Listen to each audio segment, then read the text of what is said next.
It's good to see you. How was your weekend?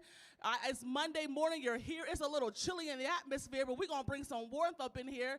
Go love on somebody. Take a selfie. Say thank you for being here. We unapologetic this morning. We got an agenda to do this morning. We got somewhere to go this morning. You look good. You look blessed and highly favored.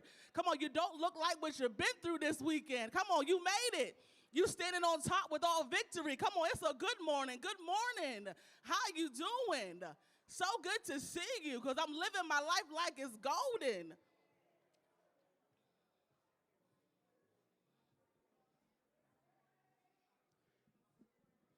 Pass some of that good peace along. Come on, somebody needs to be encouraged this morning. It's somebody's first time here. Come on, share that good news. Tell them something good that's happening. You look so pretty. Come on, black is beautiful. Look at all this black excellence in the room. I love it. Yeah, come on, pass the peace a little bit. Pass some of that gold into somebody.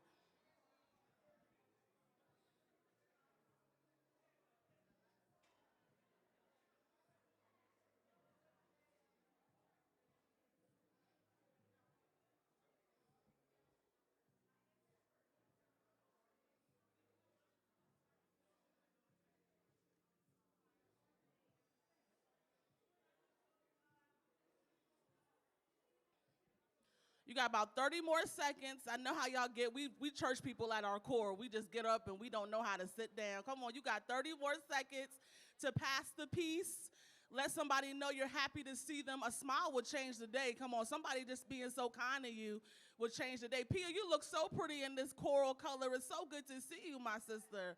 I love you so much. It's all good. I know she's going to try and make her way.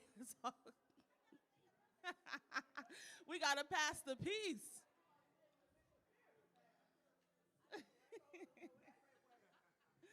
So good to see you. Oh, thank you. Okay, so in 10, 9, 8, by the time I get to 1, I would love for you to be in your seat. 7, 6, 5, 4, 3, 2, and 1. How did I feel to pass the peace? Isn't it good just to say hi to somebody and just love on them? I love that. DJ, you can turn me all the way down with living my life like it's golden, but I appreciate you.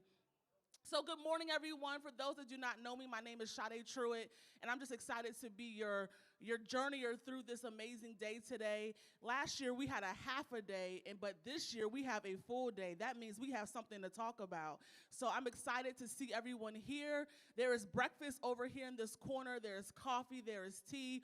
Whatever you need to do to feel comfortable in this space, you do that. We just ask that you have your phones on silent during this time because we are live. We are on live and things of that nature. There are bathrooms outside of this room to your, what side is this? To my left, probably your right. So just do what you need to do to take care of yourself. Meet somebody new, take some notes, because we're not here to say that we went to the conference, to say that, we took a day from work to go to the conference. We're here to build an agenda for some change. And I am straight from Tulsa, Oklahoma, where I toured 3 all-black towns. And if there is never a time like today to do something different, then I don't know what time it is. Because what I saw in Tulsa, as much as it was humbling, there's work to do.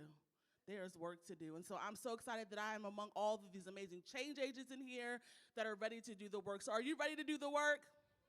Are you ready to do the work?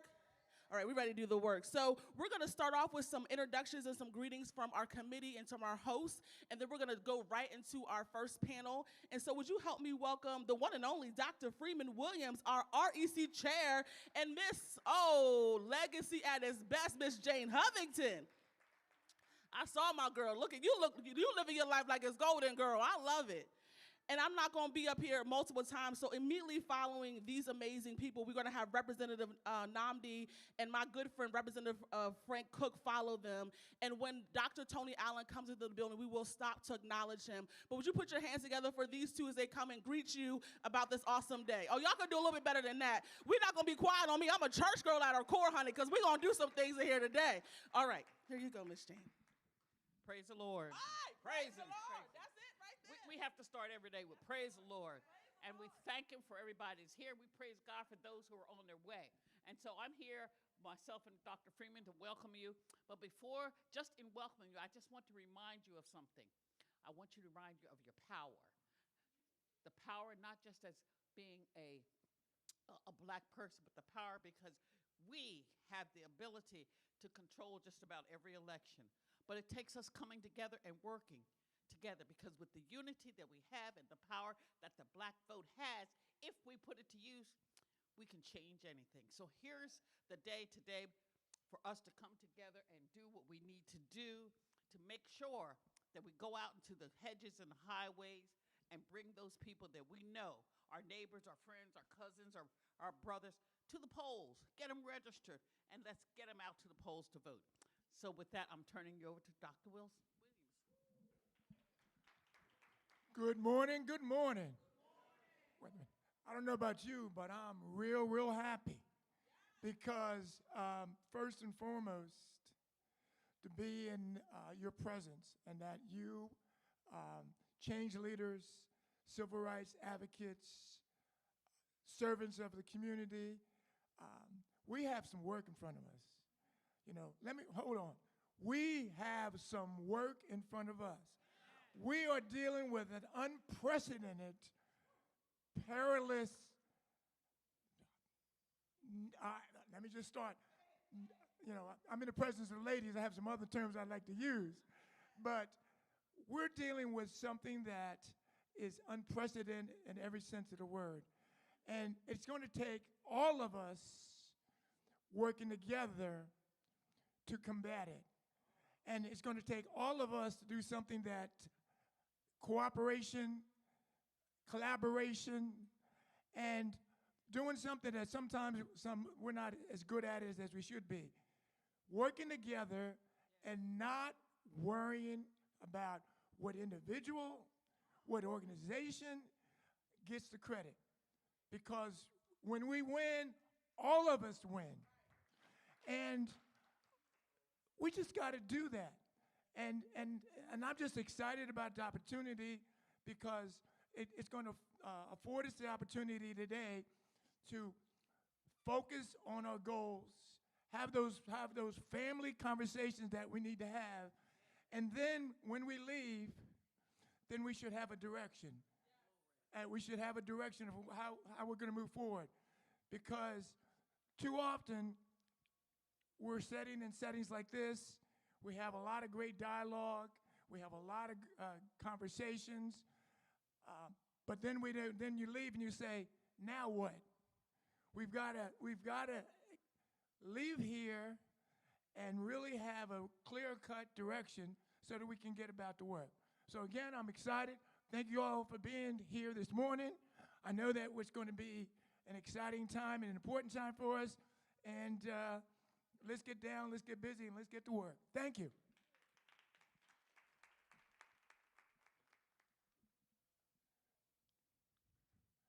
Now, who's next? Oh, my dear friend Nomney and Representative Cook, are two representatives from the Black Caucus.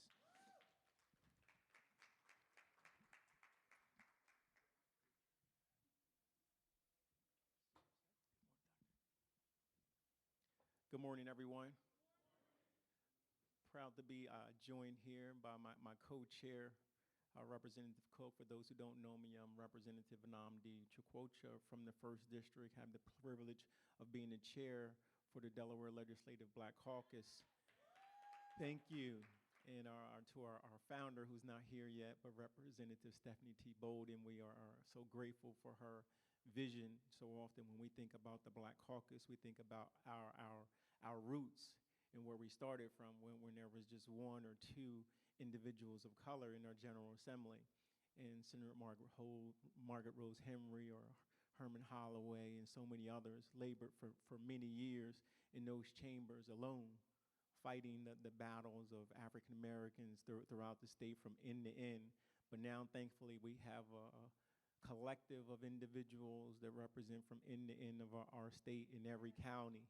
And we are grateful to be growing in numbers and also in our, I'll say in our unity and our vision. You know, we're not, monolithic people who always see things the same, but on one thing we are united, and that is the fact that we are members of our Black Caucus, and we understand the charge that we have. And we're thankful for Delaware State and for hosting us today along with our partners in order to host this conference. And when we think about where we are, we like to say this is the state of the Black state today. And we get to talk about some things that we've done in the House and also look ahead to some of the challenges in the House and the Senate and the legislation that we're putting forward to provide safeguards and protections for our communities against, as Dr. Freeman was speaking about, the unwarranted attacks on people of color. And so often we're looking at the headlines, but many of these things are happening far away from the headlines, and we have to be prepared and just very diligent. So.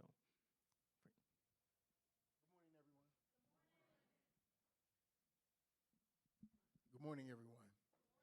I'm Representative Franklin D. Cook Jr. from the 16th District up in Newcastle. They call it Castle Avenue, the Route 9 corridor, the Ave.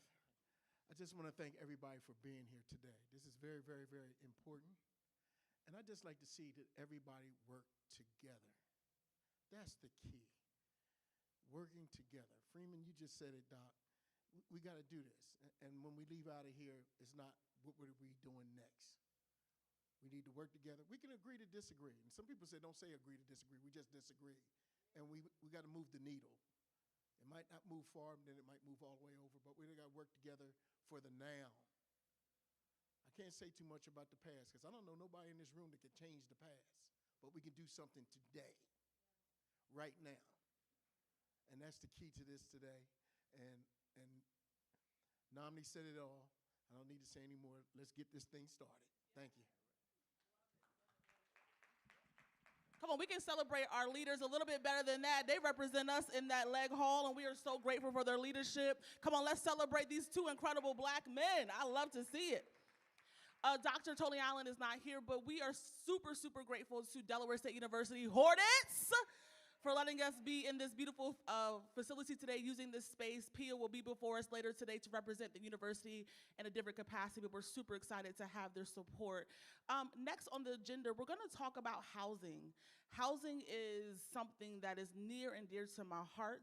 If you just drive around Delaware on a regular day, you see the need for affordable housing and housing in general. And so we have some dynamic individuals that are gonna help us talk about housing, and I'm gonna be your moderator. So already on the stage is Representative Namdi. Next to him is Representative Frank Cook. And I think my girl is in the House. Speaker of the House, Melissa Minor Brown.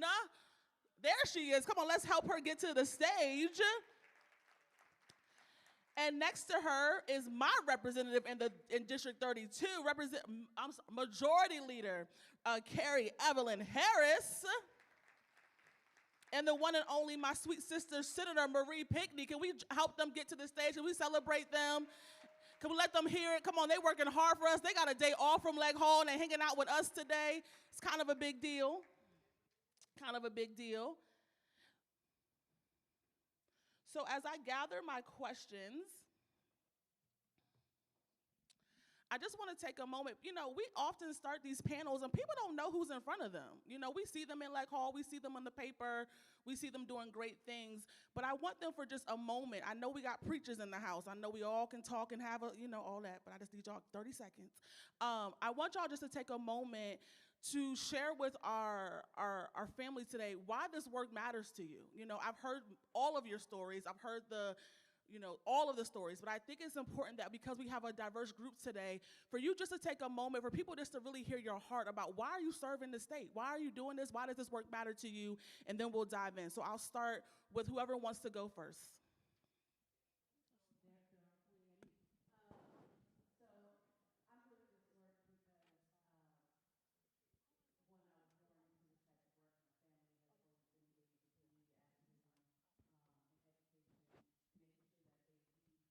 This world better than how they received it. However, I continue it because of my children, and that's like the cliche thing to say, but the reality is it's never felt like it's gotten better, right? And my hope is that at the end of my term, whatever that is, whether it's, I run for re-election this time and I don't make it, or there's a future time, that when I leave, people say that Carrie left it better than she received it. And that's why I'm in this, is because I felt like nothing was getting better, and I hear that in the community, and I don't want to sit back and just have that same feeling run throughout my district and my state if I could do something about it. Good morning, everyone. The question was, why are we doing this work? We're doing this work because we can't afford to not do this work. Everything that we see around us, it's impacting our families, it's impacting our communities. And everybody who knows me knows that I don't even like politics. I don't like politics. I say it all the time, I don't like politics. But who else is going to do it? And the thing is, you know, since we've been in office, and I'm going to say starting in the 2018 election when we got elected, we have seen so much movement in our legislature when it comes to initiatives that impact people that look like us. We didn't see that before. And I think the greatest feeling for me, and I'm sure my colleagues can feel the same, but the greatest feeling is being able to know that you have moved the needle, or you have been able to reinstill hope in somebody or in a community that has lost it, or you've been able to narrow the gap on a disparity or an inequity that exists. And that's what we do every single day. So that's why I do this work. And it's challenging. I can't tell you how many times I'm like, I'm done. But I can't walk away from it because I don't know who's going to do the work. And I can't afford to walk away. Definitely. And I would just say that being born and raised in Wilmington, there has always been a sense that it was Wilmington versus the whole state, or that the state could sometimes treat us just in a way that we didn't matter. When you reading through state code and you see blah, blah, blah, blah, blah, sounding great, and then it says exception Wilmington. When you see a city like Middletown go from being the 9th biggest to the 4th biggest because they can annex, and city of Wilmington, your biggest, largest city, can't annex.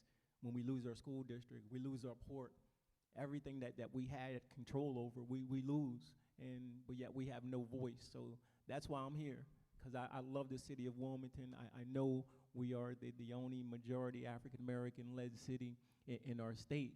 So it's very important when you think of the leaders who were representatives before us and senators before us, Ms. Henrietta Johnson, and you think about J.J. Johnson, those who represented our communities and represented them well. I'm proud to continue this legacy, and that's the reason why I serve. Thank you. Good morning, everyone. I love the question, and I do this work for 2 reasons.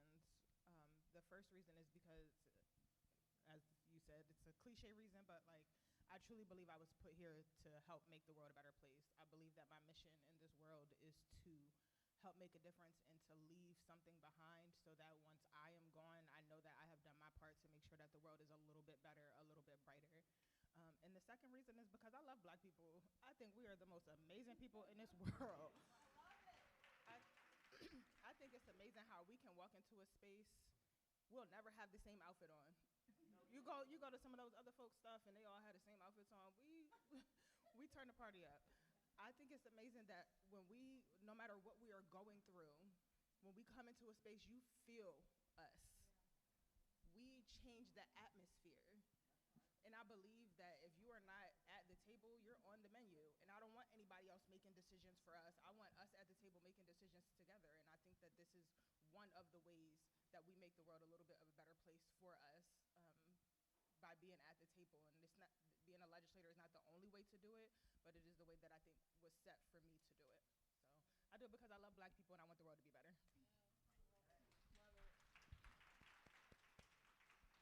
Very good question. I tell you, I was a cop for 30 years, and when I came on the police department in Newcastle County, there were only 7 African-American police officers in Newcastle County. 7, and I can name all 7 of them, including Bob Snow, the first African-American police officer. I had a family of police officers. My grandfather was a police officer, one of the first Black classes of Wilmington Police Department, one of the first, living in South Bridge, 504 South Hill Street. And I remember the riots. I remember all the things that were going on in the city of Wilmington, but also out in Newcastle County. Dunleavy, the first African-American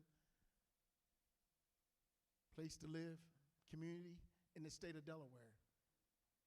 And I'm going to tell you, going down south with Miss Hovington, seeing that whipping post taken down, and a stockade in front of Citizens Bank, can't be. It can't be. We need to move it. And we've done a lot of things in this DLBC. We've done it a lot. They don't put it out in the newspaper, but if we had some shootings, it's in the front page. We had something going on, it's the front page. But the positivity, that's what I want here today. We could talk about negativity all day long, but what are we doing about it? What are we doing to help ourselves? That's why I joined in. I was a labor guy.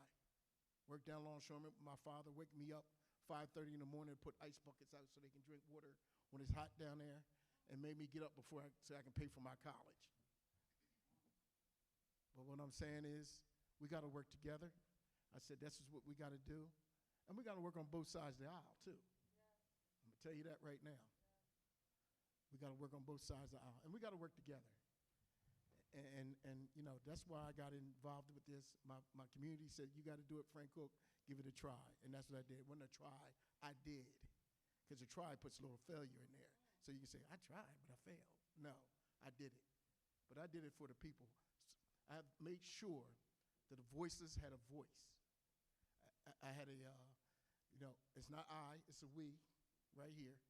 We had a task force, a police task force, in the last Unapologetically Black, the first one. We talked about it. We passed 9 great pieces of legislation. And one of them was a body cam to all 53 police departments. We should be clapping. All 53. Up and down the state, so we can see and hear and know what's going on, especially in our black and brown community. Well, I'm going to say black and Latino. I don't like to use Crayola crayons. But this is what I came here to do and to continue doing, be a voice for those who don't have the voices that's out there. Thank you. I love it. Okay, y'all know I got excited. This is the Delaware Legislative Black Caucus Legislative Update and Review in the 2026 season, not housing. Y'all know how I got excited. It's all good. They know me. All right, let's get into it. So first question, and I want you to tap in as you feel. We're having a conversation. This is unscripted. This is just us in the living room. So the first question is, what are the most significant policies from the past season that directly impact Black communities in Delaware? What are the most significant policies from the past season, so the past maybe a session with Leg Hall or even this one, that directly impact Black communities in Delaware? I can start. I'm going to start with the Mousy bill. We should be clapping. What is it? We don't know what it is. SB1. Compassionate release. Wow. That's a big deal that we've been working on, and I'm going to let our Speaker of the House talk about that, because that was her bill. So compassionate release is a major piece of legislation. We actually named it after Richard Mouse Smith, but it allows for individuals who are incarcerated, and they have been incarcerated for a pretty significant amount of time, to be eligible to go before the court for release. Because we've seen that although there is a pathway towards early release within Delaware Department of Corrections, when we looked at the data, people really weren't getting out. So we had to create a new pathway for individuals who have served their time and deserve a second chance to go back into society. And that's just the beginning. There's still more work to do around that legislation to make sure it's fully equitable. One of the big pieces that I like to talk about, because I don't feel like people really understood what we did as a Black caucus when we created our own agenda around, thank you, yes. After the death of George Floyd, we came together and we created an agenda, and it took us a few years to get it all done. And the final piece of legislation that we passed on the Justice for All agenda, Delaware is the first and only state in the country to reform the Law Enforcement Bill of Rights. No other state in the country has gotten that done. No other state in the country. And it wasn't easy. It was not easy. It was not easy. And it cracks me up because now that I'm in a room full of black folks, I'm just going to say it. It cracks me up because all the work that we did on that agenda and additional work around black maternal health, I mean, we literally reduced the black infant mortality rate by 19% if you look at the data. Even just the Delaware Momnibus, it started in 2022 with 7 bills related to improving health outcomes for black and brown women and their babies. But then every year we added on to it, and every year we continue to add on more legislation, and we've seen the numbers change. But we still get beat up and told that we're not doing enough.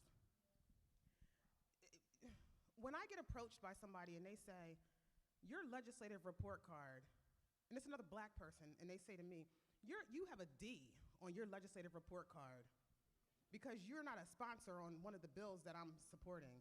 And I'm like, I have a D? So the fact that we reduced the black infant mortality rate, the fact that we passed Leobor, all the work that we've done leading up to today, and you just ball that up and throw it out in the trash can because I'm not a sponsor on a bill that you are supporting, although I'm voting yes anyway. And I'm just like, what are we really doing to each other? Because to me, that doesn't make a D? I'm like, damn, a D? I might as well just stop.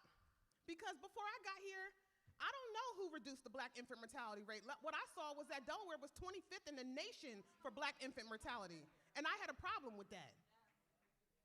So I will just say that, and I'm gonna stop here, but I get really tired of people who look like me approaching me and my colleagues telling us that we're horrible legislators and we're not doing anything, and we're gonna get a D on a legislative report card because we're not a co-sponsor on a bill that we support.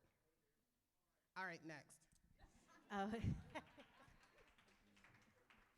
So I want to follow up with, what the speaker said. All of what she said, plus we are the first state in the nation to eradicate a health disparity, specifically colorectal cancer. We did that with years of investment when our colleagues across the aisle said that type of investment wasn't worth it. We did it knowing that I've said this before, so anybody who has heard it, hear it again. A state budget is like a family budget. You get a certain amount of income, you got a whole lot of bills, and a little bit of discretionary, right? And like a family budget, we have to have a lot of conversations around it. We're not a massive state that can have universal health care at the state level for a number of reasons. But what we do, and especially because we're black and we've come from a tradition of resilience, we figured out how to stretch that little bit of discretionary. And so we were able to save more babies and moms. We were able to save more women and children and men from colorectal cancer. We were able to raise the ability for our kids to do things like go to school for free in the state if you just try a little bit in high school, right? We do a lot in this state. And we did it because black people are in our legislature doing what black people do, stretching a dollar, making long-term plans with short-term incomes. And that is a reality for us. And so not for us to sit up here and sound like crybabies because we're not trying to, but you need to remember, we're not just offering you hope, we're giving you solutions, right? And it's not gonna come overnight. We have to make plans. And so before you say not enough is happening, find out what we've done and what our plan is for the next step. Because more than any other state, we have moved things. Some of you have also probably heard me share this story, which is, I don't know if you've heard of a gentleman, his name is Dr. Derek Hamilton. He is a economist at the New School, also a brother, and he testifies a lot in front of Congress on things like baby bonds and universal incomes and stuff like that. I've asked him to help us work on our tax policy in the state to make it people-centered. And I remember when I first showed him what we had as far as a budget, he laughed. And I said, well, what's going on, Dr. Hamilton? And he said, you have done more with your state budget than I've seen in any other state who has asked me to look at a budget, and your budget is smaller than NYPD. If that doesn't tell you what the people up here are doing, I don't know what does. And that's not to say that the things that you champion aren't important, but we do have to figure out what goes first, second, and third. And what we say go in that order this year might change next year based on data that we get in. And you have to be a part of the conversation and not tear us apart. And remember, when you're single issue, it's kind of a luxury. And we get it, because a lot of us came from a background of advocacy and activism. It's a luxury to be single issue. But when you're in a space of governance, you have to look at multiple issues and figure out how it all fits into the picture of the whole. And so give us that grace. I'm not saying let off our responsibilities, but if we are delivering, instead ask us why and where does your priority fall in line, and figure out how to move it up. Because we don't have the luxury of thinking of one thing. We have to think of every single person in this room, our entire economy, how it all works. Do we want to feed all kids breakfast, lunch, and dinner? Absolutely, but our state budget can't afford that, and making sure our Medicaid stays expanded. We can't also make sure there's enough money for housing and enough money for body cameras for every police officer, because it's not just the cameras, it's the storage of the data on the cameras. There's a lot of pieces, y'all, and I promise we're not just kicking the can. And one more thing really quick, I think the one thing that Leader Harris forgot to say is this is the very first time ever in Delaware history, not only have we had this many black people in the legislature, but that where two black women are actually leading the state. We can't mess this up. We get criticized for we get criticized for stuff before it even is a thing, just because it's us.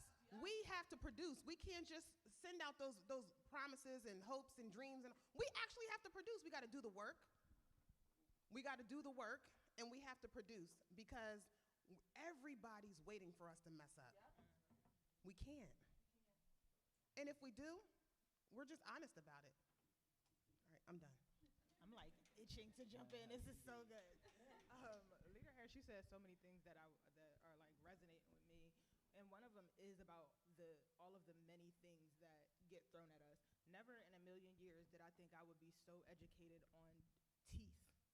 That's just not my background. I did not come to the legislature to work on teeth, but when somebody tells me that Delaware has some of the highest dental costs in the country, but some of the worst dental outcomes in the country, immediately I'm like, well, I have to do this while I'm also trying to do this and this. That we get stretched in so many ways to work on so many things that when I was looking at the questions today, I was like, I can't even remember what was from last year, because there's so much to work on for next year. But one of the other things that I want to go back to that you talked about too was the way that the budget is getting stretched, right? With this finite amount of money that we have, it's not just legislators that are important. Although we are, obviously, but you need us in all spaces. My freshman year, I was approached by a former legislator to serve as the Senate Prime on what would become 3 pieces of legislation focused on mental health in our schools. And the bill was broken up into three pieces. It focused on elementary, then middle, then high school, and making sure that each school had the appropriate amount of mental health providers in the school. So it was dollars specifically set to put the appropriate ratio of social workers, psychologists, counselors in the schools for our kids. The reality is we couldn't afford those bills, right? Like the budget just didn't make sense to be able to make those ratios work. Saran Cade, when he was the secretary of OMB, said, we're going to put these providers in the schools that need them most, our schools, with our kids. And of course, the way state law is written, you can't just say black schools, but it's the schools that our kids are going to, because we don't get the luxury of going to these big mega schools that where our kids, these brand new big mega schools, right? Like, he made sure that those dollars went to the schools with the kids that we care about, so that they would get impacted and have access to mental health providers in ways that some of those schools down in other places, and like the Hokessons of the world, don't necessarily need, right? And we live in Hokesson too, so I'm not being shady. But just in all actuality, like, yes, legislators matter. The way we spend these dollars, these finite dollars, matter. And when you have black people in all spaces, that's how we make sure that happens. So our kids are getting treated and having access access to services in ways that otherwise they might not have. And I would just add, in, to me, when I think of the impact that we've had, I think of the city of Wilmington in particular with our gun and community violence. Some of you may know our homicide rates and our shooting rates have gone down for the past 4 years in a row. And that's not by accident. And we've changed some legislation. One in particular is Senate Bill 7, which was, we had individuals would get caught with a firearm and they would go in, come right back out, got another firearm. We changed that law. So now if you're on probation or parole, when you get caught with a firearm, you're going to get a high cash bail. Chances are you're not going to have $300,000 cash just sitting around, so you're going to be sitting down. So many of those individuals who ended up being the perpetrators or victims of the gun violence are not on the streets, and that has had an impact in our communities. That's one of the things that has really, to me, shown the impact. And then the other thing to me in terms of the equity and what we're fighting for is education. We, in 2018, Senator Lockman, I seen come in, and I created Reading, and we're addressing educational equity. And from the end to end of our state, our schools, there's still the achievement gap, but there's a disparity. In talking in terms of qualified teachers inside of our schools, we have many schools with long-term subs, classrooms being led by paras. This is what's happening in our children, and then at the end of the school year, you expect for their marks and scores to improve and them to be pushed ahead when we know we're not setting up the conditions. So really looking at the impact that we're having inside of our schools, creating the conditions for success, and we want to create just one standard of success for all of our children. And that's what we're fighting for. So I think educational equity is a key thing that has always, whether we're talking about mental health, we're talking about community violence, we're talking about health, we're talking about the juvenile justice system or adult justice system. Education is that, to me, that thread that weaves them all together. Thank you. That's good. Just real quick, can I say real quickly, just because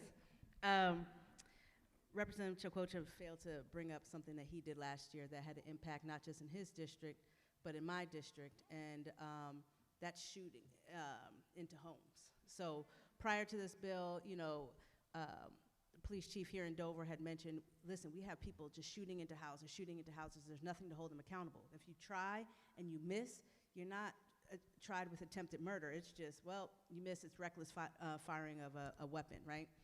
So I called them up and I said, listen, we have this thing, and we met with Dover, Wilmington, I think Seaford, so the three most violent, not the most violent cities, let me rephrase it, with seeing the most gun violence, came together, and we talked through it, and Nnamdi said he would take lead on it.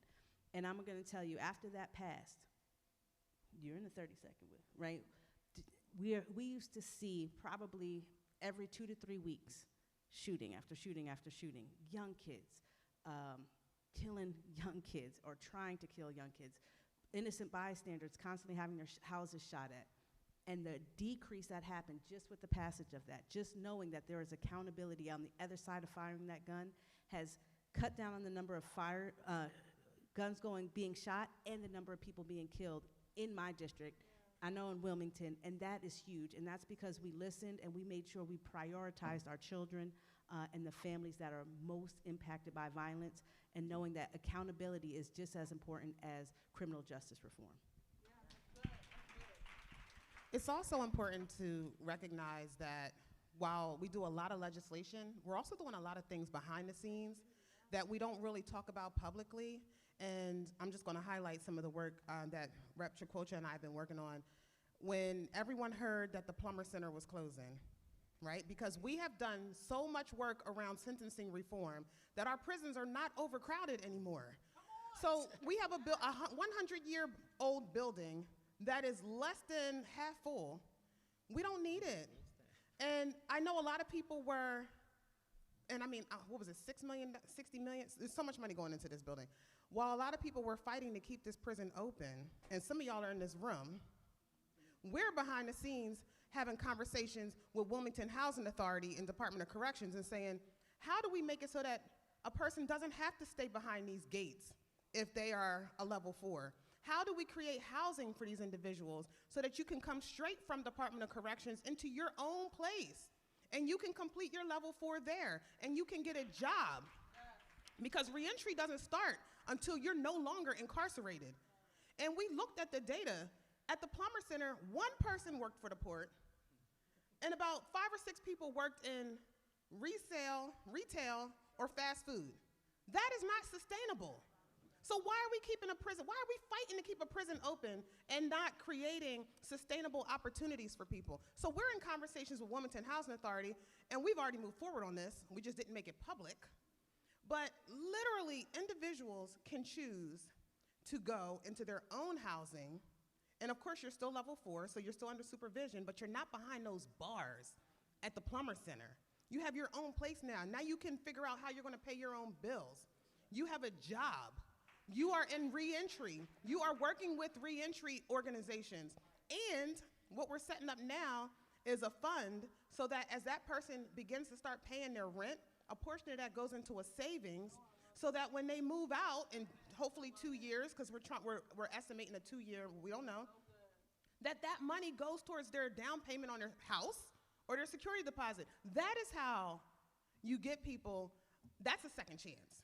Not keeping them at the Plummer Center, but helping them re-enter society and be sustainable. And in addition to that, we've worked with Local 199 to put the apprenticeship program into James T. Vaughn Prison, so that by the time you get out of jail, you already have a job making $60,000 a year. That is sustainability.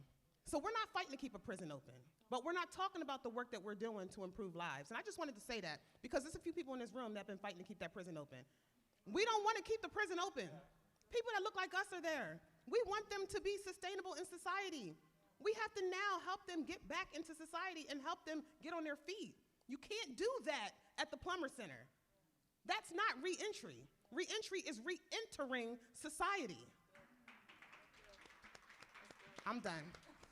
That's so good. So when I go to leg hall, everyone gets really nervous because they're like, oh shoot, what she want today? But that's what you want, right? You want them to feel your presence. You know, they're my friends, but they're like, Sade, what's up? What's going on? But I'm saying that to say, I really want you all to take a moment to help us understand. You, as a former teacher, we talk a lot in acronyms, right? So you heard SB1, and you heard a lot of you heard a lot of terms up here. You're like, okay, what is all that? And I think in order for us to serve you better, how can we tap into and be more supportive of and keep up to date with all that's happening? Like, how can we do that? I know to go on the website and look for my meeting committee. I have all of your cell phone numbers. I can text you, but that's not everyone in this room's reality. So how can we all tap in and support the work that you're doing better so that we can share the story? About that prison, I can't wait to call my friends who are opposing that stuff and say, listen, I got a clear understanding today about what's happening and you need to support it. So how can we tap in to support the work that you're doing better so that it takes some of that off of you, and even to understand what's happening in our leg better? I think it's what we're doing right now. I think it's being in rooms just like this. Like you said, not everybody has our cell phone number, although I give mine away pretty freely. Probably everybody up here gives it away freely in ways that we probably shouldn't, but I think we as a legislature, specifically Black Caucus members, are incredibly approachable and reachable, right? Like we are very, I run into constituents at the gym every morning. They see me in my workout clothes. I'm at the grocery store. And they have no boundary. Oh, not at all. In the locker room as I'm changing, it's fine. But it's funny, but it's true, right? Like we are accessible in Delaware in ways that if you go to other states, people don't see their legislators the way that they do here in Delaware, right? Like people don't have their legislators' cell phone numbers in their pocket. So yes, you can always call us, you can always email us, but I think these forums right here are the most important, right? And bringing somebody with you, bringing somebody who you know is not engaged in these type of conversations, because life is busy. Everybody doesn't have time to drive down to Leg Hall, testify for 2 minutes, and then be on about their way, right? Like everybody doesn't have the time or the access to do that, but people can come to these type of forums, learn something that they didn't know, find a passion about something that they weren't passionate about, and then find another community that's doing this work and consistently to be able to be engaged. I don't think there's anything more powerful than kitchen table conversations like these, right? And it's small, but it's mighty, and it's intimate, and I think that's important. So being able to connect, bring someone with you, even if it's just your next door neighbor, if it's your friends who are complaining about something, because we're not all going to be on the same side of issues. It's just not the reality. But if we can sit down and have a conversation with one another, and I can hear your point and you can hear mine, we can both walk away with something. You might change my mind, I might change yours, but it's not going to happen if we're not in conversation with one another. So these are some of the most powerful forums. When we were here about a month ago for NCBW, me and Cam left. We love NCBW. Me and Rep. Smith left with a policy idea that was given to us by the people in the audience that we're going to work on next year. Something that I hadn't even thought about and wouldn't have thought about if it wasn't for that conversation. And so these are the ways that people get engaged. And NCBW is the National Coalition of 100 Black Women Delaware Chapter. Stand up, yes. Okay, sorry. I wanted to make that acronym very, very clear. Okay, but that's good. And also, they all have newsletters, right? They all have a newsletter that comes out. So I subscribe to their newsletters, and I live in their district. That's another great way to stay connected to them, to know what's going on. Okay, I want to open the floor up for questions, but I want to talk about this before we open the floor up. We talked a lot about the budget, and yeah, we'll talk more about that later.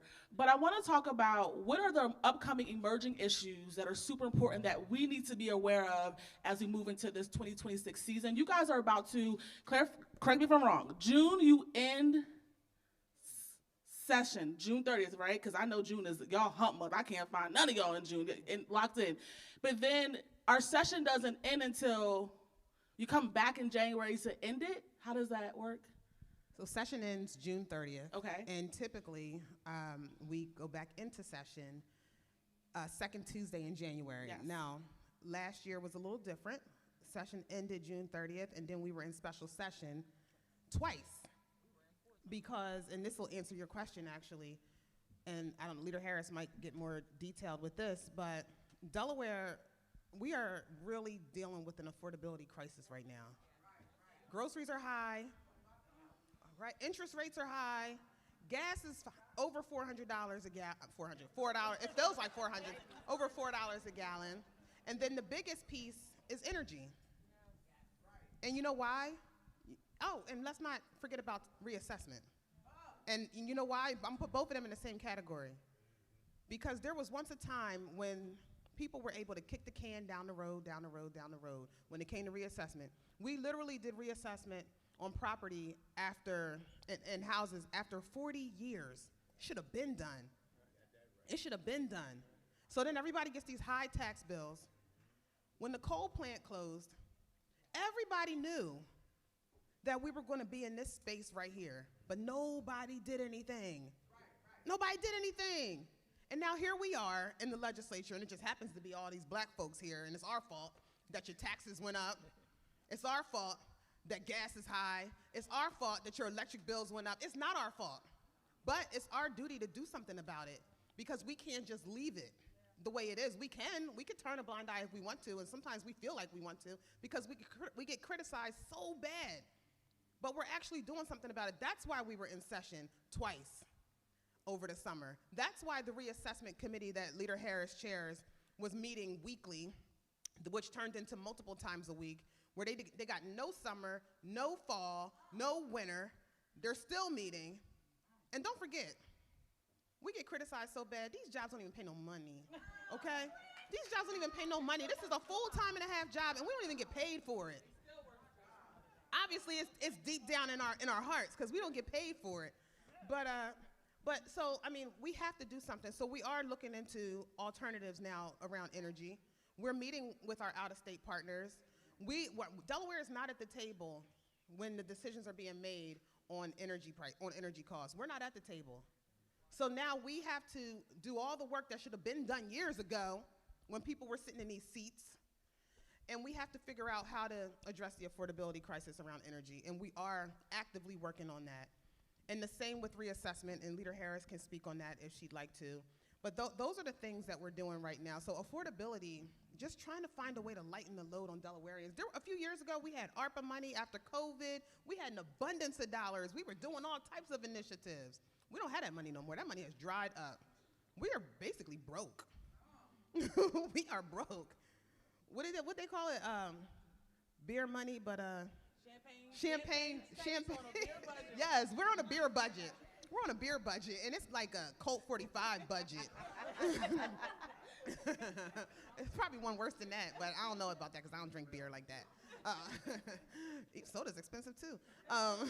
But anyway, so that's the space we're in, just trying to address the affordability crisis. But I'm going to hand it over to Leader Harris because I know that there's some other things that she probably wants to get more detailed with. And sorry if I put you on the spot. I do that to her all the time. She does that all the time. So there's a few things. I don't want to be doom and gloom, but the reality is it's going to get harder before it gets easier. And all of us up here will tell you the truth, which is none of us have the Midas touch. We're not going to be able to fix it for you overnight. Energy, for us to really impact our energy, we're 15 to 20 years out, right? And there's a lot of decisions where we can be self-sustaining in the state. So a lot of decisions that impact our energy are coming from out of state. We have things happening overseas right now with Iran, which is going to drive up the cost, as you've already seen, not just at the gas pump, but in your house. It's going to drive up the cost of almost everything you buy because petroleum creates plastics as well. So plastic is in everything, which is not it's not healthy, but we all use it, right? So costs are even more going to go up. We need to prepare ourselves. We have to prepare ourselves for hardship because if we think it's hard now, it's just going to get worse. At our level, what we are really trying to do is hold the line, right? Anybody who's prior military or if you're law enforcement, holding line means there's oncoming, right? There's bullets flying at you and you're standing there so that reinforcements can come. We don't know what's going to come from the feds. What we do know is that we have a presidential administration that does not care about the people in this country or around the world. Our job is to protect our people. And so we are anticipating more budget cuts. We don't know what they look like yet. So you're going to hear Tuesday coming up for the House, and then after our next break in the Senate, we're going to pass a corporate fees and tax bill. People are going to say, oh my God, here they go again, tax and blah, blah, blah, blah, blah. 90%, we're going to increase LLC fees $100 a year. Some people are going to act like that's going to destroy businesses, but that's a little less than $9 a month. 90% of businesses that are incorporated in Delaware are from out of state. Because we are going, instead of what is recommended by the Secretary of State's office is $50, as a General Assembly, we have decided to go up, well, Democrats in the General Assembly, we decided to go up to $100. Even the small businesses in our state benefit from that. Farmers, we have made it so that farmers, including black farmers in this state, have some of the highest crop insurance in the nation because we provide, as the state of Delaware, 25% of their crop insurance costs. That is huge, the highest of any state in this nation to do so for their people. We have small business grants. We have free one-on-one counseling. We have so much for our small businesses, and to invest an extra $9 a month, which is lower than the rate of inflation, because we would have went up to $417 if we had gone up within the rate of inflation, but we're maintaining it so that we can bring in and close our deficit with that money. In addition, there's going to be some other revenue packages that we have to do. It's not going to feel good, but at the end of the day, I promise you, by having a stable state, Delaware stayed stable through COVID. Ask some of your neighbors in other states what it felt like when COVID hit them. We are going to keep us stable through Donald Trump as well. That is our promise to you. It might not feel the most perfect, but we are going to keep us stable so that when he is done, when he is gone, that we can grow faster than our surrounding states. And that's what we are going to do as the General Assembly led by black leadership. So if you smoke cigarettes, just know your packs of cigarettes are going up. That's all right. Okay? We have a tobacco tax bill on the agenda. We're still cheaper than the surrounding states. There's a lot of people who don't like that bill because they feel like it is a regressive tax and we are taxing poor people. First of all, not all poor people smoke. That's right. Second, costs have gone up. And third, $63 million of our state budget goes towards healthcare related issues related to cigarette smoking. We're already paying the cost. We're paying the burden already. We're paying the burden. So you know what? If you're going to smoke and you can't afford to smoke, we're still paying for your healthcare related issues related to smoking. We're paying for it. So yeah, we do have to raise the tobacco tax. It's not a regressive tax. The cost is going up. So if you smoke, let me help you get closer towards cessation. It's just healthier anyway. Being a nurse, I have seen people on their deathbed in hospice, and the last thing they want is a cigarette. So yes, we're raising the tobacco tax. I just want to let y'all know because I'm going to get beat up about that in a couple weeks. So I just want to let y'all know it's me. I'm doing it. Yes, I am. And I'm proud to do it. I love it. Before we let our panel take their seats, I just want them to give us any closing remarks, 60 seconds each. I think it's important that they kind of leave us with something. And I want to leave them with this is, on behalf of everyone in this room, I want to say thank you that everyone isn't privy to walk beside you as closely as I've been gracious just to be in Lake Hall. And the work that you're doing matters. It matters to our state. It matters to the people in this room. I'm fortunate that I have to go to Capitol Hill sometimes, and people don't even know the representatives' names. People walk past and oh yeah, you're from my state, where I am so proud. And so if nobody tells you thank you today, if you don't hear it the rest of the week, that I think I have 76 friends in this room that are proud of the work that you're doing. So thank you. And I'm girl power all day. So to see my girl up there leading, I'm like, yes! So thank you, thank you, thank you. So with that, are there any closing remarks, anything that you want to leave us with as we transition to our next part of the day? Can you hear me? I just want to say, my platform is always with the 3 R's, and they know what it is. Read, research, then respond. We do the respond first.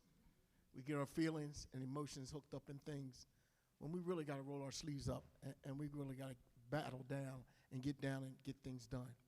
I just want to talk about clean slate. Clean slate. Expungements. I go downstate, down to Miss Hovington's place, lines out the door down the street. Go to Kent County, right here where the Hope is, over there. Down the street. Go to Newcastle County, I'm going to say it, I'm not scared. Us black folks ain't using this expungement bill. ODS is in the house. ACLU, thank you for helping us out with that. Trying to get it done. They look at your records when you leave here. When you try to get a house, look at your record. Try to get a job, look at your record. Talking about pardons, we need to work on it. That comes from the governor. But these misdemeanors that you did when you was a child, 10 years old, 11 years old, 15 years old, you got to get it off of there so it says it's 0. Or the screen is blank. Because you can have it dismissed or nolli proseque, mean nolli pros, or we call it in the lawyer world NP. It's still up on the screen. So the employer sees that and said, nah, I'm going over here. You'll say, what did I do to get fired or not get the job? When you go into a bank, they looking at you. AI is serious out here. All you need is your face, and they can put it all over the whole United States. Or even when you go on a cruise, they got you. But we need to pay attention to that. That's my 60 seconds.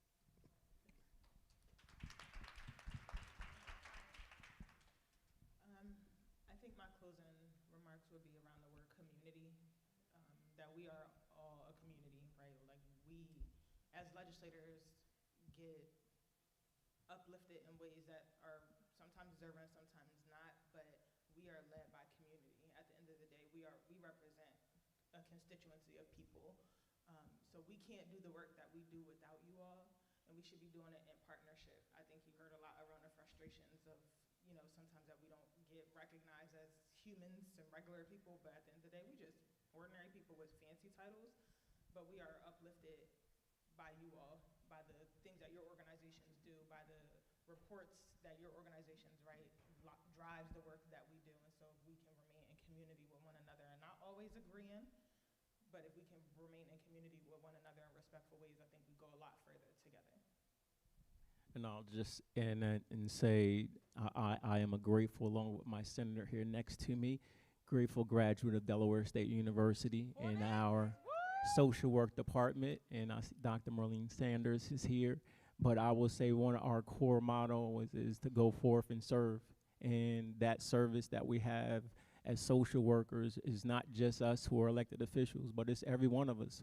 It's our next door neighbors, it's our churches, it's our youth serving organizations. All of us have to serve. We have to do this together. And I just say that don't look at us as elected officials like it's our problem. It's our problem, and we have to do this together.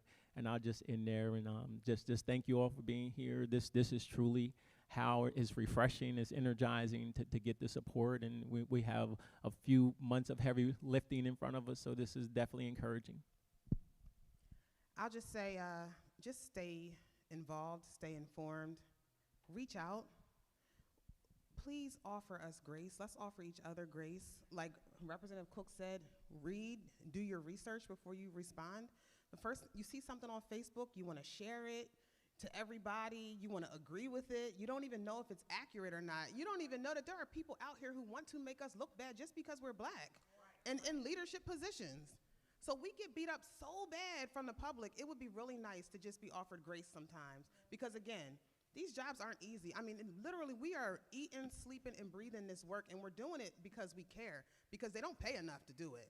They really, really don't. So if you could just offer us grace sometimes, and instead of sharing stuff and beating us up, just give us a phone call and ask us, like, what's up with this? Let us give you the real reason for what's actually going on, because it just doesn't make sense. Like, every single thing that we do in this state impacts every single person in this state. We're all on the menu. We are all on the menu. So the best thing we could do is be at the table together and work together. Strength comes in numbers, and we have to figure out a way to support each other and to protect each other and to offer each other grace. And that is all I ask. So just 2 quick points. One is to remember that not all of our work is done fully out in the public, as the speaker alluded to. So if you ever have questions, as she said, reach out. There's a lot of things that we do that don't require legislation, or are actually better off not using legislation, that are quiet conversations with departments or nonprofits, et cetera, to get done what needs to be done. So don't lose hope. If you're confused or you think it's not getting done, reach out and we will find the answer for you. The second thing is, remember the power of you. You often will look to elected officials, whether at our level, the local level, the federal level, and think that the answers lie with us. The amount of power in the unity of the voter is so much more than any one of us can have, right? We get to have the vote, but the pressure of the people is what makes the vote happen. And so don't give up on that. There are going to be times going into this next election cycle where you're going to feel like, probably not the people in this room, but the people in this room are likely the voters. But there are people you know who are like, what's the point? Remind them it's important. We just had an election, a special election in this state that won by just 100 votes, right? We've had some that have only won by like 4 or 40, or, like that really does happen. And so use that vote, use your voice, and don't pick people just because they're charismatic. Don't just pick people because they're the loudest. Pay attention. Ask them the question, how do you plan to make that happen? If they can't explain it, if they can't tell you how they're going to feed every single kid every single meal of the day, but it sounds good, then maybe they're not that person, because you don't need somebody who has a good message. You need somebody who knows how to govern, and there is a difference, and that's why we are where we're at. So use the power of your voice, know the power of you, and stand by with somebody else and say, let's do this together, and then that's when real change will happen. Let's do this together. Yes. Can we celebrate our panel and thank them for being a part of it? Absolutely, they deserve a standing ovation. Absolutely. Would y'all stand up for us, pretty please? The photographer wants a group picture before you exit the stage. And so I am super excited that I graduated from the Delaware State University. And I had the awesome privilege of having Dr. Tony Allen be a part of that journey. And he is now the president of the Delaware State University. Can we celebrate Dr. Allen as he makes his way to the stage to just give us some greeting? Come on, he's doing amazing things. We went from like number 25 to like number 3. Come on, he's doing some amazing, amazing things. And we are so grateful for him. So he's gonna give us some remarks as we transition to our next panel. You're so welcome. Hey, how you doing? Good to see you. Hey, can I have all the legislators come back up real quick? Sorry about that. And I see some in the crowd too. Why don't you come back up? And I think Dr. Saunders is in the room. Is Dr. Saunders in the room? Does she live? Doc, if you would just come up with me. Give it up for our member of our Board of Trustees. Dr. Saunders just won a national award for being the best social worker in the country.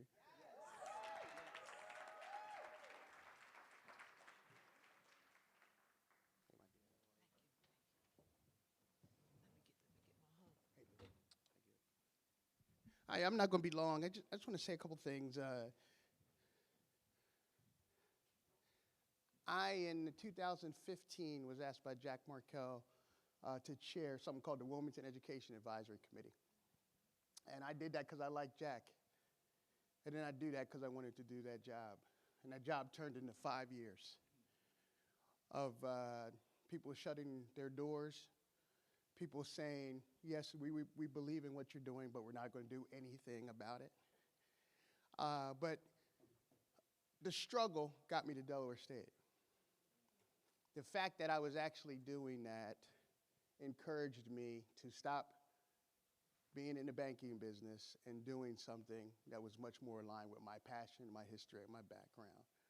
Here's the blessing in that. When I started in 2015, how many of you were elected in 2015?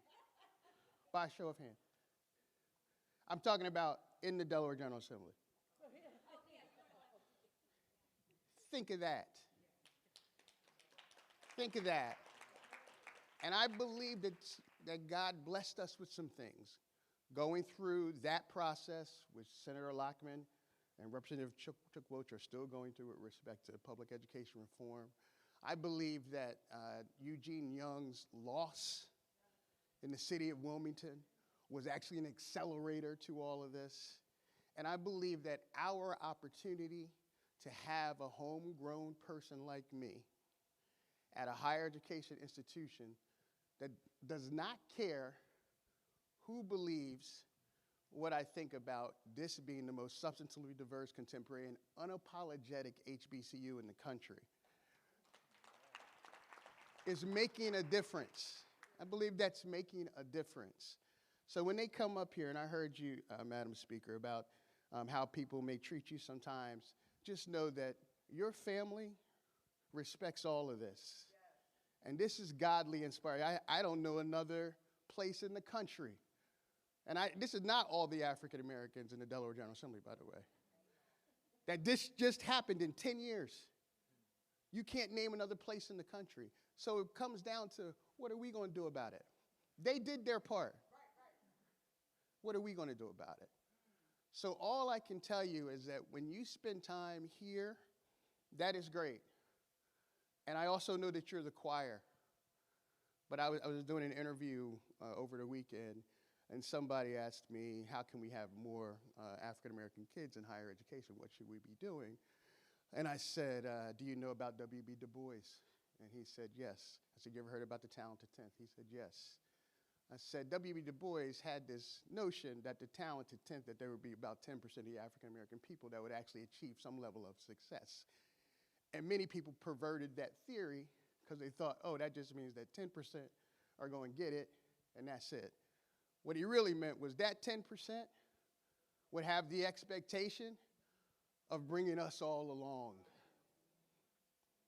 So when we have things, and don't get me wrong, I apologize for anybody I'm going to hurt their feelings, but when we have things like these rites of passage programs for our middle class African American children, one of which my daughter is in, let me just tell you, that is not enough relative to what we should be doing for our African American community in this country and certainly in this state. So I'm just telling you, talented 10th, we have work to do. And that work has to begin right now. And don't count this as one of your pieces of work that you came to this conference. You see what I'm saying? You see what I'm saying? When I landed on this campus, we had just under 4,000 students. Today we have 6,623 students. And I tell every one of them, I expect that you will be exceptional in your respective disciplines. I expect that you will be a part of the American middle class, that you will have a great house, a fly car, go on any vacation. I expect you to do all of that. That is not why they're here. They're here because our people are still hurting. Our aunts, our uncles, our mothers, our fathers, our cousins. I don't know about you, but I have people in my family in jail right now. People struggling in drugs right now. And it behooves me, and I hope it behooves you, to create new opportunities to bring all of us along. And don't see them as the answer, see them as one of your chief tools. We're the answer. So I just wanted to say, one, thank you to each one of you, because it matters a lot. Recognize that, and I know you recognize this, but you're standing on great shoulders. This is just one example of a great shoulder you're standing on. And to all of you, let's get to work. Let's get to work. Stop complaining about who is in 1600 Pennsylvania Avenue. Let's get to work. We already did this. How much more can we do? Thank you, and God bless you.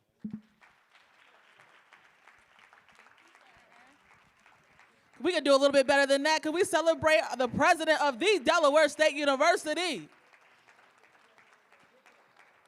So there are so many amazing people in the room, and we certainly going to take time to recognize everyone. But shout out to all the faith leaders in the room. Shout out to every elected official in the room. I see my friend Ted Lawson in the room running for our state treasurer. Thank you for being here in this room with us to learn and grow. To all of the coalitions and organizations in the room, we do this work together. So thank you for being here. So clap up for yourselves.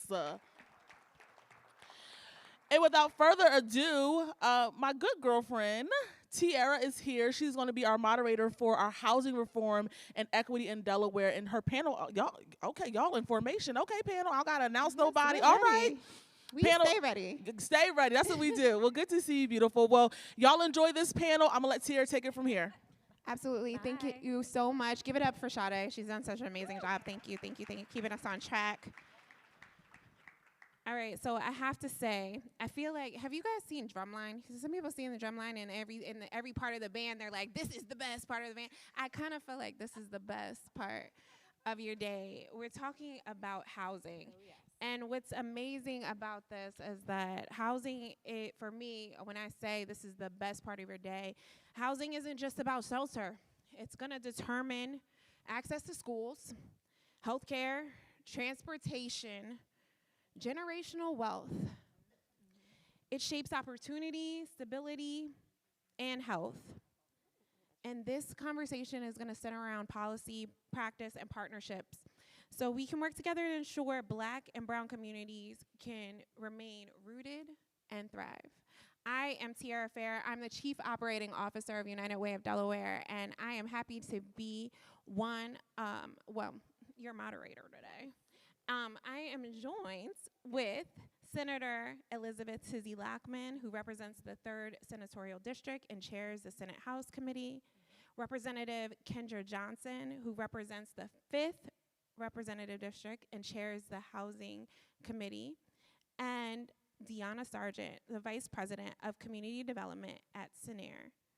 We just want to say Caitlin DeCola is not here today, and we just want to give her son some love and prayers as he's a little sick. So I'm sorry she will not be here today.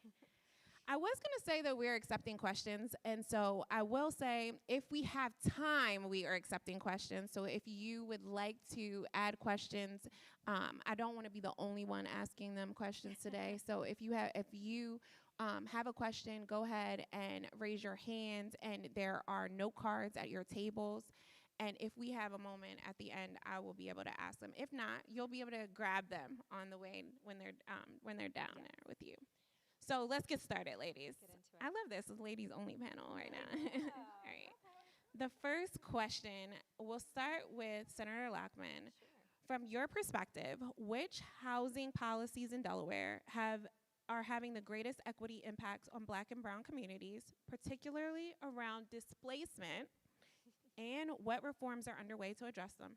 Sure. Thank you very much for the question, and I'll just say good morning to everyone. It's always wonderful to be with the choir. These are the best times.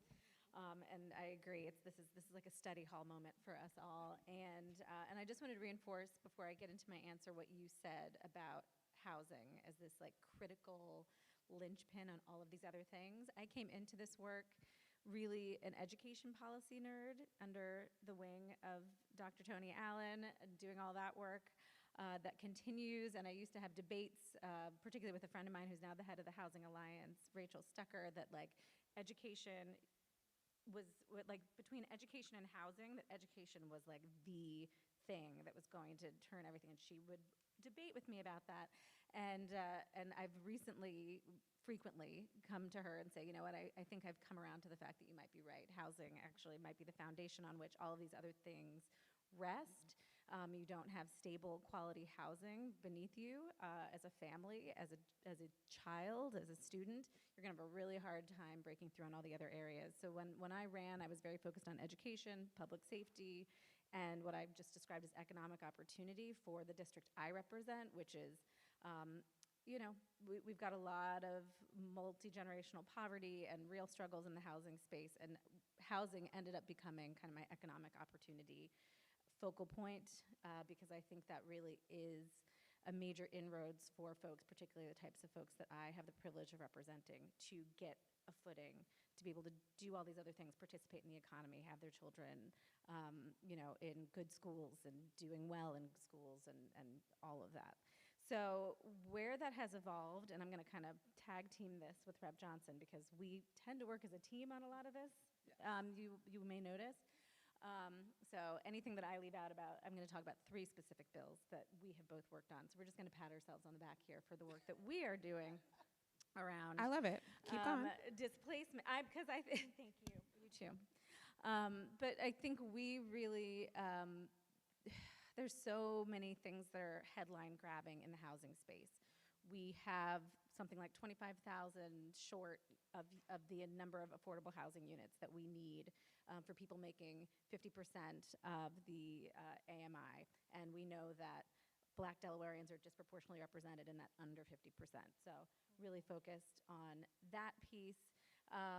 And you have a lot of noise being made around just sort of that rent is too damn high to approach, which is absolutely true, but what can we do about it?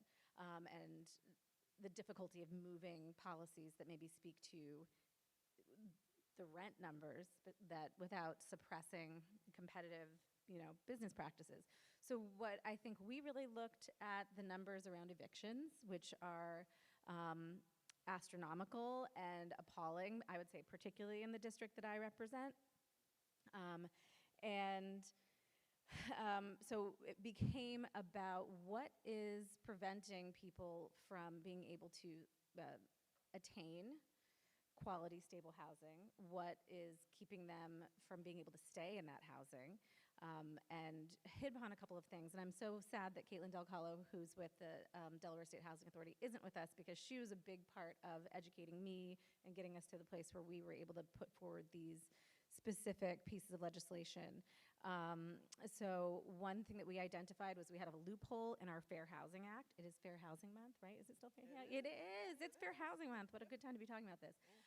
So we have a Fair Housing Act, but there was this little exception when it came to sort of standards for landlords that if someone had a voucher, you could turn them away from even applying for residency in a unit. We call that source of income. And so we put together a very short, brief bill that says you can't do that anymore. We were just getting rid of that loophole. And that kind of opened up the floodgates of what I think is really going to be very productive change in preventing lack of placement in the first place before you even get to the displacement. And I'll try to make it briefer and let Rep. Johnson get on board on this. And so that began, I think, a 3-year process. Where we got a lot of pushback from landlords about what would it mean to accept voucher holders, a lot of assumptions about who voucher holders are and what they do and all these kinds of things, which spurred a process of us working with DSHA and having DSHA lead a process of working with all of the voucher offering entities and streamlining their processes to make it easier, more palatable for landlords. So all of this sounds very administrative, but honestly, this is really, I think, where the substantive action can happen. So now what this means is someone who has a government-issued voucher has more potential options of places to live, not just in certain neighborhoods, not just in Section 8 designated housing. All landlords have to consider this person as a potential tenant. So that's one piece. And then last year, we brought forward a package also focused on evictions, one being eviction shielding. So it would allow, under a certain set of parameters, to no longer have a person's past evictions be immediately visible to a landlord so that they could not have that used against them, and again, not be able to find placement in stable and quality housing. And then the next piece, which we're working through, I think it's in the House committee, it just came out of House committee. Just came out of House committee. That went hand in hand with that is one that's called pay to stay or right to redemption. And all that one does is say that a landlord has to let someone stay in their unit if they meet their payment in arrears, even if they're already in that eviction pipeline. So really, it's been about looking at a lot of the administrative entanglements that have kept people from getting into housing in the first place and made it very, very easy for them to fall out of it and not be able to get back in again. And that's where we have been focused. And I've had folks call me from like Community Legal Aid Society and say, I'm working on a case, we're already using that. You know, the eviction shielding's already paying off for this person and that person. So that's really where we are being focused, making it easier for people to obtain housing and making it harder for them to be pushed out of it. What did I miss? No. Oh, yeah. Just got to turn it on. Go ahead and flip that switch. Now, there we go. I always like to say, I can project, but this doesn't seem very loud. Yeah, thanks. Okay, let's see, much better. And then I won't yell. How about that? So what I will do is I'll just kind of piggyback off of the things that Senator Lockman has discussed. As she has shared with a lot of this legislation, we're like partners in crime with this. And I will start by saying, y'all, this is hard. Like, it's really, really hard because we know that these problems exist as it relates to housing. But what also exists are the NIMBYs, you know, and the haves, and all of the fights that are associated with every single piece of legislation that Senator Lockman has discussed. None of it has been easy. Senator Lockman said, we just talked about SB 116, got out of the House committee last week. And it was shocking because I was waiting for, like, you know, the sky to fall. It's like, come in, armored up, it's on. We've worn them down. I think, yeah. I think to some degree, and I was pleasantly surprised and in shock because it went through housing. It wasn't contentious, like people understood it. So I was just like, wow, this is great because this is another thing in our toolkit that gets us closer to closing that disparity gap. So I was thrilled. It was on cloud 9. Then Facebook post. And I'm like, yay, y'all, look what we did. Look what we did. When I tell you people lit me up, they lit me up. And I'm reading the comments, and I try to make it like not read the comments because they will steal your joy from you. But I read the comments. But I will tell you, this is what I learned from the comments.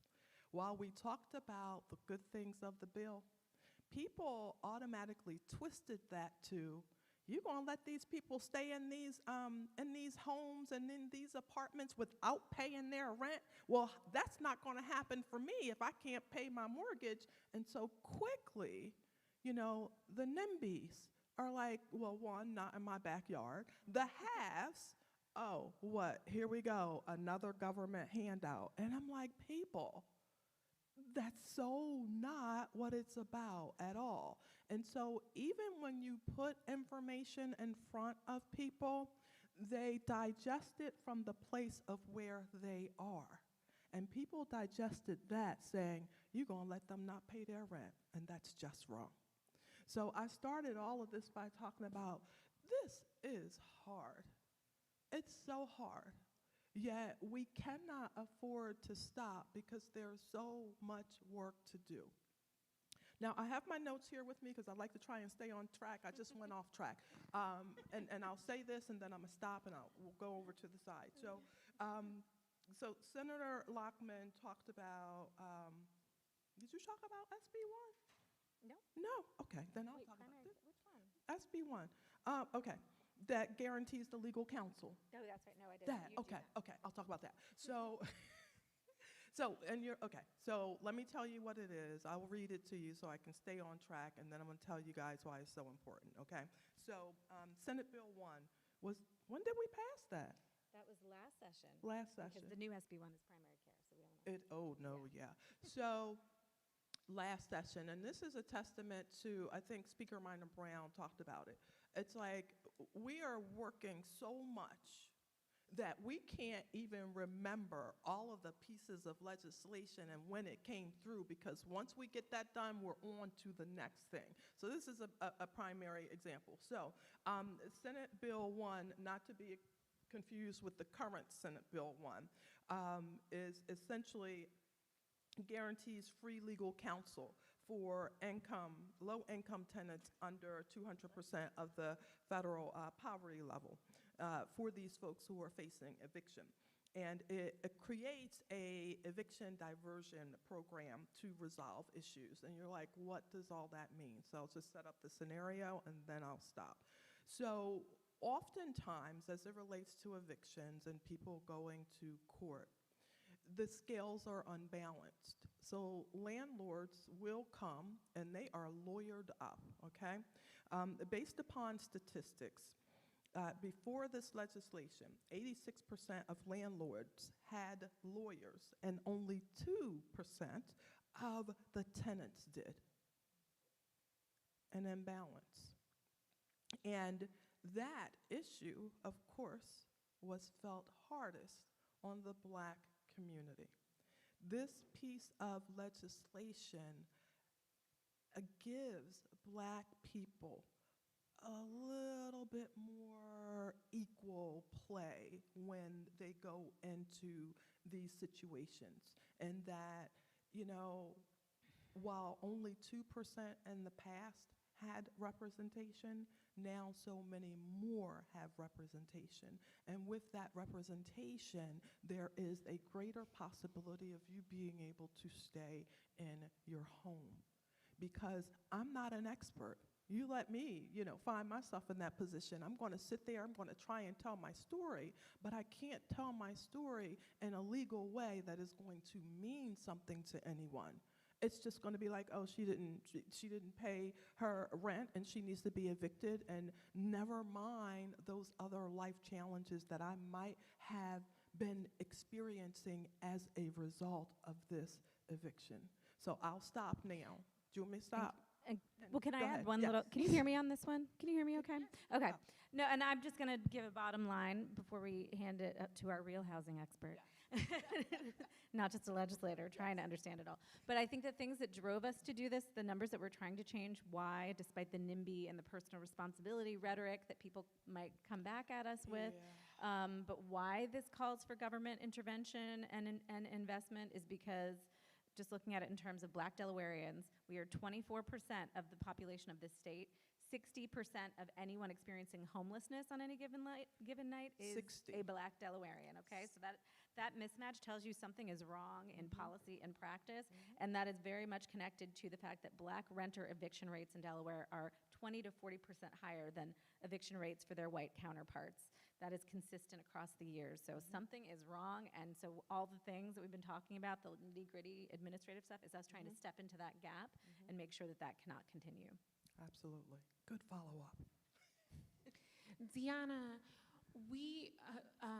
Representative Johnson talks a lot about how we see housing through whatever lens we are, but how can we rethink what affordable housing means so that it more accurately reflects the lived realities of Black and brown renters and aspiring homeowners in Delaware? Because I think housing means way more than what we think, and it's not just for those that are homeless when we think about housing, or those who are facing eviction. It could be just young people looking for a new home.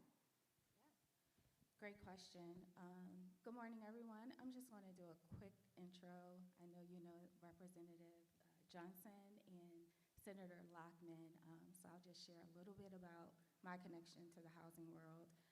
So again, my name is Deanna Sargent. I serve as Vice President of our Community Connection Team, or Community Development at SENAIR.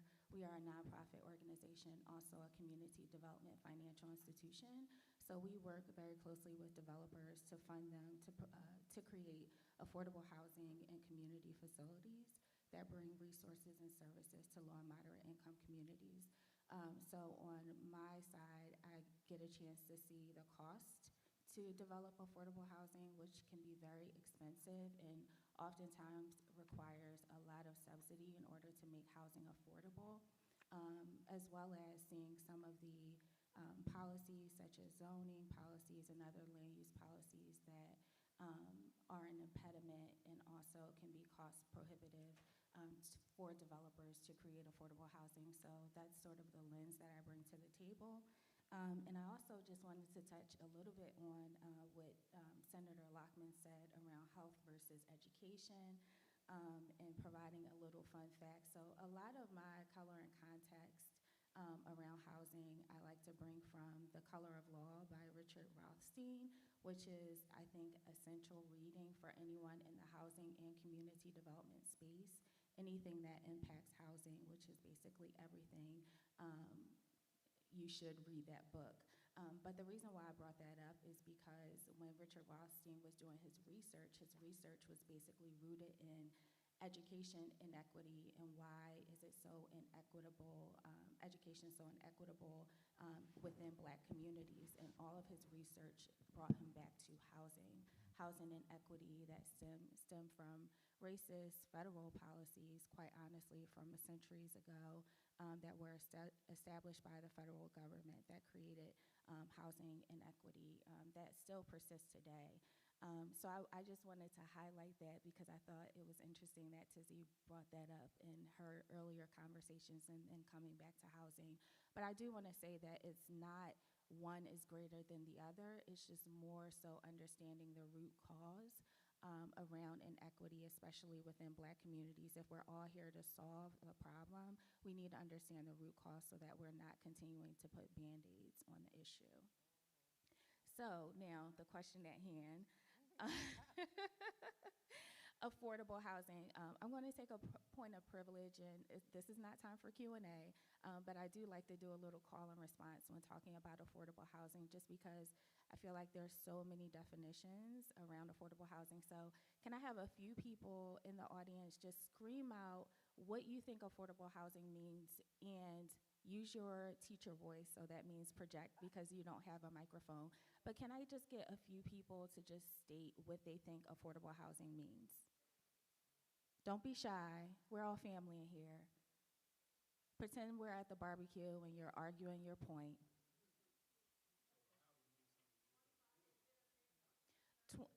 I heard 30% of income. I heard 25% of income. Housing you can afford. That's keeping it very simple, yes. Opportunity for low income. All great responses. The way that we define affordable housing in the affordable housing industry is very convoluted. You may hear 30% of area median income, I'm just going to say AMI, up to 80%, up to 120%, but what does that mean? Then you have to look at this HUD table that, for my old school folks here that remember the multiplication table in the back of the black and white composition books, it looks like that. So it's really, really hard for people to understand what affordability means by the current way that we define it. And the Housing and Urban Development Act in 1969 actually stated that affordable housing means no one should pay more than 30% of their of their gross income. So whoever said 25 and 30, you are on track. And anyone who's paying above that, so 40, 50, and beyond that, is considered cost burden, which means that they have less disposable income to purchase transportation, to fulfill their transportation needs, to purchase childcare if they have children, to purchase groceries, or even establish a savings fund. So, in terms of creating a universal definition, my recommendation would be that we start with that 30% because it is also more inclusive along the continuum. Because what happens is a lot of working class families get left out of the affordability conversation because they're just on that cliff where they make too much, where they can't get housing that's affordable to their needs, but they don't make enough money to obtain the housing that they need for themselves or their family.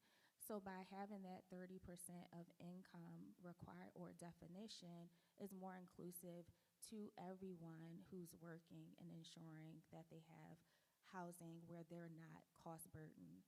Another aspect of that, and this is kind of going to some of the things that Richard Wallstein talks about in his book, is thinking about affordability from an opportunity-rich standpoint.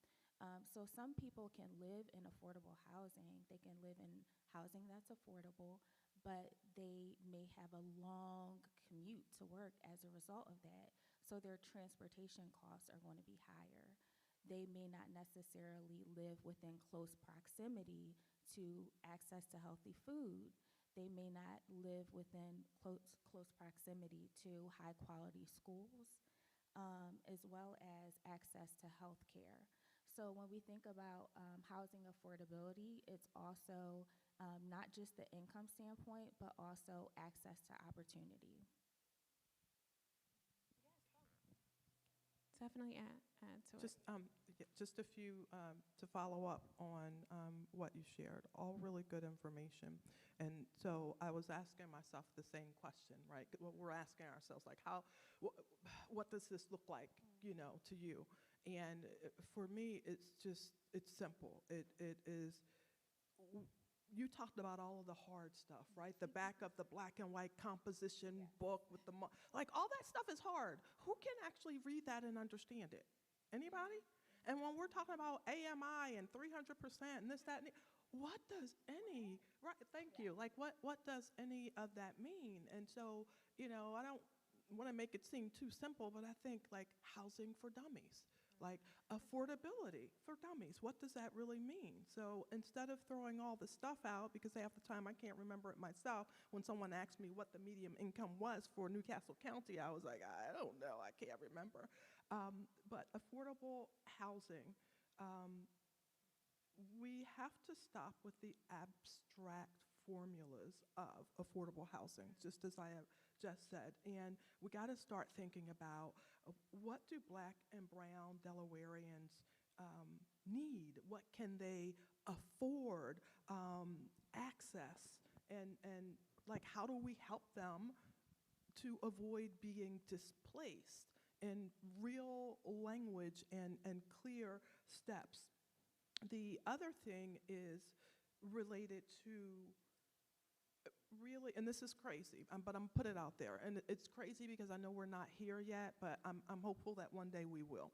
But y'all, imagine a world that we lived in, and you tied affordability for your housing to an individual's take-home pay, and that this was for all affordability, right? And then, because if you did that, maybe I don't need a voucher. And if you did that, maybe, there are other subsidies that I would not require if we had housing that was designed and you paid based upon what you brought home and not necessarily your gross.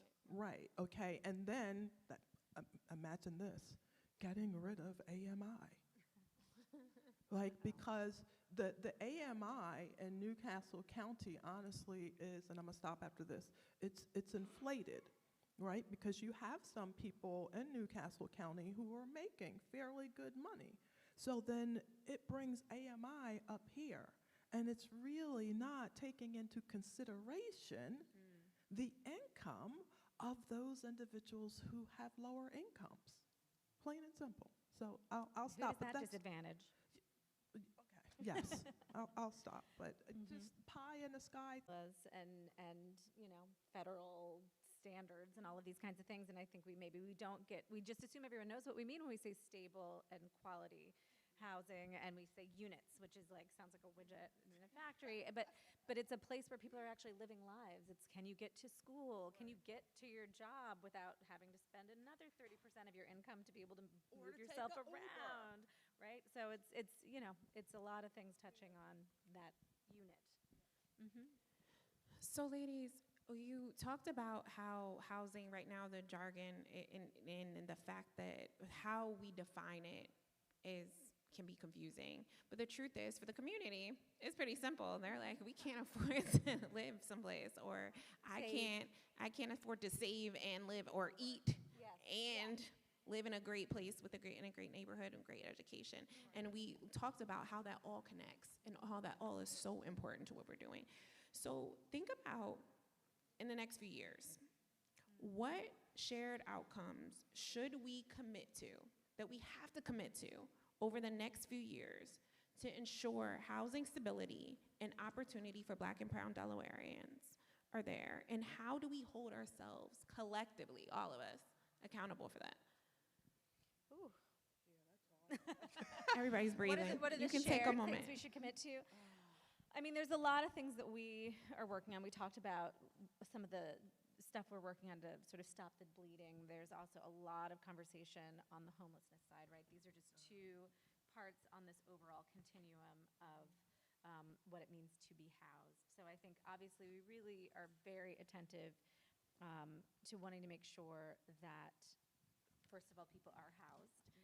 So I think being open to what that looks like, maybe adjacent to your own community, to make sure people have safe and secure and supportive, oftentimes, housing, because for someone on that open end of the continuum, quality, stable housing for them might mean permanent supportive housing that also has support services in order to help them beat maybe some of the challenges they're struggling with in their lives. Maybe they've got some behavioral stuff going on. And so we really want to be, I think, supportive of investments in that space, because a lot of people are falling off.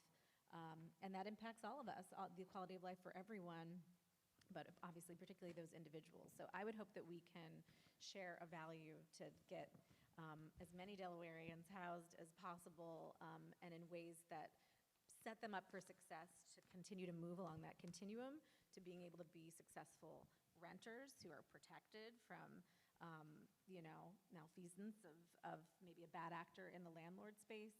That I'll talk about that side of things that I'm also looking at. I think we go to a lot of conferences and talk to colleagues in other states. One of the things that's coming up a lot, and we have a feeling about it in Wilmington, but I'm trying not to get conspiracy theory oriented, is sort of what is the role of private equity in the development of a lot of property? I see nodding heads. You guys are on Instagram and TikTok too, and you're seeing people talking about it. We are trying to understand what is going on in terms of, perhaps investor-owned properties and the impact that that is having on our communities, on affordability, all of these kinds of things. But often what we find as legislators is we just have to understand the scope of the problem first, and we, in many instances, are lacking data to really understand it. So I think one of the things we need to commit ourselves to is getting real data on the scope of maybe investor owned properties that may be leading to some of the displacement or just sort of distorted costs that are disadvantaging people trying to move up on that pipeline. So those are really the things I'm focusing on, those sort of entry point protections, becoming housed, becoming a renter who has adequate protections to stabilize, and then hopefully continue on building blocks to move perhaps into either to stay in that space if that's what you need, because not everyone's going to move along the continuum, or move towards home ownership. And I don't know if you wanted to add anything on that side of things. So, yeah, okay. Well, you know what? Housing Production Task Force. You chaired that. Yeah. I'm like, she's taking me off my game, y'all, off my game. It's yeah. So, okay. So, yes, co-chaired the, what was it called? Affordable, oh God, we have some. Yes, Yes. the affordable, because so many acronyms, y'all, I can't A keep lot up of with it. It word really salad. is. We love the word salad. Yeah, affordable housing Production. production Task task force. force. You There got we it. go. God, that's a mouthful. And oh, I wish Caitlin was here. Shout out to you, Caitlin. Love you. Because Caitlin was an integral part of that task force. And that task force essentially, said, look, we have this problem. And we brought all of these people together to evaluate the problem and then to, come up with recommendations so that we could decrease the problem. And it sounds really simple, but it is not. I think once that task force was done, we may have ended up with like over 70 different recommendations. So I'll pivot a little bit and talk about the future. There is a piece of legislation that will be coming out into the world shortly, very shortly. And I want to say a nice amount of the legislation to some degree took into account recommendations that were a result of the task force. And, when I have these conversations with people about housing and housing instability, and folks are like, well, why can't y'all just do it? As if I could, I wish I could. And I have to remind people, outside of the historical things that you discussed, related to Black people and redlining and things like that, as a state, and not just our state, so many others, this problem did not happen overnight. And most of our problems are connected to zoning. Yes. And that tells you what you can and can't do, right? And so 30, 40 years ago, somebody came up with this great idea related to zoning and the type of homes that we have. And, you got to have an acre if you got a single family house. And, so all of those things don't allow us to create affordable housing. And looking at zoning is like one of the very first things that we have to do. Because if I can now take an acre of land, we call it density, I'll try and make it simple, right? Instead of, because we got big words. So instead of, in my pie in the sky thought, right now an acre of land, one single family home, how about if on that acre of land, I was able to create duplexes, 4 duplexes? When I have this conversation with my son, because he's heavily, Del State, heavily involved in housing. It's like one of his passion projects, which is just really wild. And I say to him, I'm like, Ian, look at our backyard. We could get 4 more houses here. You've been brainwashed. I know. In the best way. In the best way. Absolutely. No, But it's just true. like really helping people to understand that. And while I believe that we are going to make strides and we're going to, not recreate, but we're going to make changes with zoning so these type of things will allow us to make more affordable housing. I know it's going to happen. I know it's not going to happen overnight. But even after we do this, and I say this all the time, we can't let the same thing happen again, right? And so I'm like, y'all, in the real world, there's this thing called a strategic plan. And, you have your business plan, and this is what life looks like right now, and we're going to create this strategic plan based upon that. The other thing that happens with your strategic plan is you review it. Mm-hmm. Is it effective? Is it still meeting the needs of the business or of the people? And what I hope is that once we get over this hump, as it relates to zoning, because it starts right here, that we commit to always reviewing our strategic plan to make sure what we now have in place is meeting the needs of the people, because that is part of our problem as well. And I'll say this and then I'm going to stop. My last thing, we're at 8 minutes. So, and We don't exactly have 8 minutes. So I'm like, what do I have? That's a fake 8 Oh, minutes. okay. 2 minutes. 2 minutes. Okay. Maslow hierarchy of needs, okay? And these ladies talked a little bit about it because that's my, so the bottom line is Maslow, because I'm a geek, there's my little triangle. If you heard me last year, I did the same thing, right? At the very bottom of the triangle talks about your housing and your stability. And the reality is this: if I do not have stable housing, I cannot reach self-actualization. I can't go to work. I can't do anything. And I'll stop. That's abbreviated version because folks are looking at me like crazy. Go ahead. I love it. Deanna, I want to give you a chance to answer that question. What outcomes should we commit to in the next few years? But also, we have a few audience questions, and one of them is they wanted to know the name and the title and the author of the book that you mentioned, The Color. Oh, yes, great. You can learn a lot about I was going zoning. to mention it again. So it is The Color of Law by Richard Rothstein.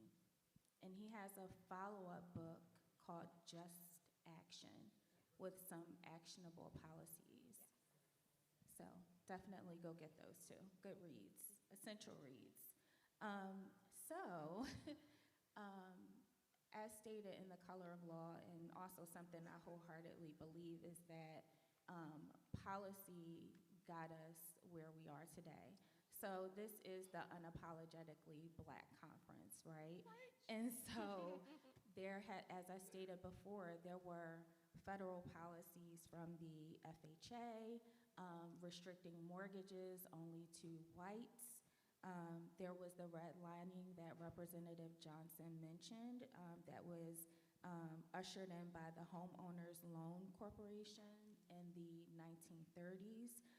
And there was also segregated housing, even public housing, where there was whites-only public housing and blacks-only public housing. And guess who got those opportunity-rich areas that I talked about? Just guess. You can say it, in your head. But my point is that there were policies in place that created the communities and the inequities, the wealth disparities that we see today. So there need to be policies that ensure that we undo all of that hurt, right? And so we really have to focus on policies at the local, state, and federal level. So in terms of shared outcomes, policies, particularly around funding, more funding appropriation to create more housing, and that could be for homeownership as well as rental to support people along the continuum. And also land use policy. So Representative Johnson stole my answer. So zoning does impact a lot of concentrated poverty. So we have to be mindful of that too when looking at policies, and make sure there's inclusionary zoning that dictates that additional affordable housing needs to be incorporated in some of the housing development that's taking place to really promote mixed income housing, which creates what? Opportunity-rich communities. Yay, I love it. Incorporate that into your dialogue more, opportunity-rich communities. And also by right zoning that allows developers, it doesn't disallow community voice, but it allows developers to bypass the NIMBYs.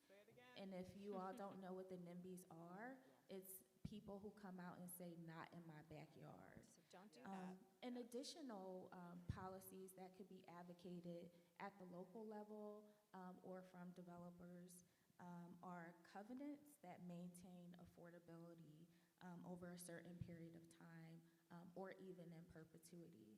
So those are some specific examples of things that can be an outcome and an impact.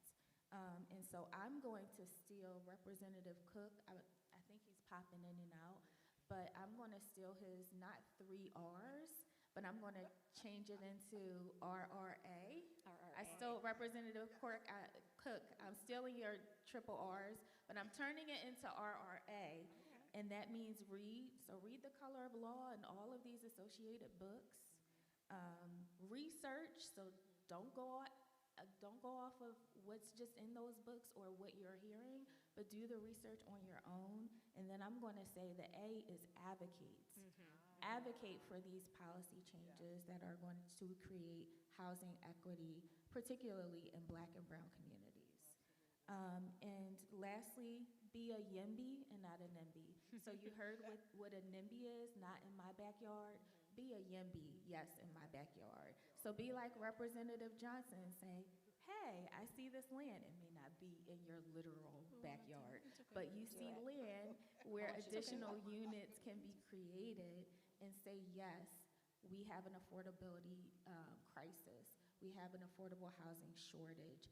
We see an opportunity where we can create more housing, particularly affordable housing, and say yes to that, and then go out and do something. Your do something is advocating. Thank you so much. We actually have to wrap up this panel. We Okay. have so many good questions, though, so I'm going to share it with the panel a little bit later and Okay. allow them to either somehow answer, maybe during lunch. We can figure something out together. But a lot of the questions ask, how do we find out about low affordable housing? How do people know they have access to legal support even when they're evicted? And the truth is, we're gonna add to Deanna's RRA with an S, and that's the share part. The truth is that there's not enough marketing in the world that just these 3 people can do. We need everybody's help. So when you hear something like that you can get free legal support, and you have a friend, a family member, a cousin, a neighbor that needs help, remember that and share it with them. Because the truth is that we don't have $1 million in marketing budget just because we don't have $1 million to build homes. We need 100 million. So the fact that the only way that we'll be able to do that is if we all share. If we all share, spread the word, if we all talk about it, and all continuously talk about the issue, advocate, and share with our neighbors. The Delaware State Housing Authority website is a great place to start, though. And also Delaware 211. Yes, get Yes, that plug in. And Delaware at the national 211. level, Yes. inclusive of Delaware, the National Low-Income Housing Coalition has a lot of good data around affordable housing in this state as well as throughout the country for comparative analysis. Everybody give these ladies a round of applause. Thank you so much. Thank you for listening. Thank you, ladies, for being a part of it. And remember, housing, most important of all these things we talked about today, the foundation of what we talked about today. Thank you. Come on, let's celebrate this amazing panel. You can turn me up a little bit, Mr. Soundman. Can you turn me up just a little bit? They're going to take a picture. Housing is a human right. It is a dignity of a person to be able to go home to their house. And so we need to make sure that we are in the room where we can really support that housing is a human right, that everyone deserves a place to lay their head. We know how it feels to work a long day, and you can't wait to go. We know how it feels to work a long day, and we can't wait to go. And everyone deserves that feeling. So thank you, ladies, for the work that you're doing. Thank you so much. Let's celebrate them one more time. And Deanna, that's my girl. This is my coalition sister, my LDI sister. I'm just so proud, honey. VP, let's go. I'm just so proud. So before we have lunch, we have one more panel. And this is the panel, ooh, I feel sorry for y'all. Y'all in between lunch, but y'all gonna be all right. Y'all gonna be just fine. It is a necessary conversation to have, that it means nothing to do well in life and not have your health. So health equity in Delaware and the Black community is our next panel. And so I invite my good sister, she is now my LDI sister too, and she's also my coalition sister. There she is, Dr. Simone, to the stage, and she will introduce her panel for further conversation. Just a little tidbit, again, get some refreshments, get some coffee, bathrooms are outside. Take care of yourself while you're in these sessions, but we will have a fun break coming up soon. So the marathon continues. Dr. Simone.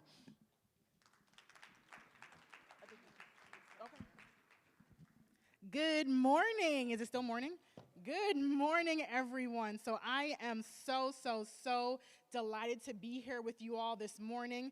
My name is Simone Silver, and I lead policy and advocacy at Christiana Care. And Excited to bring up my panelists. We're gonna have a critical conversation on inequities facing Black people in Delaware.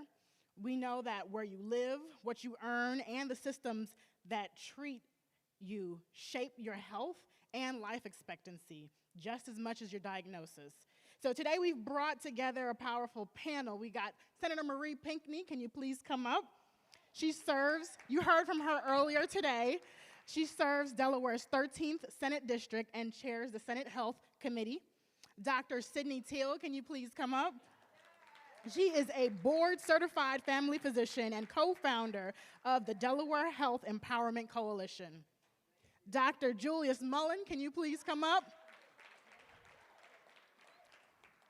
He's a trauma-informed therapist, university professor, and a national speaker. And finally but not least, Ms. Sequoia Rent, can you please come up? She serves as the chief of the Bureau of Health Equity with DHSS.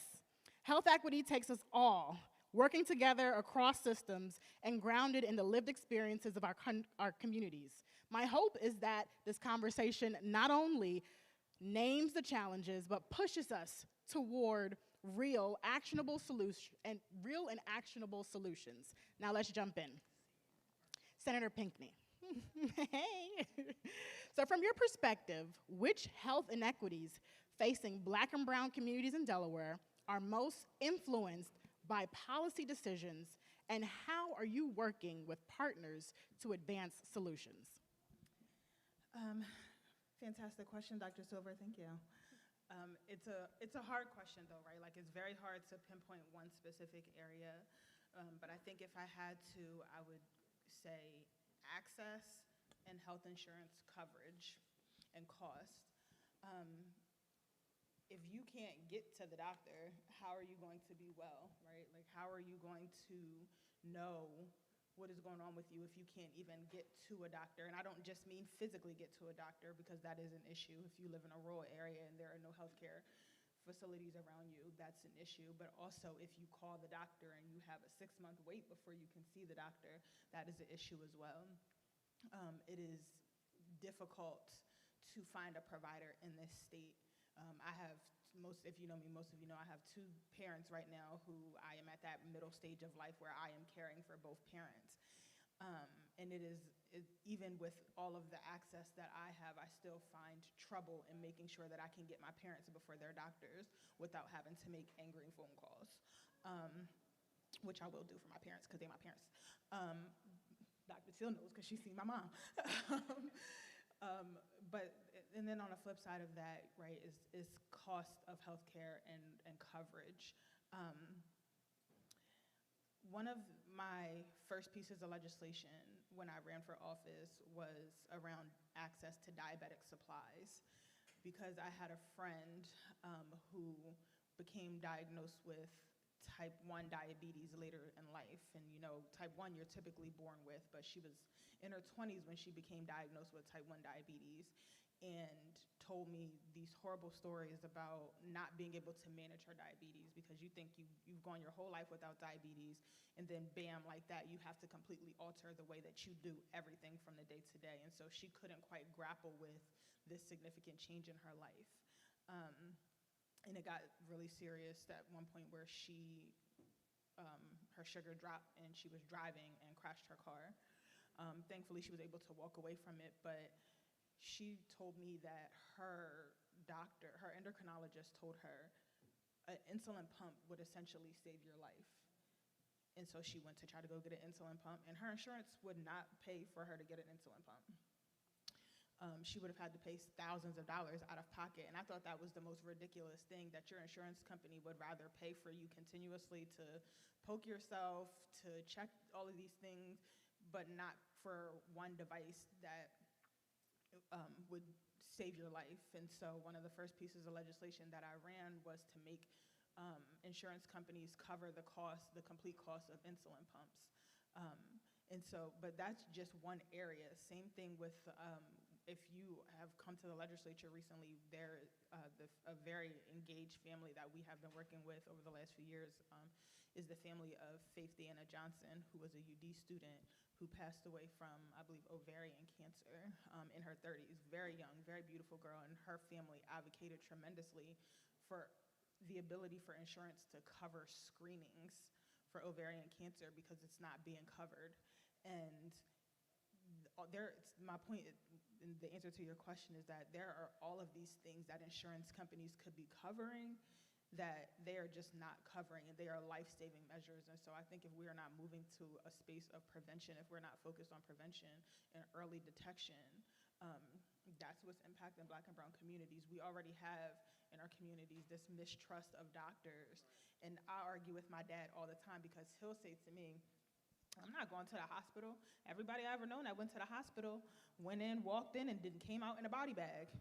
And so I'm always trying to probe him, well, can we talk about that a little bit more, right? How sick were they by the time they finally went to the doctor because of this mistrust? So not only do we have to heal this mistrust between providers, thank goodness for providers like Dr. Till, Dr. Mullen, we have Black providers and we're making strides in that area, but we also have to make sure that people can get to them. We have to make sure then that insurance companies will actually cover the things that doctors say are needed and not have insurance companies be the driver of care in ways that they're not even educated to do when we have providers who are supposed to be the ones doing that.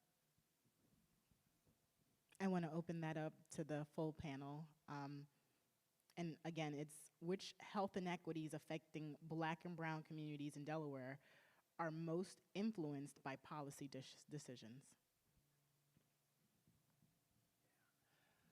For me, being the person who is, really focused on mental health and trauma and toxic stress, there is, and just follow science. I'm not just talking, you know what I mean?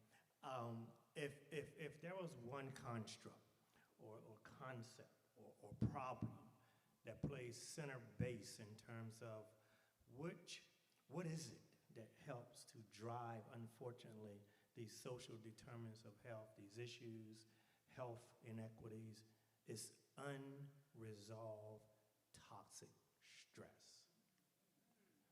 And where that comes from, as we know, unresolved trauma. In the state of Delaware, there is 1 out of 4 of all Delawareans have been exposed to 3 or more, 3+ adverse childhood experiences and also adult traumatic experiences.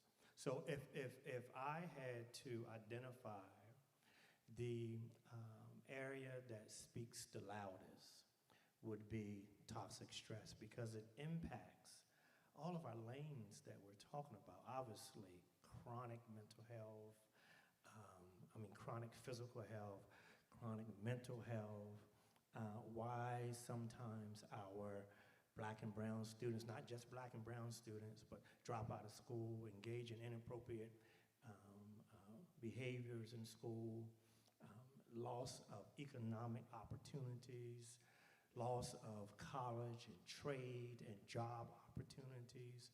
It leaks also into the prison system. Who do we see most often in corrections?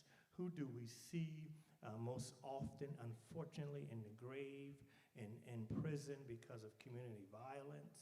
Who do we see most often, sometimes unaddressed, dealing with depression, anxiety, addictions, suicide? In fact, according to CDC, the fastest growing group who died by suicide in the last 10 years are young brothers that look like me. So I could certainly go on, but I have to continue to elevate this conversation about unresolved toxic stress and trauma. Yeah, that's absolutely true. That was actually one of the things I was going to talk about. Fastest rates of suicide are among African Americans. You can think back, we never thought that would ever happen, right? That we are resilient people, and yet something has changed, right? Somehow the calculus has changed, and you're absolutely right. At the heart of this is stress.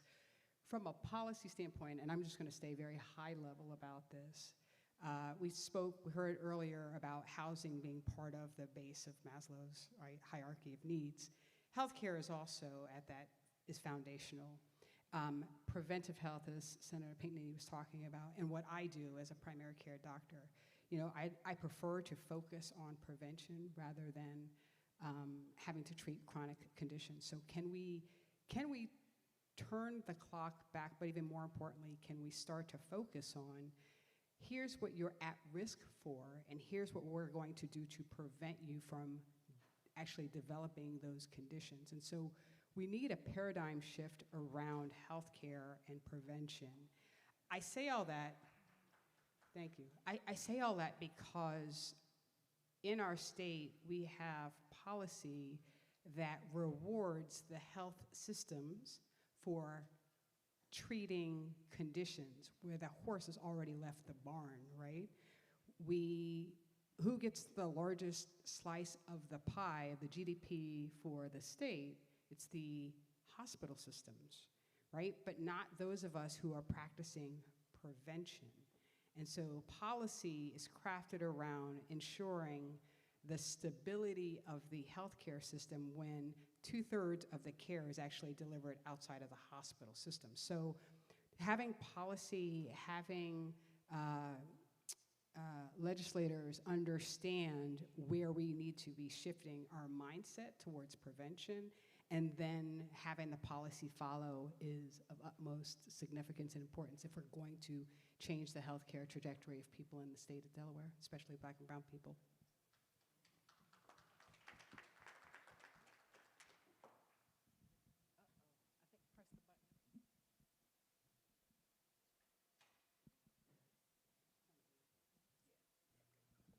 Sorry about that.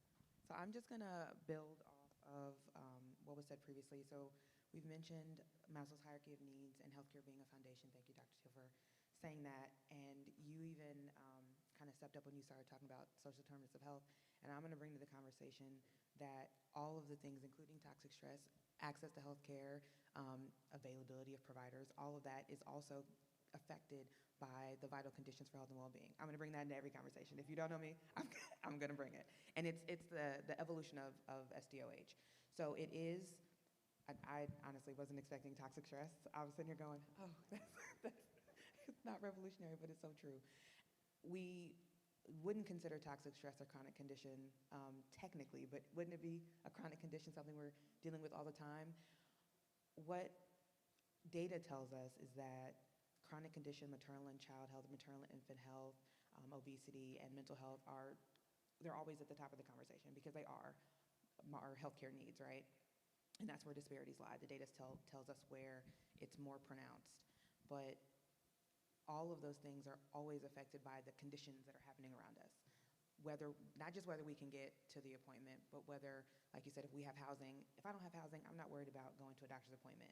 Or if I have kids and I don't have housing, I'm thinking about where they're going to sleep and what they're going to eat. If I'm going to eat, maybe isn't even on my radar. So all of the things that make up that wheel, including belonging to civic muscle, being able to make decisions about the things that affect you are, for me, and from a public health and health equity perspective, going to be the most important things that we're going to work on, cross-sector. Thank you for that. And so, Senator Pinckney, you mentioned your dad, his preconceived notion of going to the doctor, going to the hospital, and not coming out. So let's talk a little bit about how trust and historical harm and lived experiences shape health outcomes in Black communities, and what responsibilities do we have to rebuild trust through policy and practice? I mean, I don't think that anybody in this room is a stranger to the historical harms that have been done to Black people in the name of advancement of healthcare, right? If we're talking about the Tuskegee syphilis experiment, if we're talking about the experiment of on Black women in the name of OBGYN care, and the idea that white providers thought that Black people did not feel pain and so didn't feel need to provide us with medication, but then on the flip side, they say that Black people are drug seeking, so don't give them medication for that either, right? Like I don't think anybody in this room needs a lesson in the historical impacts of racism on healthcare. I think the more important conversation is how we repair that trust. And I'm always going to give it up for Black providers. I'm so grateful to have Black providers all up and through my family's care and my own care. Yes, and Black providers aren't going to be the only providers that we see, so it can't just be on the backs of Black providers to have to save everybody. There is a responsibility of white providers to become educated in the fact that their doctors don't trust them. My freshman year, a legislator did a bill, I can't remember what it was, but it was focused on primary care. And he was a relatively young legislator too. He might be like just a couple years older than me. And I can't remember exactly what he was working on, but I remember saying to him, well, how are you going to account for provider mistrust in that? And the way his face screwed up, you would have thought I just said the most significant thing in the world. And he was like, I don't know what you mean. And I was like, you don't know that Black people have mistrust of doctors. You don't know, like, and genuinely, he had the privilege of not having to have ever thought about that. And so, I think it's important that you're asking that question, but I don't think that's a question that has to be asked of anybody in this room. It is a question of like how we then go out and make sure that providers who are not cognizant of those things are dealing with it.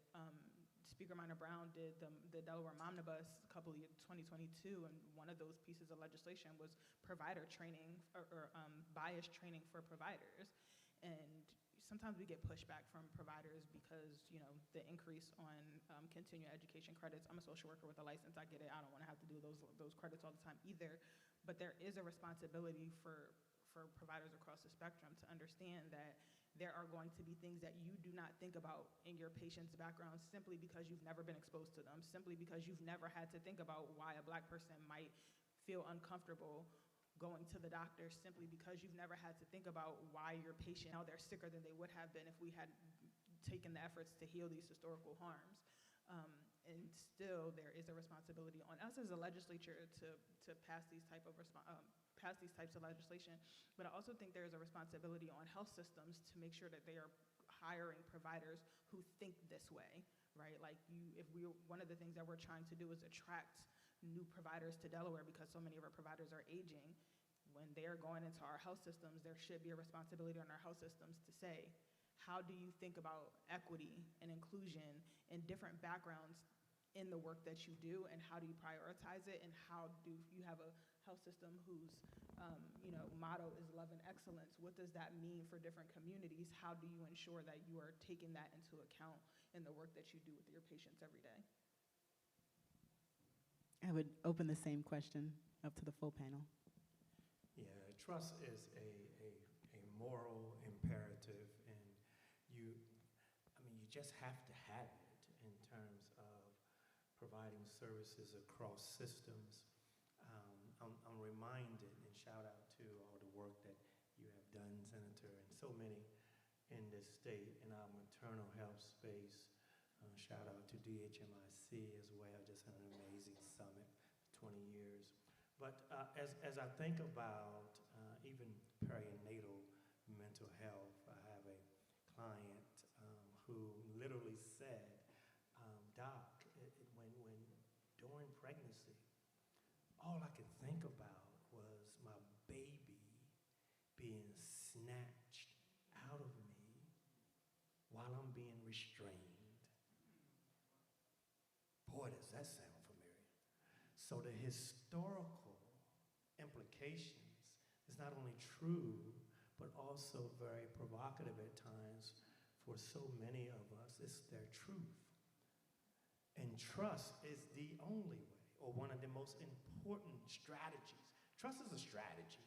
It's a best practice to overcome some of the historical trauma that resonate in so many of our families is very important. I mentioned to you about the suicide rate of Black and brown men between the ages, I think it's 18 to 30, rising. Shout out to the College of Business at Delaware State.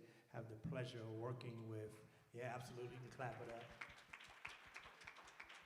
Had the pleasure of working with these amazing brothers from a business intelligence perspective, but also recognizing that mental health is real. That although they have these amazing dreams and aspirations and some intellectual, driven, motivated brothers and sisters in the College of Business, but they recognize also that we gotta address the stigma around mental health, psychological well-being, counseling, in a way that trust has to be part of that process, because they have been taught to, as we know, tough it out, man up, don't cry. At 2 years old, when I fell down off my bike and my knee was bleeding, everybody was saying, get up, you all right?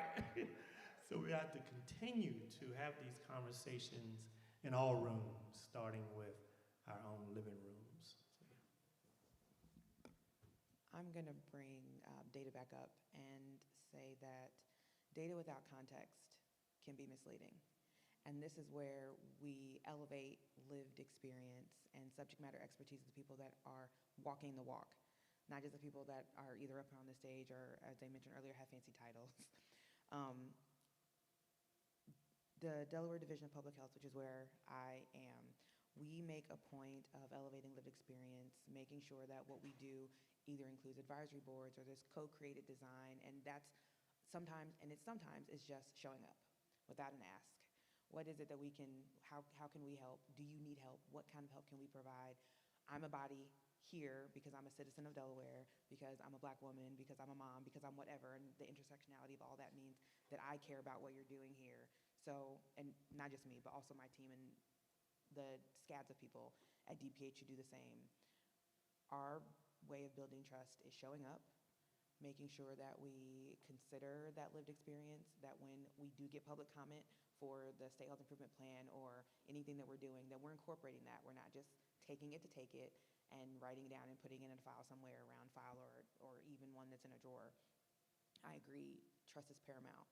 And one of the things that one of my family members says, if we don't have trust, we don't have anything. And it's repeated all the time. And that's true, which is why, I mean, I can say on behalf of DPH, we are constantly working to earn trust and build trust with the communities that we serve, that we engage in, that we're a part of, because we're members of those communities as well. I would say before we get to trust, right, you have to think about belonging. You have to belong and you have to show up, right? And as I think as a healthcare provider, you know, Black physicians make up like less than 5% of all physicians in the nation. Black female physicians, like less than 3%. When you're walking into the room to see a patient, regardless of color, for the first time, it is about doing the one thing that everybody wants someone to do, which is to actively listen, to look at them in the eye, not at the computer, and to be responsive. And so when I think about why our organization exists, it's because these three elements are missing in healthcare, I would say. It's pervasive, unfortunately. You have 7 minutes to assess what's going on with a patient in primary care and even in specialty care, and to deliver a plan.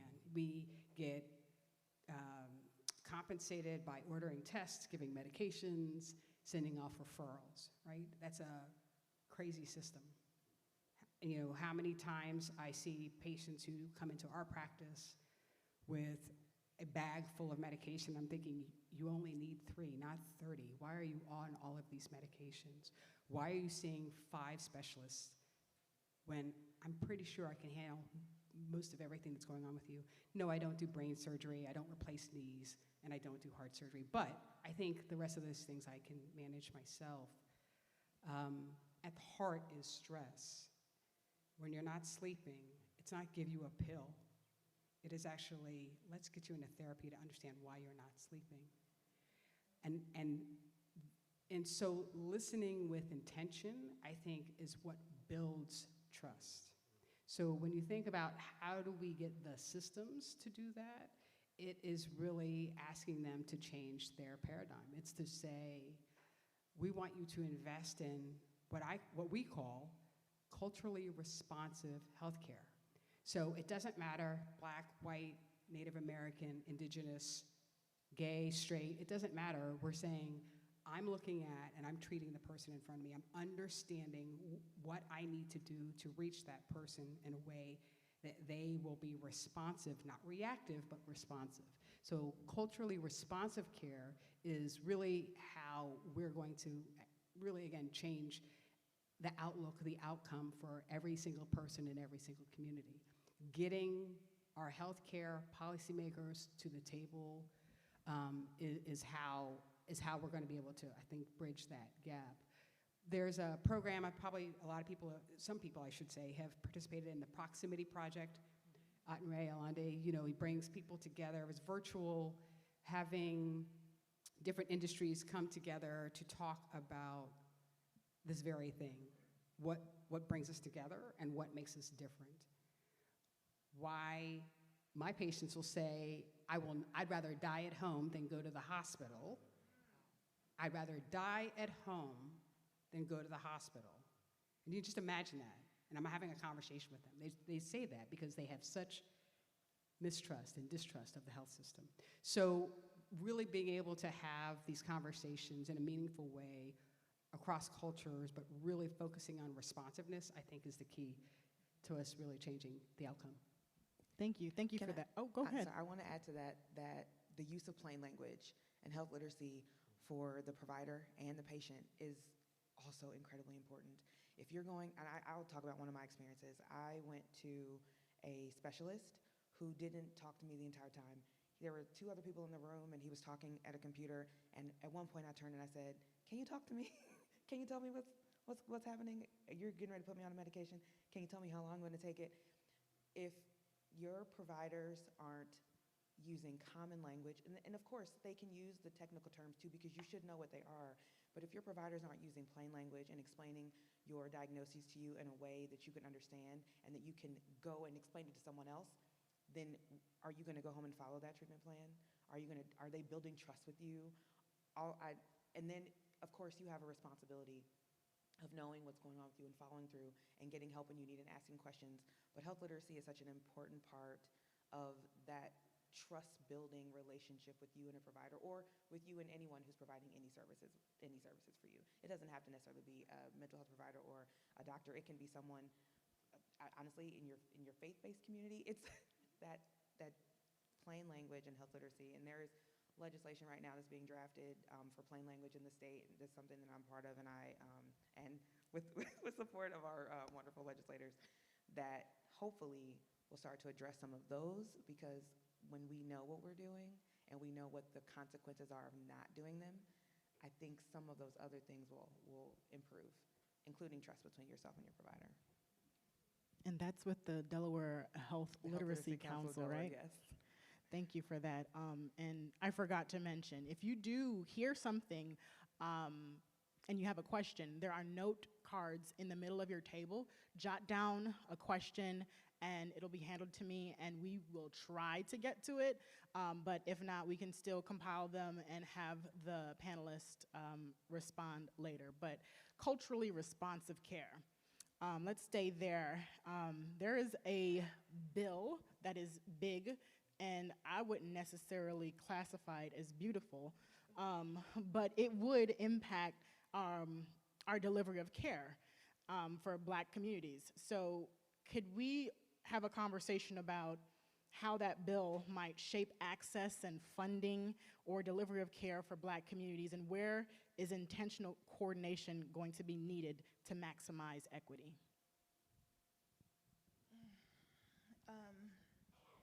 So when OBA, One Big Beautiful Bill, was introduced and passed, I remember being terrified, like immediately, and for a couple of reasons. One, because I knew there was going to be significant impact on our state, but 2, because I didn't know what that impact was going to be.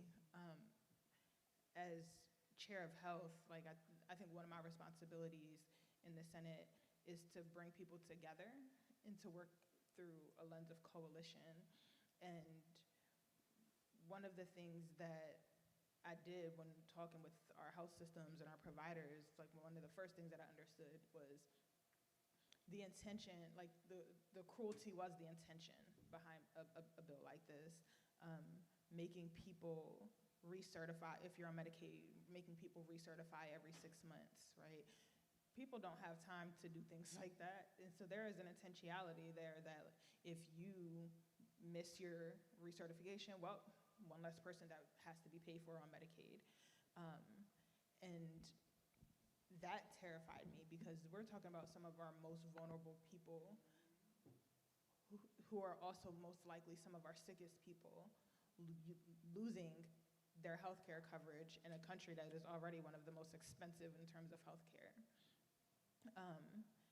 And so OBA did a whole lot of things, but I think to me, one of the biggest things was this threat to Medicare, to Medicaid, to basically ensure that people were sliced and diced off of Medicaid.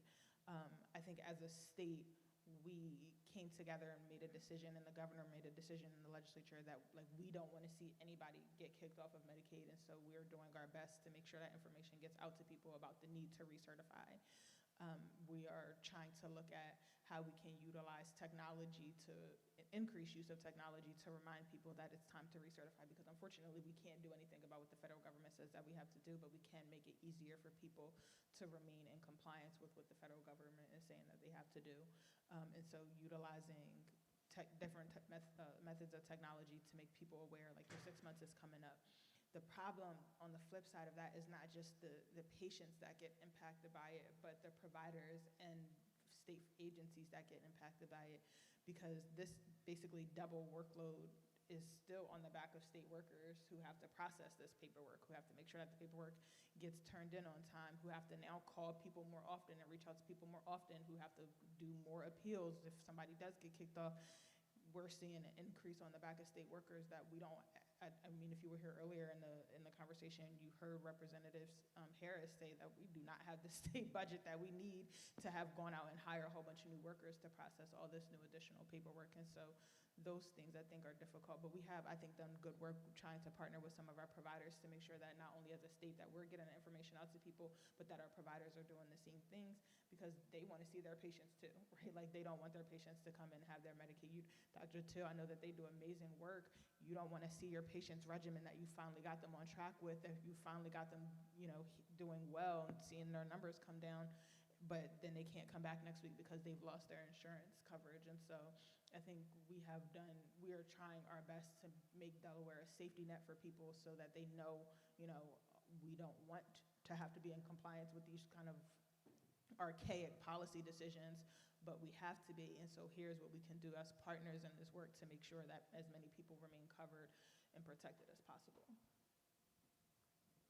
I don't know if I can speak as eloquent as the senator there, but I certainly high-five all of your work and your colleagues and your sentiments. Like many of us in our communities, when trouble comes and turbulent times are in front of us, we tend to go to our elders. And I recall a conversation from my 95-year-old aunt. My head down in despair. She said, "Baby, we've been dealing with whatever that thing they call it, big, you say it's not beautiful, so the BBB, for a long time. Slavery, abolishment of slavery, Reconstruction, Jim Crow, segregation, desegregation, whatever the names are, we've certainly had been facing troubling, divisive times. Pick your head up." She said, "Don't be no fool. Know what's going on. Unify with strategy." And so that is the choices that so many of us in rooms like this, speaking to the choir, of course, continue to embrace. Unify not just those who look like us, but those who have our best interests. She said, "We used to meet at the church, backyards, barbecues, and That's where we develop strategy. She said, whatever the rooms are, continue to use and model what works. I know Dr. Allen is often the face of strategy and policy and unity. Replay those playbooks. Get the people in the rooms. Continue to, of course, be resilient, but not only resilience, be strategic in strategy and unification. So that's the philosophy that I would continue to not only implement myself, but continue to get like minds around. Somebody said when 2 or 3 gather, but I'm not going to go there. I'm not going to go there. I'm not going to go there. Okay, so I'm just going to say equity is not abstract and it's not arbitrary. And changes happen at the federal level and at the state level all the time. So this particular bill, or any bill, is just kind of par for the course, the way I'm seeing it. There are definitely things that are going to be reshaped and impacted, but at the end of the day, it's going to come down to multi-solving and implementation by the state agencies, by community partners, how we work together. And I've heard, people have heard me say this before, I've got $50 and you've got $50. What are we doing with our 100 to have the most impact and prevent the most amount of harm? How are we allocating? How are we strategically planning, as was mentioned by Rep. Johnson earlier? What are we intentionally doing to make sure that whatever is reshaped, however funding streams change, that we are still having the impact that we want to have? Are we doing equity assessments or equity impact assessments? Are we looking, when we're multi-solving, at who's missing from the table? And I know we do that all the time, we do. But are we going, okay, well, there's a gap here, and if we don't fill this gap, even though we really want to do this initiative, it might harm these people over here. Are we moving forward? Or are we looking at ways to fill that gap, or are just pivoting, just in general? So it's, from our perspective, especially since DPH is an implementation driver, it's going to come down to that. How are we using the funds that are coming our way? And how are we dealing with the changes? We don't have to widen the disparity gaps. We can strategically plan to make them more narrow.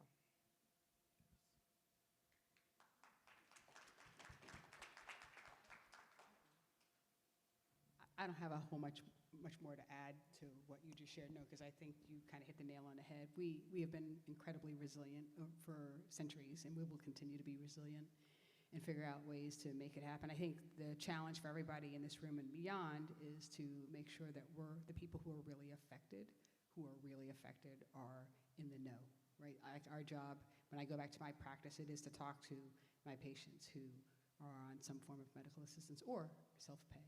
And it's for all of us to make sure that we are connecting with those folks. Thank you for that. And I have a question from the audience, and I think you might be able to have an idea on how to answer it, Dr. Teal. It says, are you able to address African American provider fatigue, shortage of long waiting and referral opportunities? What do we do in the meantime?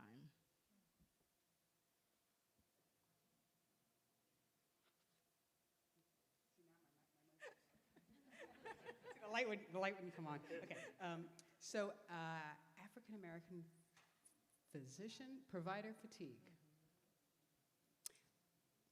I will speak for myself. I don't know the fatigue. I am excited, thrilled, passionate about the work that I do. I will tell you, honestly, for me personally, COVID was the charge to say enough is enough with the way that things have been done. This is a moment to understand that you have to be flexible, you have to be nimble, and I understood the assignment, and so I'm doing it. I left Christiana Care. To me, I think I'm practicing my best medicine ever, and I feel really good. So that's me. I'm not going to speak for anybody else. I do think that the system in general, healthcare has become so burdensome, the administrative burden on clinicians to, as I said, deliver care in such a short amount of time, often not knowing the patient, the person in front of them, understanding the complexities that surround that person, which is what we're talking about today. It may have nothing to do with their health care, but rather transportation, housing, health literacy, you know, other things that are impacting either that person directly or indirectly, those all impact how someone actually receives the medication, or more importantly, the treatment that you may be offering. So that fatigue is real. The stress and pressures that health systems put on clinicians to hit certain volume numbers in order to get bonuses. So there's a, and you know, those could go on and on and on, I think. Those of us who I think are clinicians, we also understand the assignment to talk to young people, talk to those who are in school, provide mentorship, guidance. All of us do that at the National Medical Association, the first state National Medical Association. That is our medical professional association in the state. And then nationwide, the NMA is doing that work as well. We partner with so many other collaborative community-based organizations, sororities and fraternities. Everyone, I think, is doing their part to really ensure that we're getting as many kids exposed, young people exposed to healthcare, to STEM careers, so that there is a pipeline, there are pipelines into these healthcare professions.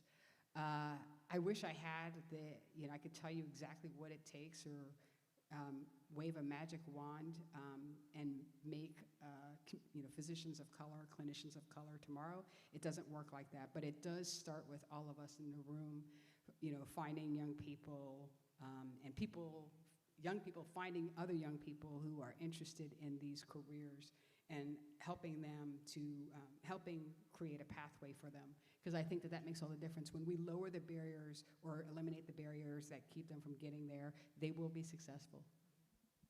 Thank you for that, and I think that is a wonderful note to wrap up on. Eradicating our barriers. So I'm going to give the panelists 30 seconds each to just provide a closing remark to the audience to say, what should we be doing to eradicate those barriers, close those health equity gaps? 30 seconds.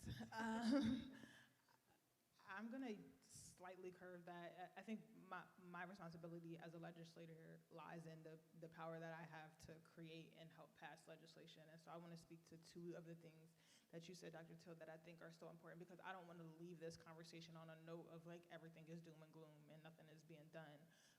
I think you are absolutely correct when you talk about the incentivization of providers to hit benchmarks and numbers versus actual people-centered care. And so one of the things that is on my agenda for next year, and I think it's probably going to be my main focus for next year, is figuring out how, as a state, we incentivize increased use of value-based care, so that you are not just saying, well, you have 7 minutes to see this patient and you better figure it all out in that 7 minutes. If you want to be reimbursed, if you want to be paid, you have to show that you are actually providing value and outcomes that are worthwhile and that are making people healthy. If you want to be paid and compensated for the work that you're doing as a provider, there should be care behind the wellness that you are providing. And then I also want to speak to the fact that, like you said, that primary care does not get the focus and attention that it deserves, when so much could be done and healed on the front end if we invested more in primary care. If any of you have been they stopped the ads, but there was a bombarding from some of our health systems around what is SB 1, Senate Bill 1, and it is a piece of legislation that, if you aren't hearing it from the right side, is being advertised as something that it's not. The whole intention behind SB 1 is to increase the amount of funds that we are putting into primary care. So it's telling our health systems that you can't charge astronomical rates for the things that you do. When we had the hearing, I know this is not 30 seconds, I'm gonna take like 10 more, I promise. It's important. This bill is so important. There was fear mongering around this bill because one of the major parts of the bill is that it caps the charges that hospitals can pay or can charge at 250% of what Medicare charges. So Medicare charges this, hospitals cannot go above 250% of whatever Medicare charges. And we got told that we were going to destroy the whole entire healthcare system if we passed this bill. During the hearing from this bill, we asked a researcher from Brown University, well, how much are our hospitals on average charging? We're at almost 450% above what Medicare says that something should cost. So if you go to the doctor and or you go to the hospital and you need a knee replacement, the knee replacement Medicare says costs $50. They're charging 450% more than what it should cost. So we are saying that you have to maintain that under 250%. We still got told if it's under 250%, you're going to destroy the healthcare system. We're going to lose jobs. All the things that you want for Black people are going to get canceled because we don't make any money on that stuff. 250% is still one of the highest numbers from any other state that has this same legislation. It's still one of the highest numbers. So we're at a place of negotiating that legislation so that that money, instead of being spent on the back end, can be invested into primary care on the front end. 30 seconds-ish. No, I totally yield my 30 seconds because that is extremely important for everyone to understand. Think about if you have a pie for healthcare and the state has a fixed pie, and what Senator Pinckney is saying essentially is that I'm going to say 70% of that pie is going to the healthcare systems, and 30% of it is going to preventive care, primary care. That is how, that is where we are now, and so this legislation would help to ensure that there was an investment in preventive care, outpatient medicine, so that we can receive the care that we really are entitled to as Delawareans. So if you don't know a lot about that, and I would say with my 5 seconds left, educate yourself about what is happening in the legislature and how it directly impacts you, your family, our community. It's very eye-opening for sure. Thank you. And also educate yourself on what continues to work, what has been proven in terms of science, best practices in our state. And I'll just stay in my lane for just these particular recommendations. And with so many of our responses and answers are hidden in plain sight. The work that I've mentioned that our DHMIC is doing, shout out to Dr. Impulsi and her team in the space of maternal health, trauma-informed care, Trauma Matters Delaware, and so many folks and professionals and stakeholders around the state are leaning on the best practices from brain science and trauma-informed care, social-emotional learning in our K through 12, great leadership there. Love what you're doing, Dr. Hazard at Capital School District back there. And don't forget about grassroots funding. Grassroots supports lots of effective, outcome-driven entities out there that are doing amazing work all across the state in all 3 counties.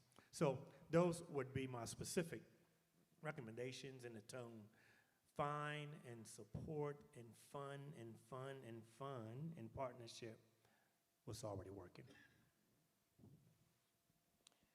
With my 30 seconds and coming from state government perspective and also talking about implementation as I did before, the priorities that tend to move the needle are the ones that strengthen systems and infrastructure across sectors. So it's not just going to be healthcare, it's not just going to be education, it's not just going to be transportation or natural and built environment, and it's also going to be, as Dr. Teal mentioned, after you've done your research and you know what's going on with the legislators, you know what's being presented, that you use your civic muscle and you use your voice. It's the center part of the vital conditions wheel, not just because it connects everything, because they're all connected, but because we, as was said in the earlier panel, we have the power to make the change that we want to see. So implementation, again, cross-sector collaboration, my $50, your $50, where we do it with our 200 across this screen here, and then exercising that civic muscle. And if you don't know how, ask questions. In the very first panel, Sade was talking about having the phone numbers, but I don't have to have phone numbers, I have email addresses, and have a voice and I can show up at a public meeting virtually, I don't have to be there in person and I can make my voice heard. And so can you. All right. Thank you so much. This has been a remarkable conversation, and I am going to turn the floor back over to our wonderful MC. Oh, so sweet, honey. I think they want a picture with y'all, but give it up for our panel. So I just want to shout out my dear friend, Ms. Sequoia. Downtown Milford had a severe need with health equity.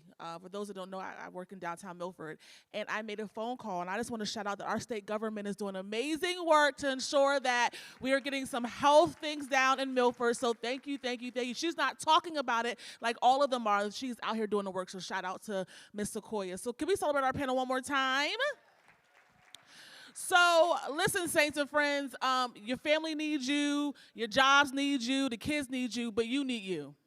And so at the end of the day, the two things that you need to have in your toolbox before you leave this room is a good primary care physician and a therapist. After you get off that altar on Sunday mornings, you need to go talk to someone to get some practical skills and strategies.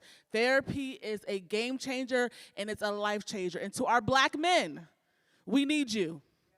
These suicide rates are scary. I have 2 brothers and a dad, and I'm always checking in. Even when they say it's good, I'm always checking in. Take care of your people. So as we transition, we're going to take care of you, get you some good lunch, put a little vibe on some music. We have a special performance for you, but we'll let you get some lunch first. So lunch is at your own leisure over here in the corner. Enjoy yourself. Use the bathroom. Chick-fil-A, someone asked about Chick-fil-A. Chick-fil-A is open for those who have other dietary needs. So take a moment, take a break, and we'll be back with you soon. All right?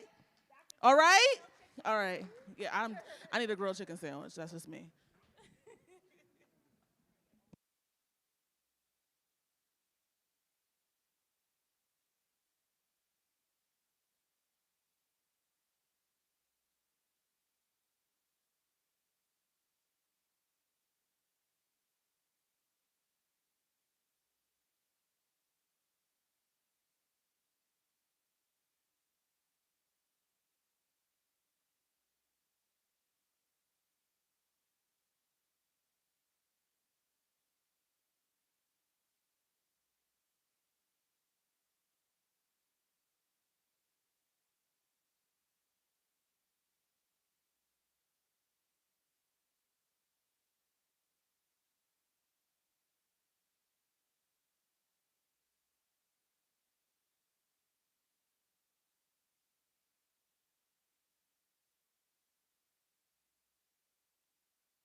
All right, friends, this is now I feel we got the cookout for real now. This is our vibe. Shout out to Mr. Soundman now.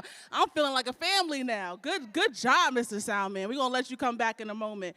So, ladies and gentlemen, we are so honored that this year we have a young person amongst us. And so I'm gonna introduce her and let her do her thing. But Miss Akira Jackson is 20-year-old graduate. Come on, writer, you're a writer. I graduated from Cesar Rodney High School. Now going to obtain her associate degree in human services at Del Tech in hopes of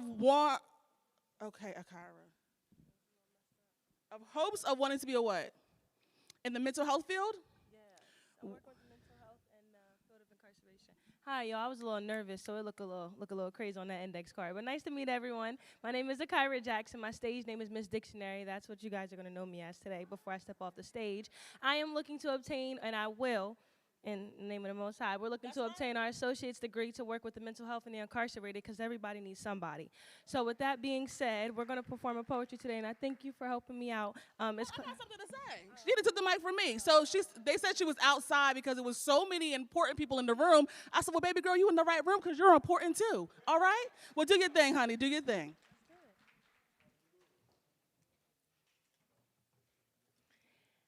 All right, it's an honor to be here with everyone today. They're unapologetic. I love this. This poem is original. Created it myself, in the works. It's called Before I Even Speak. Before I even speak, my skin already said it.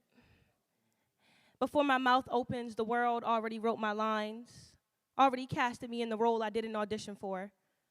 Criminal, threat, athlete, servant, never child, never soft, never simply me.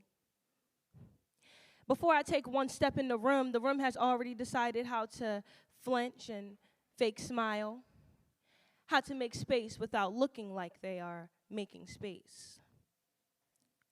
You see my skin and call it a story. You see my walk and call it a warning. Being black is living in parentheses, always an explanation, a side note, a rule to the world in which they wrote. It's being too visible and still unseen. It's being the blueprint and still not the dream. It's teachers lowering their expectations before they even knew your rest, like it's some kind of praise instead of a trap. Being black is an education no school can teach.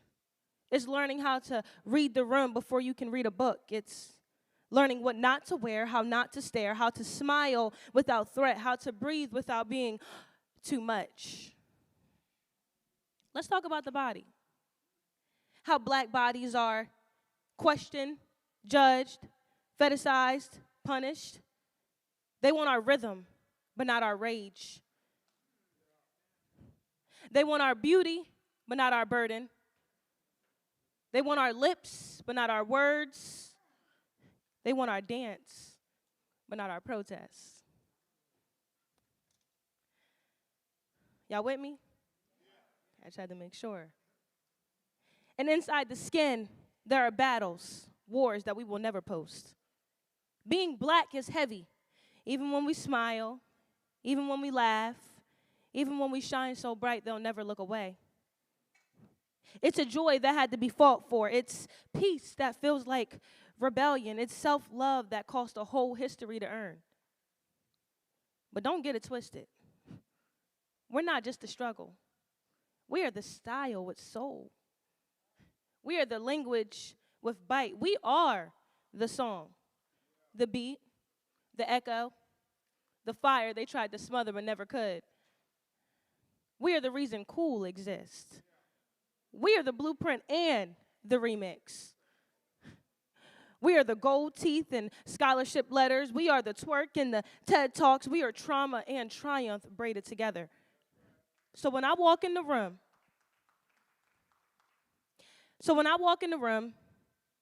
don't act like you know me because you watched one movie or followed one activist.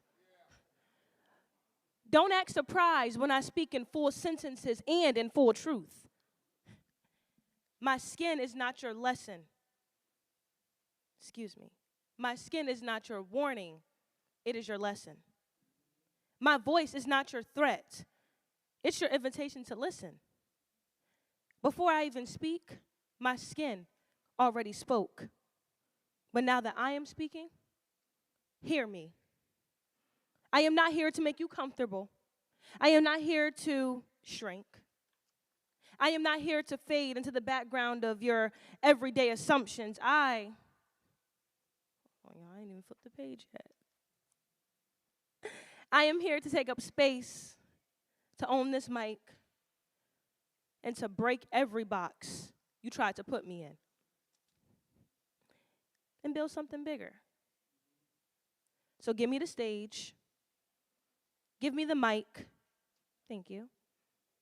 Give me the scorecards. Then hand me first place. And every flower you never thought I deserved before I even speak. Thank you so much.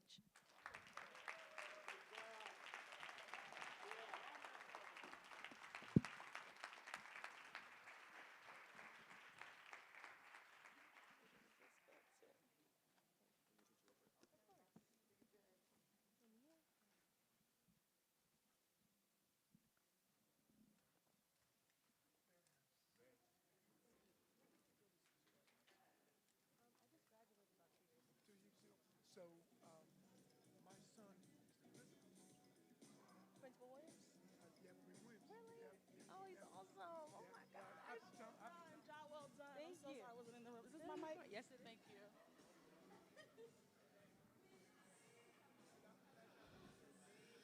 Thank you so much, Ms. Jackson. Enjoy your lunch. You have about 10 more minutes. Meet somebody new. I always tell people, don't be in a room this powerful and don't leave with a couple of contacts. Your next opportunity is probably looking you right in your face. So make some connections and enjoy your lunch.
So as my pilot told me the other day, coming back from Tulsa, we're going to make up some time in the air.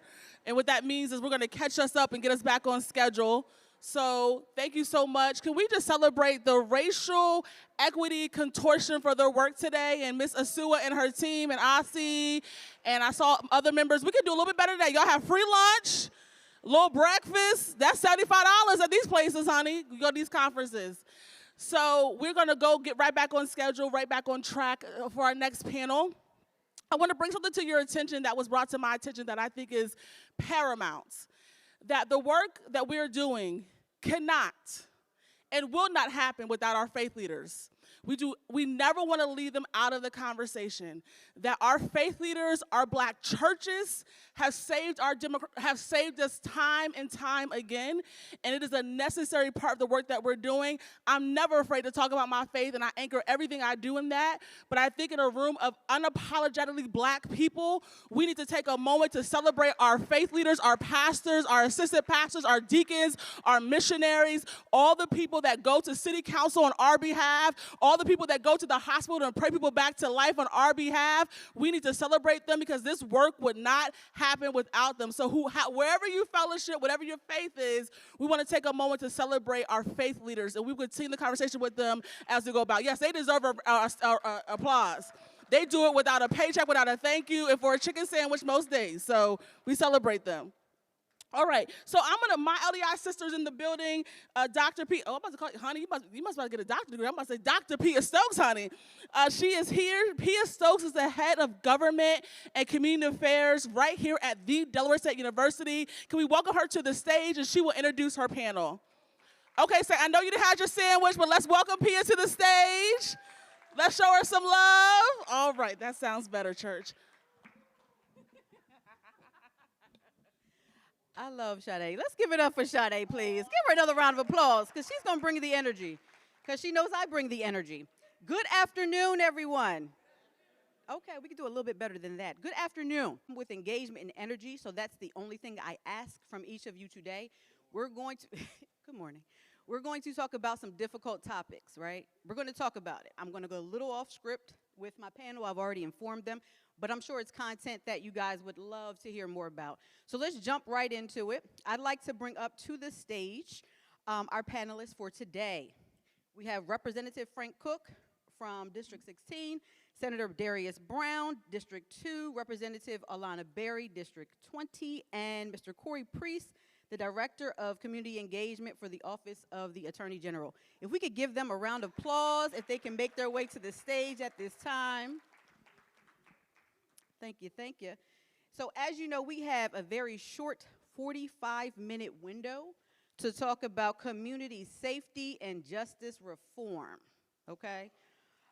Specific in that, we're going to talk about community violence intervention, youth safety and prevention strategies, BBB overview, and an implication on justice for communities of color, and lastly, justice reform priorities.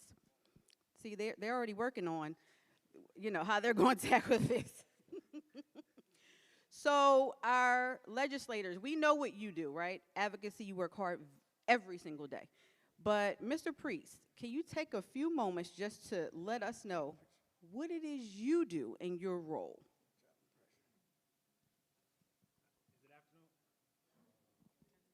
Let me turn this mic on. So good afternoon. My name is Corey Priest. I'm the Director of Community Engagement for the Office of the Attorney General. What do I do? I can do everything but give legal advice. I'm not an attorney. But no, my role is really to build trust between law enforcement and communities for our office, but also meet the basic needs of communities through services, connectivity, and resources up and down the state. I'm on several different committees and boards, and so my role is to get our prosecutors out of the office, out of the courtroom, and into our community so they can be proximate to the people they serve. Our prosecutors shouldn't see individuals from our communities for the first time in the courtroom. I think they should see them before the courtroom, and I think we play a role, we play a role before someone's ever incarcerated or going through the criminal justice system. And of course, we should play a role afterwards. And uniquely, for me, my office has prosecuted me, right? So it's the first of its kind in the country that Attorney General's office can hire someone that they formally prosecuted. Spent a few years in jail, came home, I knew I wasn't going back. had to repurpose my life, my mission, and my goals. Let's clap for that one. Let's clap for that. And so upon doing that, you know, our Attorney General Kathleen Jennings had the courage to hire me, right? And I don't take it lightly, you know, because I'm in this position because I'm supporting my community, supporting the people that look like me, act like me, and think like me. My role is to try to get these guys and gals who are returning home from incarceration in the best possible situation so they won't go back, right? I'm in love with reentry, but I'm married to pre-entry. How do we keep people from going back in the first place? Thank you. Thank you, Mr. Priest. All right. Specific question to our legislators, kind of related to that. How have recent justice reforms in Delaware contributed to community safety, and where do you see opportunities to deepen those efforts through collaboration? Mr. You want to Cook. go to me? I'm looking right at you. Well, one thing we got to do is work together in all factions of government. And it's very, very important, like Corey just said, that we work together with the Attorney General's office. A lot of people say, well, where you been? I was a cop for 30 years, but people don't know I work for ODS. And he said, don't use those words. Office of Defense Services, or the Public Defender's Office. I worked there for 2 years under Brendan O'Neill. 2 years I worked there. So, you know, giving back to the community. But we got to use all these collaborations. I mean, we got to collaborate together.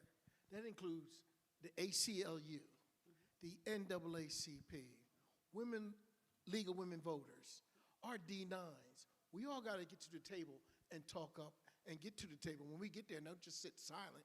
Get there and do something for the people, the voice of the voiceless. You know, we got to work with DOC, and we got to move the needle. Is there some work needs to be done? Yes. But are we doing work? Yes, we are. And when I say that, not I, but our Delaware Legislative Black Caucus, we had a task force, Police Accountability Task Force. And know it or not, some of when you talk about doing that, some of my subcommittee folks are right here in this room. They did a lot of work. When you have a task force, the subcommittee does all the work, all the information, all the research, and then come out what we need to do. That's the key. And I had 92 people in my task force. I would never do that again. That's a lot of people, and that's a lot of opinions and a lot of input. It takes a long time. We did this back in 21, and you can go back right now to Delaware.gov and see all the work that we've done and where we come from, because it makes me feel proud when I go to a seminar out of this state and I go to the National Black Caucus and they say, how did Delaware do that? How did you get this reform in? Do you need more work? Yes, we do. And we also got to work with our faith base. I'll get a clap for that. We need to work with our faith base to do that. And then, you know, we got different advocacies that are not even in this room that do things in the back. They don't get to get out front like some of these other advocacy groups that are out there that does a lot of work. And some of them are one-on-one. I'm just going to be truthful. I have Muslim brothers that's out there doing work in my community on the 16th district. So it doesn't make any difference what faith you are, as long as we're hitting the people on the streets and going where they are. We got to meet people where they are. You got to go down to Christina and see where they are. You got to go down in Seaford. You got to go down to Bridgeville. You got to go to all these places downstate and see where they are and see it for yourselves. Because, you know, I still go on my 3 R's. Go find out by yourself to go see what's going on to do that. I talk too much. Let me move this. You missed my 3 R's? Read, research, and then respond. Call folks up. Know what they're doing. Call the doctors up. Call the people up here. Call me up. I'm going to try to hit you back. But I always say, if you don't leave a message, that means you didn't what? You ain't called. Where's the lie? That's what I do. Go ahead. Thank you. Representative Berry, Senator Brown, anything additional to add to that?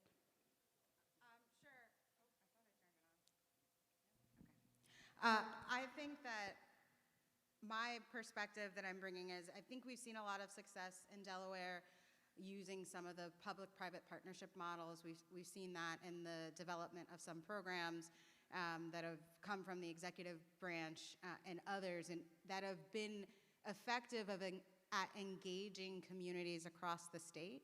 As we go through this panel, the perspective that I want to bring and elevate in this space, I'm really proud and grateful to be a member of the Legislative Black Caucus, but it's not lost on me that I'm the only person of color that serves in the legislature in Sussex County. And so when we talk about representation, certainly I represent Milton, Lewis, and Georgetown, but I hold in this role, I represent all of Sussex County because the issues that are happening across the county, particularly when we talk about gun violence and community safety, are impacting our Black and brown communities in this state. And so there's been a lot of work, and Corey's been a part of that, to focus on Western Sussex, to focus on Laurel and Seaford, who have seen an increase in gun violence, particularly in our teen communities, have seen increases in group involvement across our state, and we've seen some of those programs expand to Dover as well. And so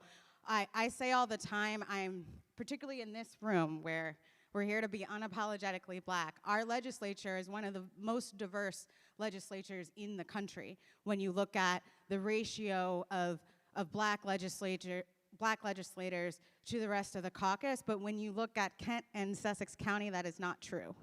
And so both the representation matters, and also it's important that as a community we stay engaged, because the way that we elevate our issues and the way that we ensure that work is being done and is reflective of our communities that are different in rural areas is ensuring that we have representation in Dover. And can I touch on that real fast? Yeah. Good stuff. I also, a lot of times we fail to include the people who are grossly affected by gun violence, or, bringing the folks who have been a part of gun violence, group and gang violence, to the table is hugely important, right? And so, how can we draft legislation and policy without having those voices to talk about what it means to transform their lives? I'm on the executive committee of group violence intervention, and I have a group called LIT, Leaders in Transition, and these guys and gals have transformed their lives in meaningful ways to start giving back, going into the schools, going down Leg Hall, going up and down our communities, talking about what it means to transform from being a part of the problem to now being the solutions to the problem. And so they're doing phenomenal work. And Community Violence Now has been formed in our state, and Lauren Footman is doing a phenomenal job with Community Violence Now and highlighting the importance of the peer role in changing legislation. Thank you very much. Representative Berry, you opened the door. Corey, you gave one quick answer, so I will kick this question a little off topic. So I like to go off script, but still in relation, so hopefully you'll bear with us with this one. Senator Brown, I will kick this off with you, right? What does safety look like to you, to our brown, Black, Latino communities? Safety to Black people, to the family that's here, what does that look like? Safety looks like being able to send your children out the door, whether it's an urban, suburban, or rural community, and them returning safely. Safety looks like you being able to drive through certain arteries of cities or other areas and not be fearful or fretful as you're going to work or recreational activities that there's a firearm that's going to be discharged. But then safety is also cognitive. Safety is about our mental context by what we engage in each and every day, and what those experiences have been in our past. I think the work that the Delaware Legislative Black Caucus has done over the last 6 years is laudable, but we also must recognize that partnership does not mean change in leadership. And so oftentimes when we talk about these subjects that impact the Black community, there are entities and organizations that want to engage around partnership, but their partnership means changing chairs and they want to take leadership. And so nobody knows better about the lived experience of African Americans than African Americans. Clap it up, couldn't agree more. And so when others want to work with us in the matter of partnership, they need to take the approach of partnership that is like a disciple, followership, not leadership. What we have experienced over and over again with the success of the Adult Expungement Act, with Clean Slate and others, when individuals come to the table and want to partner, they want to introduce me to Corey Priest. I've known Corey Priest for 20 years. I don't need anyone to introduce me to Corey Priest. They want to introduce me to Contel Copeland and Doobie Carter. I don't need an introduction to them. I've known them for 20 years. And the issues that we fight for do not just benefit and impact our community. But can I tell you the secret that's not really a secret? White folk need our liberation as well. When we've passed the Adult Expungement Act, nearly 2/3 of the individuals in our state that were eligible for it were not black, they were white. And they did something that many in our community did not do. They filled out the damn paperwork and got their expungement. Yes, half the battle. And so what I would say when we talk about partnership is that partnership is about working with individuals, organizations that do not mind being led by black people. And that's a partner. If they don't want to be led by us in the partnership, that's not a partnership I need to sit at the table with. And so many times we have individuals, and I'll tell you, there's not one organization that can come and advocate to me and bring me a black person in this state, because I know them. I said, go get me Tommy and Kevin and Joshua that need their expungement and bring them to Legislative Hall and sit in the committee and testify on how it improves their lives. And so if we're going to have partnership, that partnership means that other communities have to be willing to follow and work with us while we remain in leadership. I love that. Thank you, Senator Brown, right? To that point, right, we have different programs and systems out there. Let's talk about what's working and what's not. So this particular question is to anyone on the panel, right? What does the evidence tell us about community-led violence prevention strategies, and how can policy better support and actually scale what's working?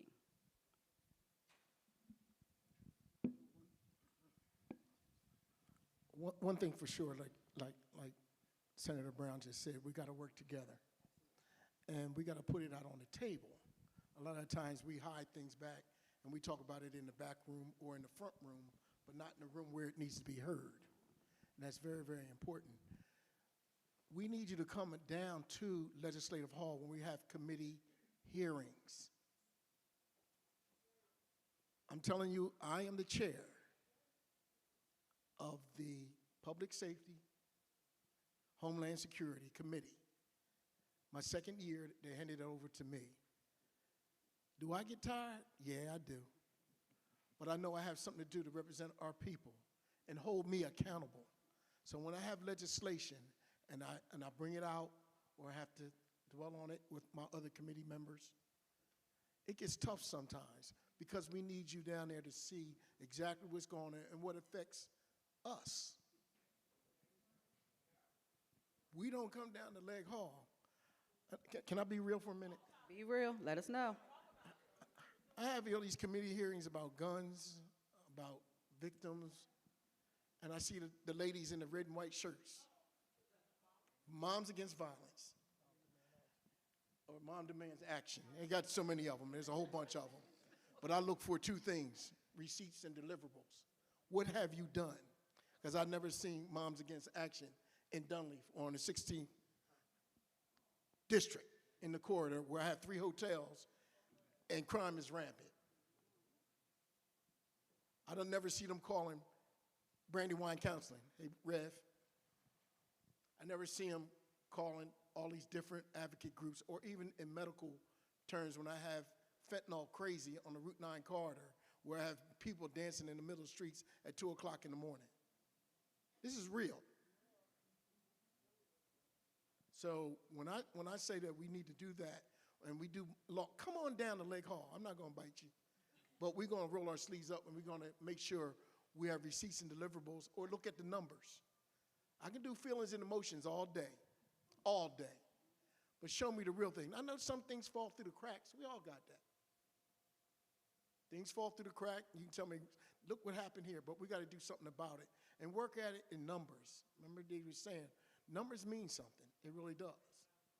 We got to come down there and see what's going on with our folks and learn about the bills. Do that 3 R's again.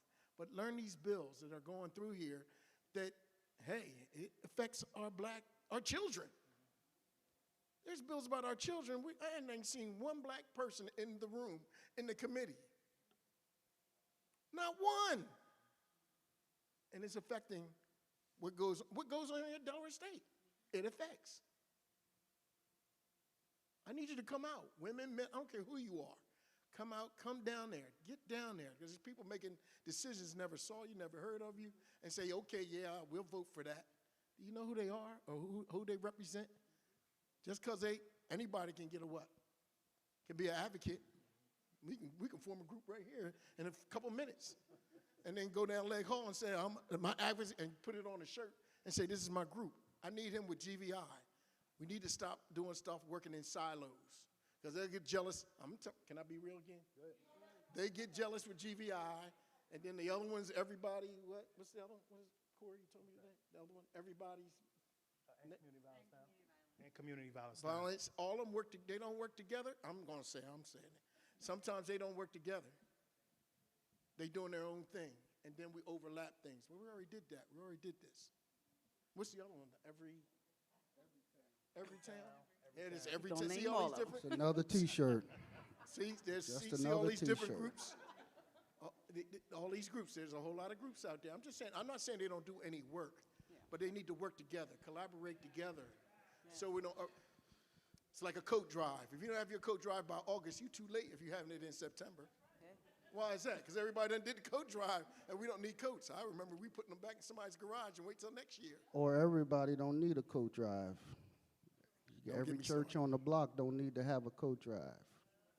And so what we have is institutions that have done reentry work, that have been involved and engaged in community safety for years, hundreds of years, that have black people leading them, that are now struggling with funding.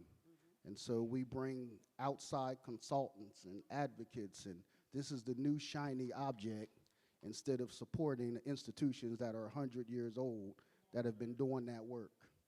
You have institutions that have been doing reentry for 20 years, but because someone gets elected and they want to, peel the label off and put another label on it and pretend that it's new and bring another organization in, then all of a sudden they're the shiny object for reentry. And it's the game that continues to be played in our communities, and because some of us benefit from it, we continue to be a part of it. So when we talk about justice reform, criminal justice, community safety, gun violence, the challenge that we have is understanding our collective power. When we got elected in 2018, there was 8 of us.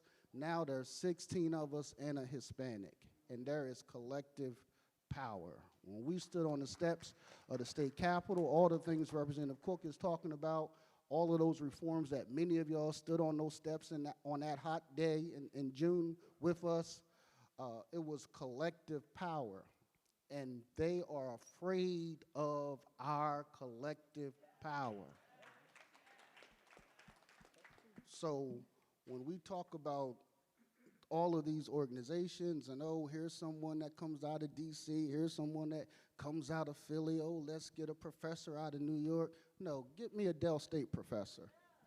Hello. Get me a professor that knows this community, that can provide the research, that has proximity to the problems and things that we're trying to address, and stop playing the game. Because the challenge of that is when we're in Legislative Hall, Representative Cook saying, come on down. I welcome you to come down.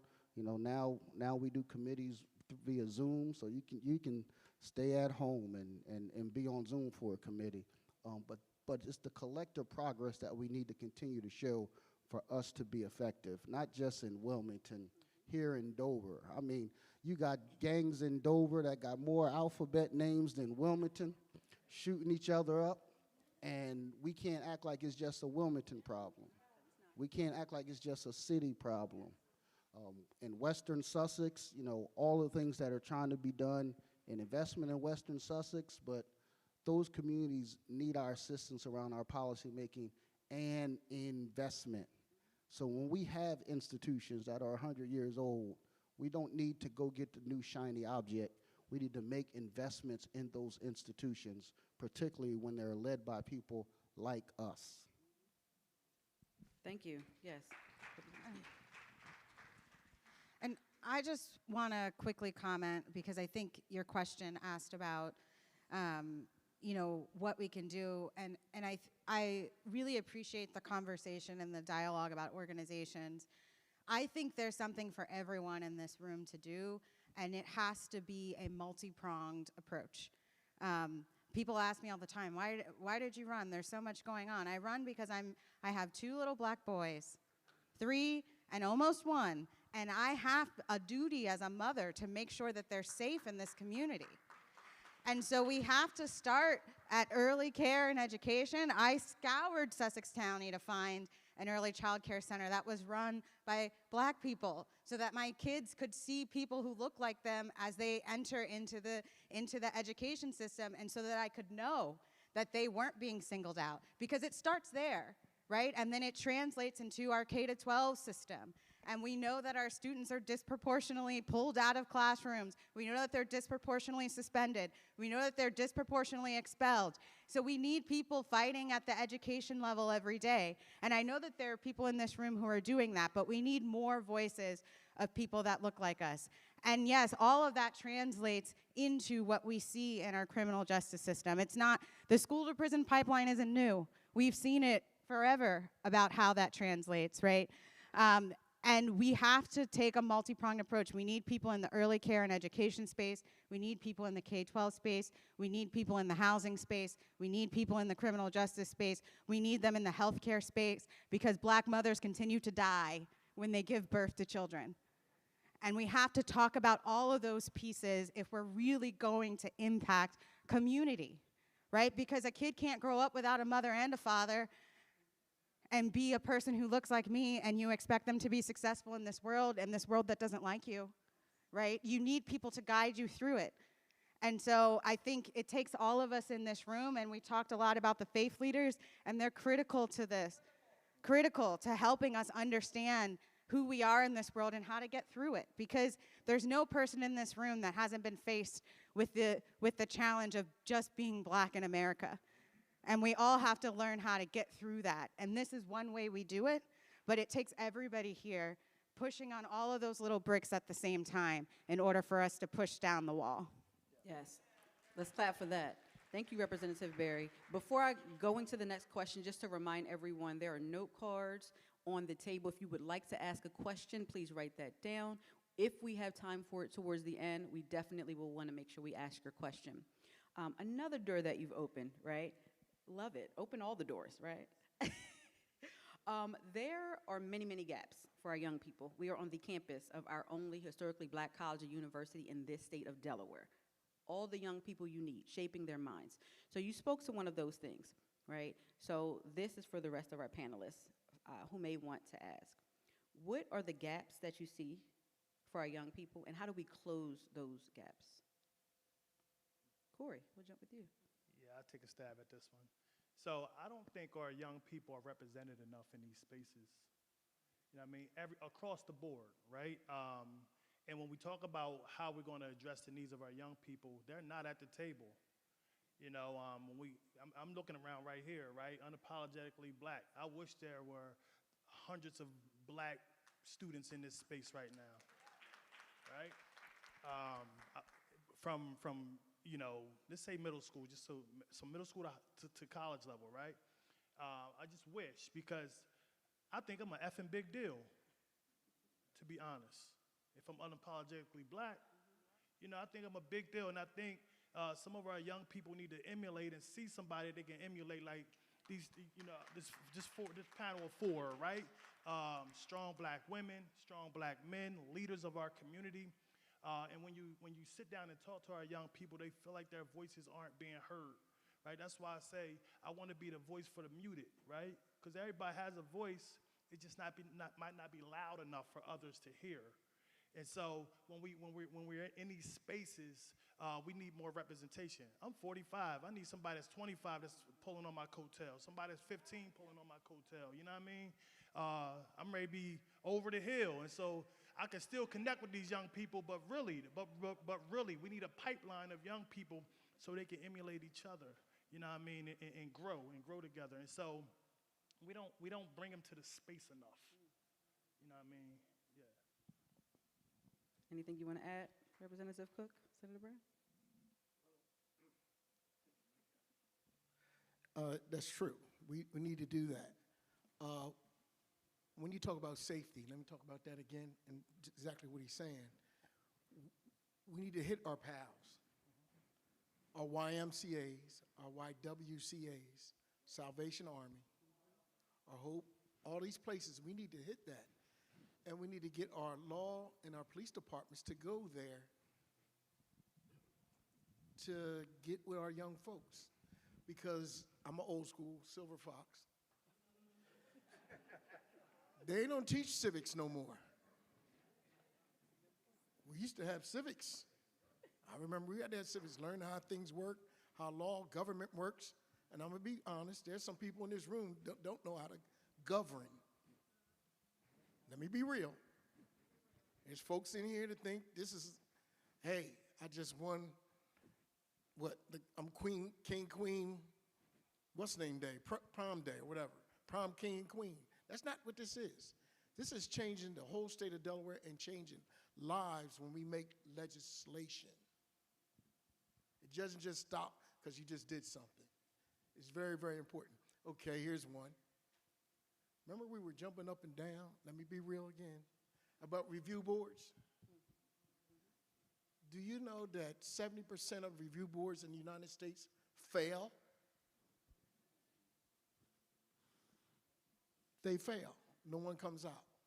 Right now, in the state of Delaware, we got review board problems, and I made it law that each county, each police department is supposed to have a what? Review board. We can't even get the people to gather up to get on the review board.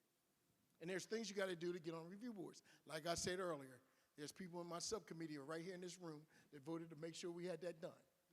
They're in this room right now. They say, let's make that epilogue or let's make that law. I made it law. That means you get to go to your police department, learn and see how they do their training, have a voice in their training. But like Senator Brown said, they don't even come out. I don't care who you are. Come out. You should go, you can get online and do it. But you need to come out to these review boards. You want it, it's bad. When Floyd happened, they wanted review boards. It's very, very important. So you can see what's going on and work together on new laws, new legislation that affects everybody.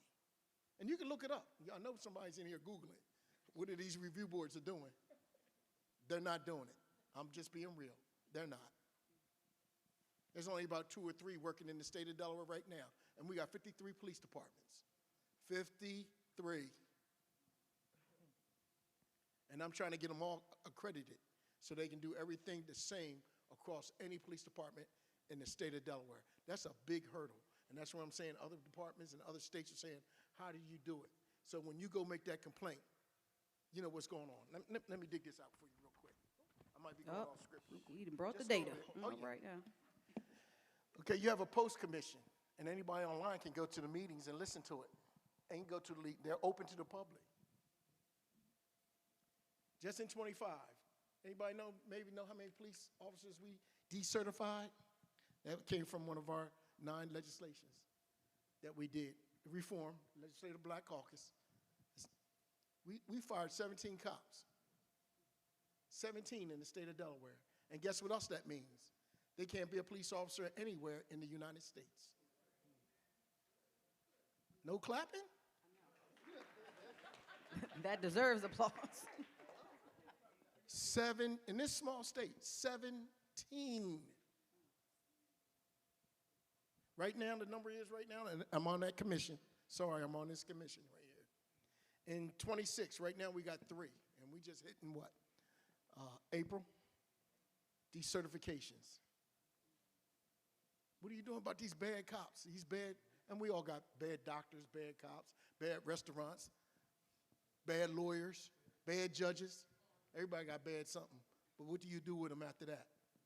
Well, remember we were arguing in numbers, especially down in southern Delaware, saying we got to get rid of these cops. Here in Dover, remember we had a problem with the cop kicking the guy in the face and all that? Nobody wanted to work with that guy. Nobody. You don't hear about it, but I know about it. See you later. You're out of here. Bye.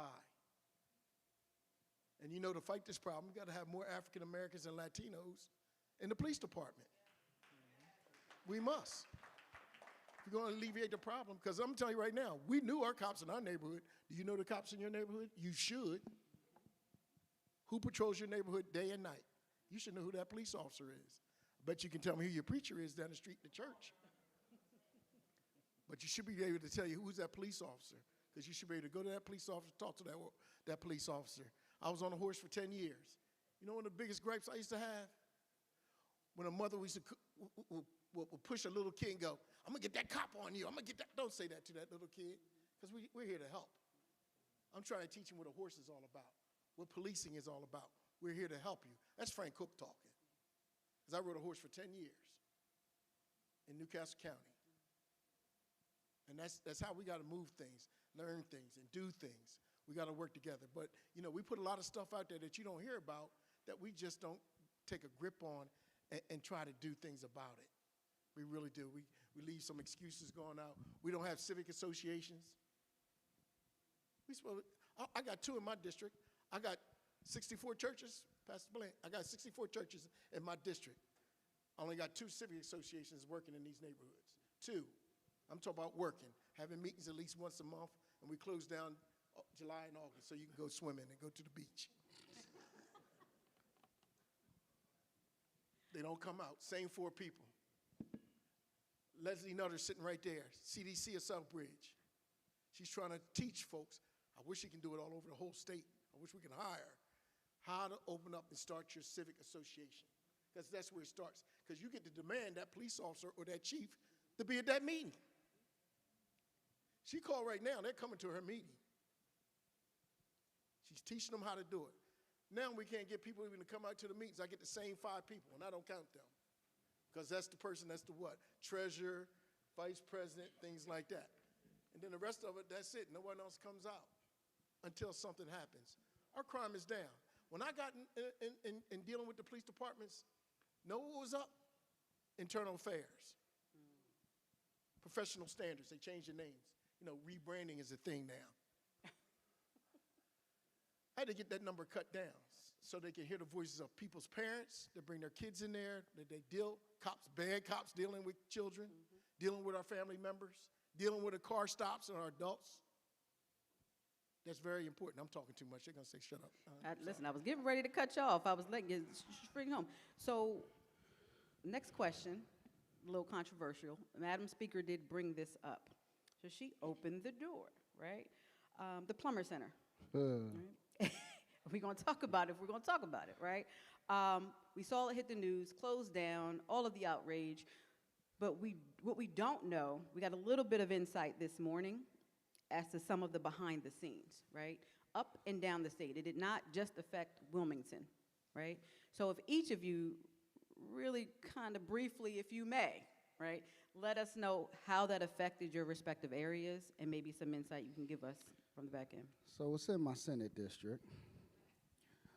Let me start by connecting the last question when we talk about education, because we are here at Delaware State University and the importance of the Inspire Scholarship.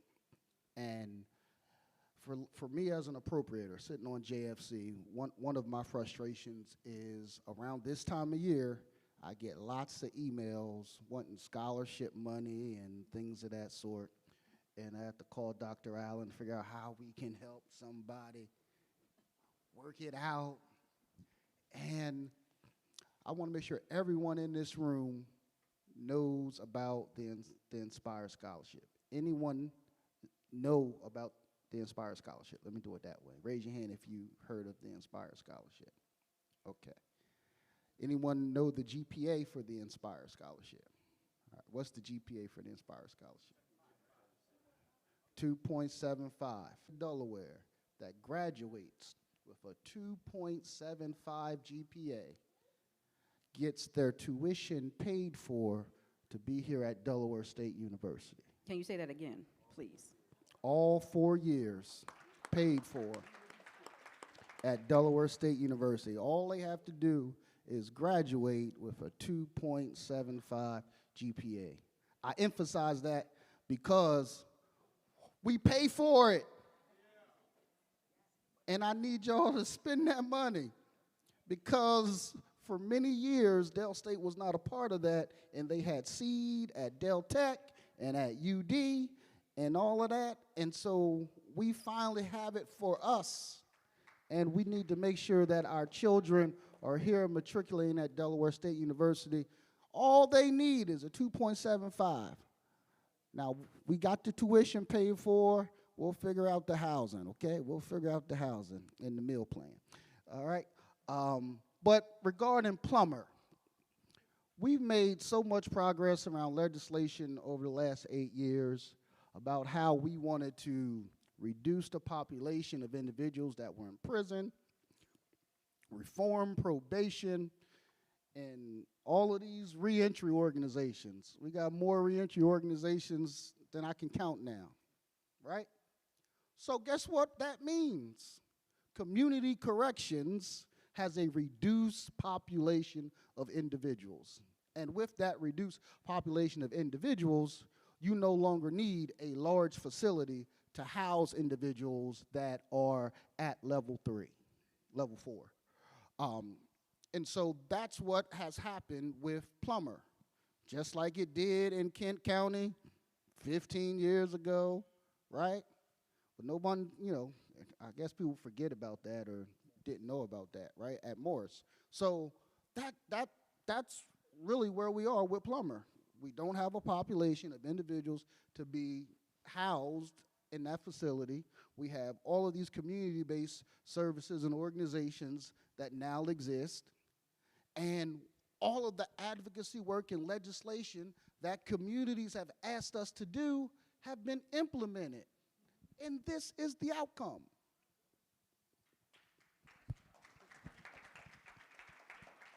Right?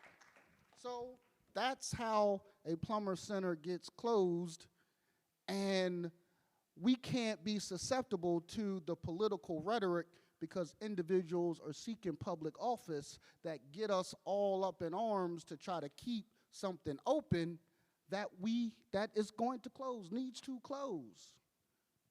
We shouldn't be codifying offices of community violence, and the daggone city budget hasn't even passed to create it. Like, it's the political theater that we get caught up in, and it becomes frustrating when we're doing the things you've asked us to do. Put it that way. The political theater is, let me do a press release, let me get on Facebook, let me say something ain't right, and then people say, oh, yeah, that ain't right, we shouldn't do that. But you got to, what's your 3 R's? And not enough of us are doing that before we're standing up making posts about the Plummer Center. So the Plummer Center is closed because your advocacy and legislation that has been passed has worked. Yeah, I just want to echo everything that the senator just said, and push it back to everyone in this room has a role, because again, as we think about the implications of rural communities and job training, we are now, people are re-entering with skills. They're re-entering our communities, and they have skills and things that they're bringing, and they're hireable, and we still don't have employers who are willing to take a chance. And so, again, everyone has a role to play in your communities, in your workplace, to give voice to the fact that we need more fair chance employers in the state of Delaware. That we are graduating people with CDLs and other things, and they are employable.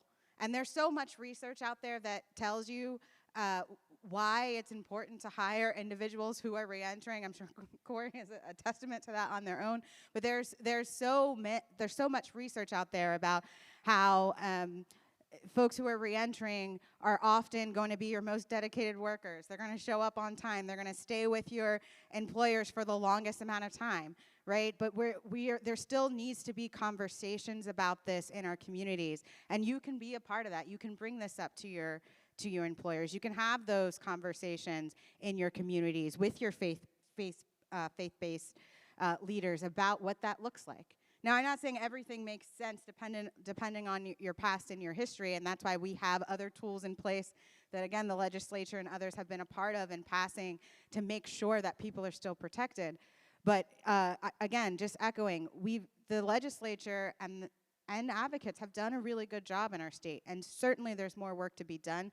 But some of that work is cultural work in our communities around explaining what this means, and that if we say that we believe in our systems and in redemption, and that people can come out and change their lives, then we have to also show that in what we have set up in our communities and how we support them.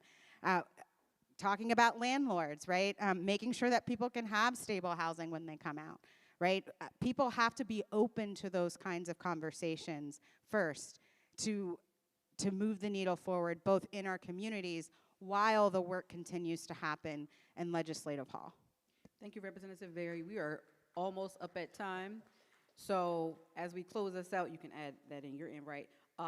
What is one policy, bill, or investment that you think Delaware should prioritize next? Well, I'm going to say investment, right? So the Plummer Center is closed. That's a huge land space there that can address the needs of many people in our community, the unhoused, mental health, substance use, workforce development. They have a state-of-the-art kitchen. They have lodging. They have places where you can stay. They also have a shed where you can have co-located HVAC, plumbing, electrician there where individuals can come if they're unhoused, maybe sleeping over at the Christina Park, can come over there and get assessed and go through a track. I don't think that building needs to be tore down. I think you repurpose it for the betterment of our community. I think, and if we can gather some legislation or some sort of policy around that, that'd be pretty awesome. Thank you. Representative Cook, Senator Brown. Well, one thing I really want to look at is reentry. I've been down to Gander Hill. Sat in a reentry van, waiting for the brothers to come out. Let me be real. They walk right by it. We got make sure they can go for job interviews, get prepared, skills with 199, with the different labor groups we have, bus tickets so they can get what? Transportation, walk right by it.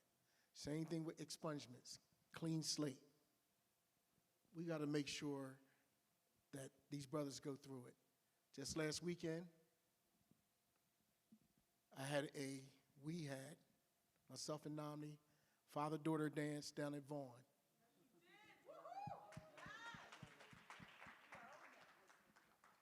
"25 brothers with their daughters, roses, tiaras, had their little thing. On top of that, people don't know, we had a father-daughter dance, but before that, we had 2 graduations because they took parenting and co-parenting classes, 13 straight weeks. 13 straight weeks. And guess what? It was all voluntary. I don't know if anybody's seen it. We weren't supposed to put it out there because, you see the pictures, doxing. Talk about doxing. We could be here all day, AI. But somebody put it out there that we did this. And it's we. It's not no I. It's we. Because they still have to, and we had lifers there. Did you hear what I just said? We had lifers with their daughters, had a dance, DJ, food, the whole 9 yards for 4 hours. They made tears come in my eyes. Because some of them is the first time they've been close to their daughters. So when you talk about doing some things, this is what we need to get done. These are things that we're doing that nobody really knows anything about. I just had a person in here today, Frank, we need to move this up into up the northern end. And this is the halfway point for the state. That's why we have it here in Dover. But those are some of the suggestions that they said that we need to do. And we need to work along together. So let me shut up. Thank you. 30 seconds or less. Do y'all want anything, or are we, any last words? Representative Berry, Senator Brown? I'll just briefly say, and this will just be echoing what I said earlier, I think we have to look at all the pieces of the puzzle that are impacting the infrastructure. And so when people are reentering into our communities, they need housing, they need transportation, they need jobs. And so looking at bills that allow us to do that here in Delaware, and in particular, my bias is rural Delaware, that allow us to be successful and for individuals to be successful when they're reentering back into their home communities, which sometimes don't look like the urban environments where all those programs are happening. Thank you. Senator Brown, last words. So we spend a lot of money. Again, I'm on appropriations, so forgive me. We spend a lot of money on corrections, public safety, criminal justice, justice reinvestment, reentry. It's more about how we coordinate our funding around particular focuses. And so for me, I would say leaving here, what we need to do is make sure that we have just three things that we say we're going to do over the next 3 years, and make sure our funding goes in that direction. Instead of many of our organizations as nonprofits waking up with an idea, writing a grant, and saying, Darius, give me some money. Y'all know how that happens. Y'all know how that happens, right? So I would say that we need to be much more intentional around how we fund and support our work around that. And then secondly, around Plummer, is that the community's voice is what's primary in that decision making, and the community's voice around Plummer is not social services. So myself and Representative Chakotcha, which represent that district, will be working with the members of the community on how that area is redeveloped, so that it speaks to what the community wants in regard to those services. Thank you, Senator Brown, and our panelists. That concludes our panel. Thank you for allowing us to talk community safety and justice reform. Let's clap it up as we exit the stage. Thank you. That was so good. Can we just celebrate them one more time? And I just think Representative Cook and Senator Darius Brown need a podcast. Like, I can listen to them all day, laugh, and talk about all the things. Thank you, Pia, for leading us through an amazing conversation. Yep. Ooh, that's some good. No, I'll meet y'all for coffee for that one. That'll be a good one. So we are going to continue on with our day. Practically, someone asked me, what does it look like practically for our churches to get involved in this movement? Practically, Sunday morning, as a preacher of the gospel, Sunday morning pulpit is not the day that you talk about all the things. That's the day that people are coming to be empowered, to be built up. They want deliverance, all that. That's not the pulpit for that. But there's opportunities that churches have additional space. They have Wednesday Bible study. They can do community feedings. There's other opportunities practically for the church to get engaged in the work of what they're doing. Oh, my goodness. Oh, my. Keep walking. Keep walking. There's practically ways for them to do that. So I don't want church to be discouraged. There is or Neighborhood Good Partners has a housing program. Churches can partner with that housing program and offer that at the church on a Saturday morning. There's just practical ways for their faith community to get involved in it. Your platform on Sunday morning, that's all you. That is not the time to talk about things of that nature because you have a mixed congregation coming in. So just want to give that little tidbit. Not that I'm an expert in that, but you know. So we have coming to the stage our last panel discussion of the day in terms of just the work that we're going to do. And I'm going to invite Ms. Keita. Is Keita here? I saw her. There she is. Hey, beautiful. We're going to invite Ms. Keita to the stage, and she's going to introduce her panel. This panel will be talking about the rollout of Delaware's Black History curriculum. Yes, that's what we were waiting for. Yes. I was in Tulsa last week, someday, Tulsa, Chicago, and I went to a civic leaders meeting, and their civic leaders were in there arguing about whether they were going to decide to teach Black history in the school. They said no state has ever taught Black history in school. So I sat there and I listened. I said, God, do I say something? Yes, absolutely, you do say something. I said, I have something to say.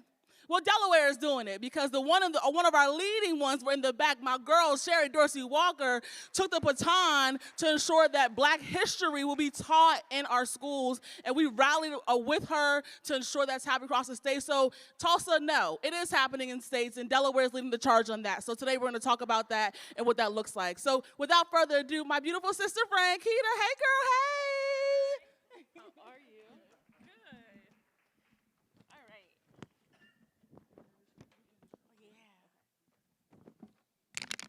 Thank you. Good afternoon, everyone.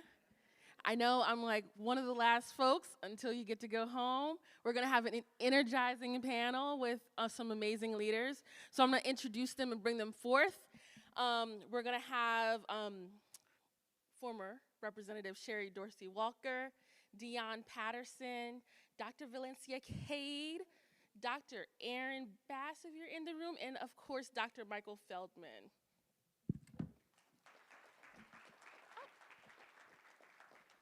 I missed you, Dr. Aaron Bass. I was like looking, scanning for you. Okay. Sharing some housekeeping. There's a note card on your table. Please, as we're having the discussion, as we're having this conversation, if there's any questions that you have, don't hesitate to write those questions down, and I'll try to answer I'll try to ask and have them, as many of them answered.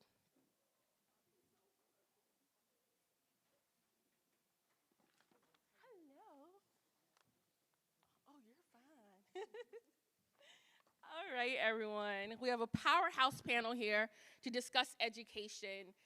Good afternoon, everyone, and welcome to the rollout of Delaware's Black History curriculum. Equity in education is important to me. It's one of my North Stars. And Rodell's focus, where I'm at, our areas are focused around equitable pathways, teacher diversity and retention, equitable funding, school funding, and increasing access to early care and education. I'm excited to be moderating this panel around the collective responsibility to teach Black history, especially since it's a history that shapes identity, belonging, and civic understanding for all students. And today we're joined by this phenomenal panel who is going to speak about that. But before we get started, we're going to have some level setting. And folks, please introduce yourselves when you answer. We're gonna have some level setting with our former state representative, Sherry Dorsey Walker. The question goes to you first. What shared values and goals guided Delaware's decision to adopt a Black history curriculum? And how can lawmakers, educators, and communities work together to ensure meaningful implementation?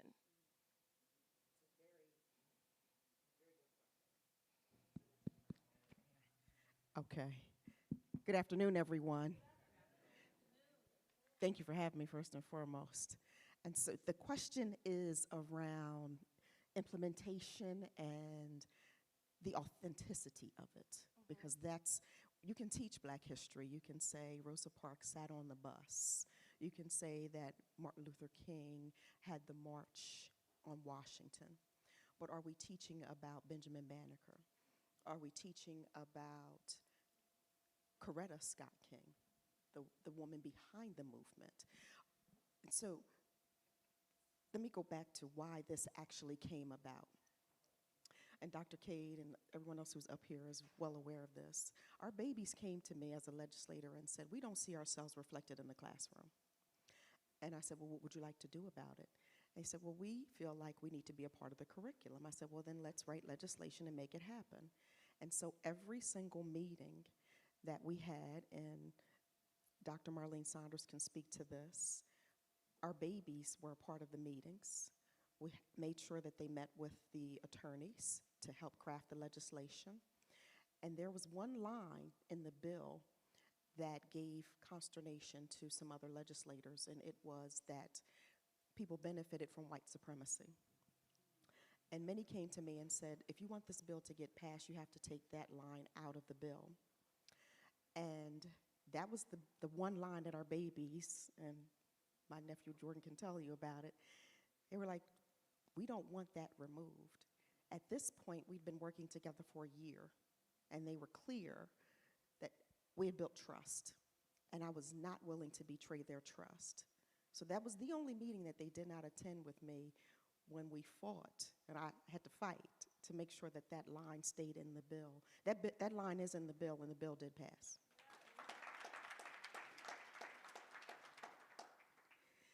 And so the important part is empowering our children. So our youth created something called the Delaware Black Student Coalition around this piece of legislation, House Bill 198.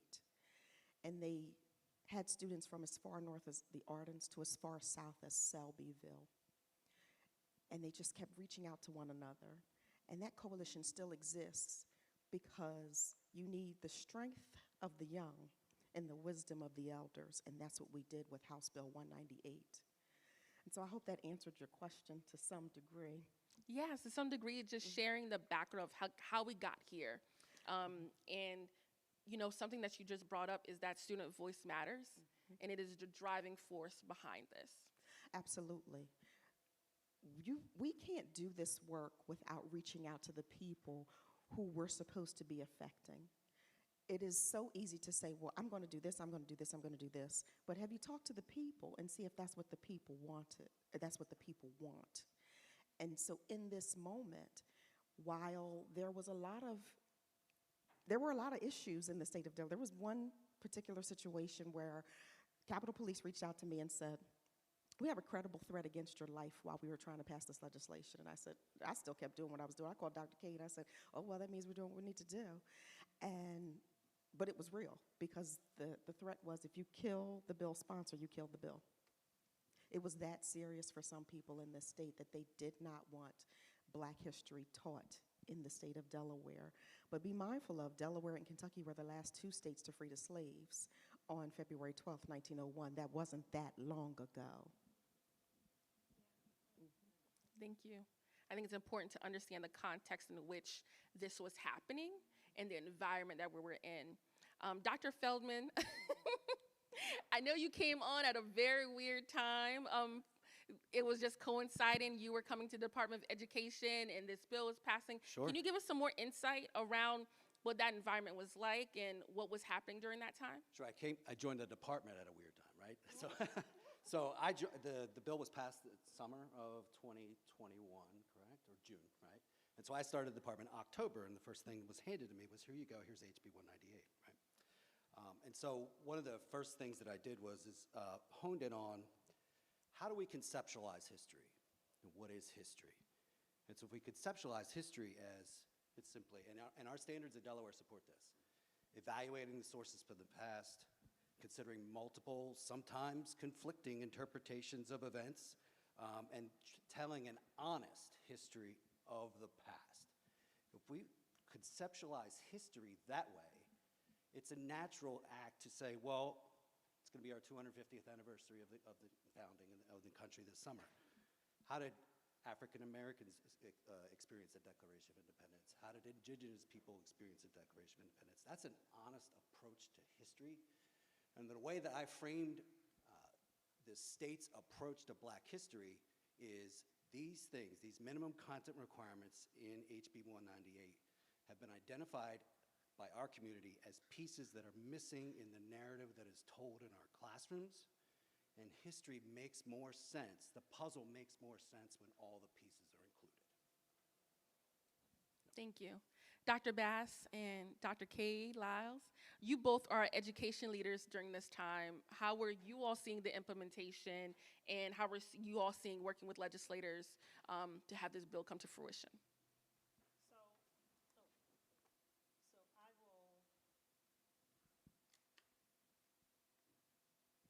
I remember when Sherry first got started on, building momentum towards, introducing the bill. I left the state. It was in Ohio. I came back July 2021 because Sherry called me and said, okay, there's a superintendent's position open. You need to come on home, right? So I came back in July of 2021. And, there was a lot of momentum that had already been gained because it was multiple years. This bill didn't just get passed easily. So there was a lot of excitement The piece around student voice is really powerful. And, Sherry, when I worked with her in Christina School District in Newcastle County, she was one of the city council people who consistently came into the schools to meet with young people. And I had started developing structures to ensure that there was student voice. I had developed for Dr. Freeman Williams, who left the Superintendent's Advisory Council, and most of the time I was facilitating that. So there was a lot of momentum across our state in different organizations about getting the accuracy of American history, right? Because African American history is a part of American history. And I think that I had come to the purple part of the state, so I wasn't in Newcastle County, so there was a lot of resistance in my role as superintendent. I got a few disparaging calls. I got, I didn't get any physical threats, but it was an uphill battle. I had parents who called my office and wanted their kids taken out of the classroom if we were going to be teaching that history. So it wasn't, an easy battle coming as the first Black female superintendent in the capital city at a time where education was really changing and there was a lot of fear. So, on one hand, within our community, there was a lot of momentum and there was a lot of happiness.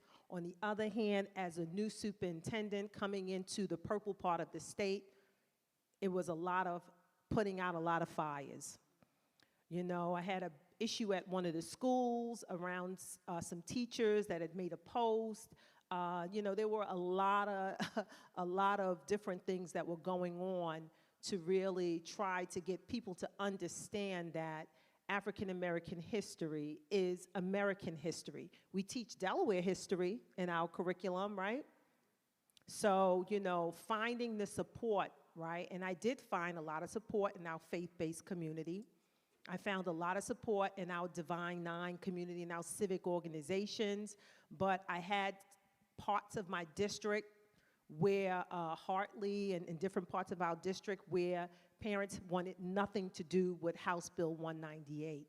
And I found support from the Department of Education, who put out an infrastructure and was providing guidance, and we had the Social Studies Coalition, and like any of our curriculum and our high quality instructional materials, we began to develop model units. And so it was a little melancholy, right? Because on one end there was a lot of momentum, on another end, as the first Black female superintendent, I took a lot of beatings behind House Bill 198. Behind closed doors. Did you want to add anything, Dr. Bass? I did to the previous session. So I'm Aaron Bass, CEO of Eastside Charter School. Glad to be here with all of you today. And so shout out to my friend and my colleague, Sherry Dorsey, who I also get a chance to sit on boards with, for passing this at an interesting time. So this is also, we're dealing with post George Floyd, we're dealing with the throes of COVID and the aftermath of that. And so I remember that time, but also what was interesting was that for Eastside, I've been here for 10 years, we've been teaching Black history for those 10 years. I'm also sitting on the Reading Consortium, and so knowing that we would not see integration in schools had it not been for Lewis Reading and the work that he did here in Delaware, which was the only winning case in Brown versus Board of Education. If it had not been for Delaware, you would not have any decisions taking place. That was the only winning case of all of them that happened here. And so we've been teaching those pieces, but also I think what's important for us was representation matters, and that is not just history as far as a closed textbook, but Black history in the living sense. So our students also get a chance to spend every day with different judges and lawyers that look just like them. We get a chance to, so Eastside is a unique space in that it's not just a school. To my sister who was talking about the church and talking about community involvement, we are everything. So Eastside's open 7 days per week, and we have a church that is there. We have prayer meetings on a daily basis. At the same time, we also have job training that takes place, and so the job trainers are people of color. We have Black investors that come in. Our first of the 27 millions we just invested in Eastside, 4 million came from a Black CEO that was watching the work that we were doing and said, here's $4 million, keep going. So what we did was say, we want to start also training the community. We've talked about trying to silo education. If you want to actually end crime, the greatest thing you can do is give an education and a job. And so as of 1 year, we now have had over 400 people trained to become nurses, lab techs, CNAs, EMTs, drone techs, real estate, and it goes on. We've also had about 2,000 people come and use the space we opened up in 1 year. And so that includes the community coming in, doing work in autism, doing work in investment, doing work in fathers and daughters also coming together. And so every week it's a joy to see that a space that, because a typical school building, we talked about the Plumber Center. So many buildings that are open, what is it being used for after that time? So I can say that 7 days a week, we have people coming in that look like us, that are teaching, that are also employing, that are offering jobs to people. We train people on CDLs, everything possible. And so our students, going back to Black history, get a chance to see Black people doing those pieces. They've met Black Olympians. They've met Black owners. They also met Black people looking for jobs. And so when people are coming out of incarceration, people are coming new to the country, and people are our parents, they're able to walk into a center that they see Black history in action. So we appreciate the work that you've been doing, as well as the work and the support from our partners. Through the words, the church that's there, we're Eastside Charter, and there's like 50 different organizations that are using the space right now. Our smartest things, we say we don't know what we're doing. So we beg people to come in, and they actually teach and lead and do everything else for us. Thank you all so much for sharing your experience, where you were, how this bill came about, but also the impact. Now we're gonna pivot just a little bit around the impact of the bill, and more so around how does inclusive and accurate Black history instruction support the students' learning. And not only their learning, but their identity, the school climate across diverse classrooms. How are you seeing it, as you said, Dr. Bass, in action every day because this bill came to fruition? Anybody can start. Well, I'll talk a little bit about research, and I'll go back to Gloria Lanson Billings' research from 1995, and then we can come up to date with what the research tells us about the importance of cultural relevant curriculum. That the research tells us that cultural relevant curriculum and representation improves engagement, long-term educational outcomes across diverse populations. So not only do children of African American descent improve their academic engagement, they have stronger identity, attainment, and confidence. Children from diverse backgrounds benefit from this. So the bill, in terms of being inclusive, it's important for young people to see themselves in the curriculum. When you look at the statistics of the state of Delaware, 60% of our children in the state's public schools are children of color, yet less than 20% of our educators are educators of color. We have compelling research that continues to grow that talks about representation and its importance. That representation extends to high quality instructional materials. When young people see themselves in the materials, then we see that there's a reduction in absence. We see that there's a reduction in discipline problems. We see that there's an increase in critical thinking, right? And so the research supports the importance of this bill. So I will leave it there in terms of giving a context around research. And what we see every day, I will tell you that as an educator who's worked in New York City public schools, Chicago public schools, I've worked in Christina, I've worked in the capital of our state, I will tell you that when young people see people who look like them in the material that they read, it gives them a greater sense of confidence.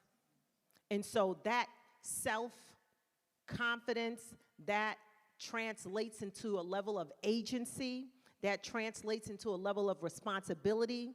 When we start talking to young people about word problems, there's a cultural disconnect sometimes. Young people need to see themselves and understand that their culture and that the things that they know about themselves and things that they don't know about themselves are valuable, that their history goes beyond just the enslavement of Africans in North America.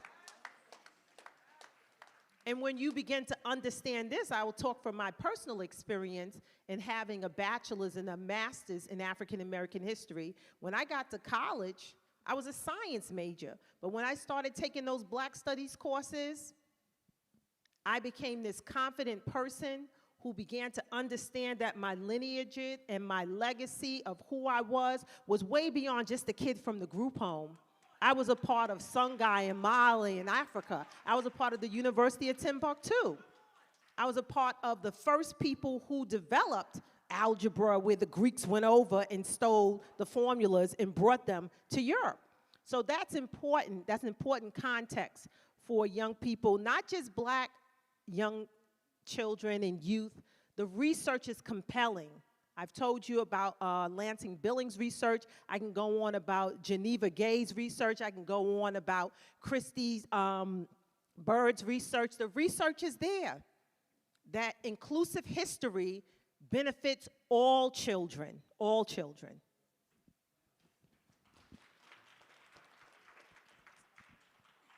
I think the dopest thing we've seen for our children at East Side is they've set up their own TV station.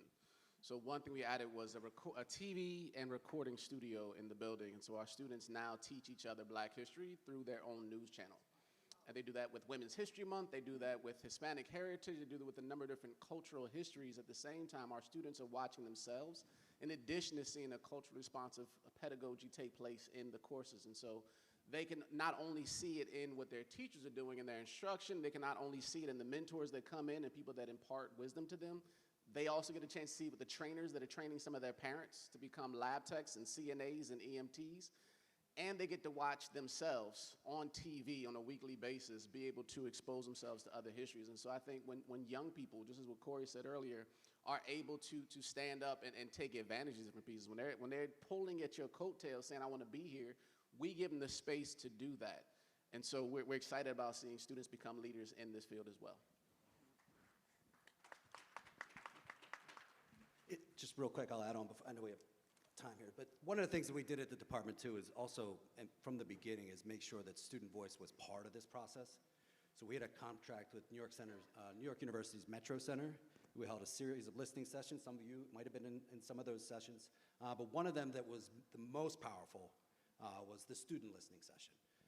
And I was able to get somebody in our tech department to cut up clips, anonymous clips, and play those clips for students about their experience in Delaware classrooms experiencing Delaware social studies curriculum. And one that, just off the top of my head, I was thinking about while you all were talking, was this young lady from Newcastle County. So there's some stereotypes about different parts of the state. I'm going to say, some of the things that happen, that we claim only happen in the South, are same things that happen in Newcastle County. So this young lady said that, you know, in my experience, social studies to me was George Washington. Every year, George Washington. And she said it much more sarcastically than I just said it right there. She said, it wasn't until I was in high school that I learned the stories of the people that looked like me. And she was able to take a world history class. To my reply to the group that I was sharing that with, of curriculum directors and decision makers, is why is it only in a world history class that they experience that, right? And so that gap right there in this student's experience and what I said earlier about what actually history is really telling. The other thing is, a couple weeks ago, I had the opportunity to go to the National Council of History Educators Conference down in Montgomery, Alabama. It's the second time I've been there in Montgomery. And I was happened to talking to one of my other state education colleagues, so somebody who works for a Department of Education in a southern state. And she was saying that her teachers were complaining that there's nothing here for them, history teachers, because it's too much woke history. And to my reply to this lady who works in the Department of Education in another state, I didn't want to pat Delaware on the back right then, but I said, well, what is history? It's really looking at the evidence of the past, putting that together, and telling a story. What's woke about including multiple perspectives, right? And so we're politicizing that there's one true narrative out there and that somebody gets to authorize that. So I think that's one thing that we're really proud of in Delaware, is continuing to push on people's conception of history through that lens.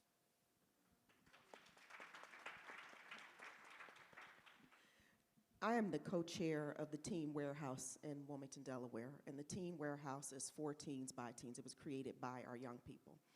Why am I co-chair? Because my other co-chair is a young person. The young person learns about budgeting. The young person learns about the nonprofit industry. The young person is learning to be able to take over and ultimately become an executive director or a CEO. That's what it looks like when representation is at the table. We teach them what we know, and you lift as you climb. The interesting part about, I do homework with my boys every day, and when I do homework with them, they are more inclined to want to do the math when the math problem says Ray Mayer and Ray Niece went to the bodega with $50. They spent $32.16. How much money do they have? The way they do that math, when they see themselves reflected in the actual problem, they want to continue. When we're reading and they see children who look like them in the reading materials, their eyes light up. So now my nephews are 10 and 7. They love reading. They come home from school, they read with mama, with mommy every single day. Tasha also knows this. We buy books that are specifically centered on Black children and Black experiences. As a result of that, these two children are straight A students because they believe in the educational system, because they see themselves reflected in it. At the Bayard School, something happened this year, and this comes as a result of Dr. Freeman and Dr. Cade's leadership some time ago. They did something called the Living Wax Museum. And so each child dressed up as someone who was of Black or Hispanic heritage, and there was a button that said, push here. And you pushed the button, and the student popped up and gave the history. My name is, and they would tell the history, but they were dressed like the person. And then as soon as they were done, they'd sit back down. And so somebody would come push the button. About the 10th time, the student said, look. But the beauty of it was they were dressed as the individual. One child was dressed as Roberto Clemente. Another child was dressed as Jackie Robinson. Another child was dressed as Dr. Cade.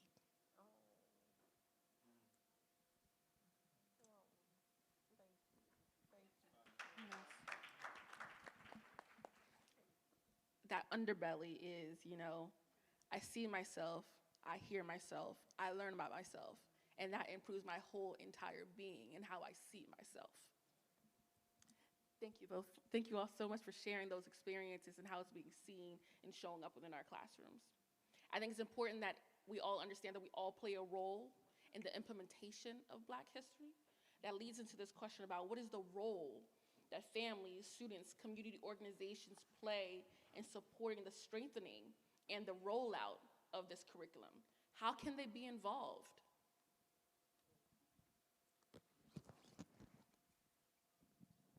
So I'm going to go back to Sequoia Rent's,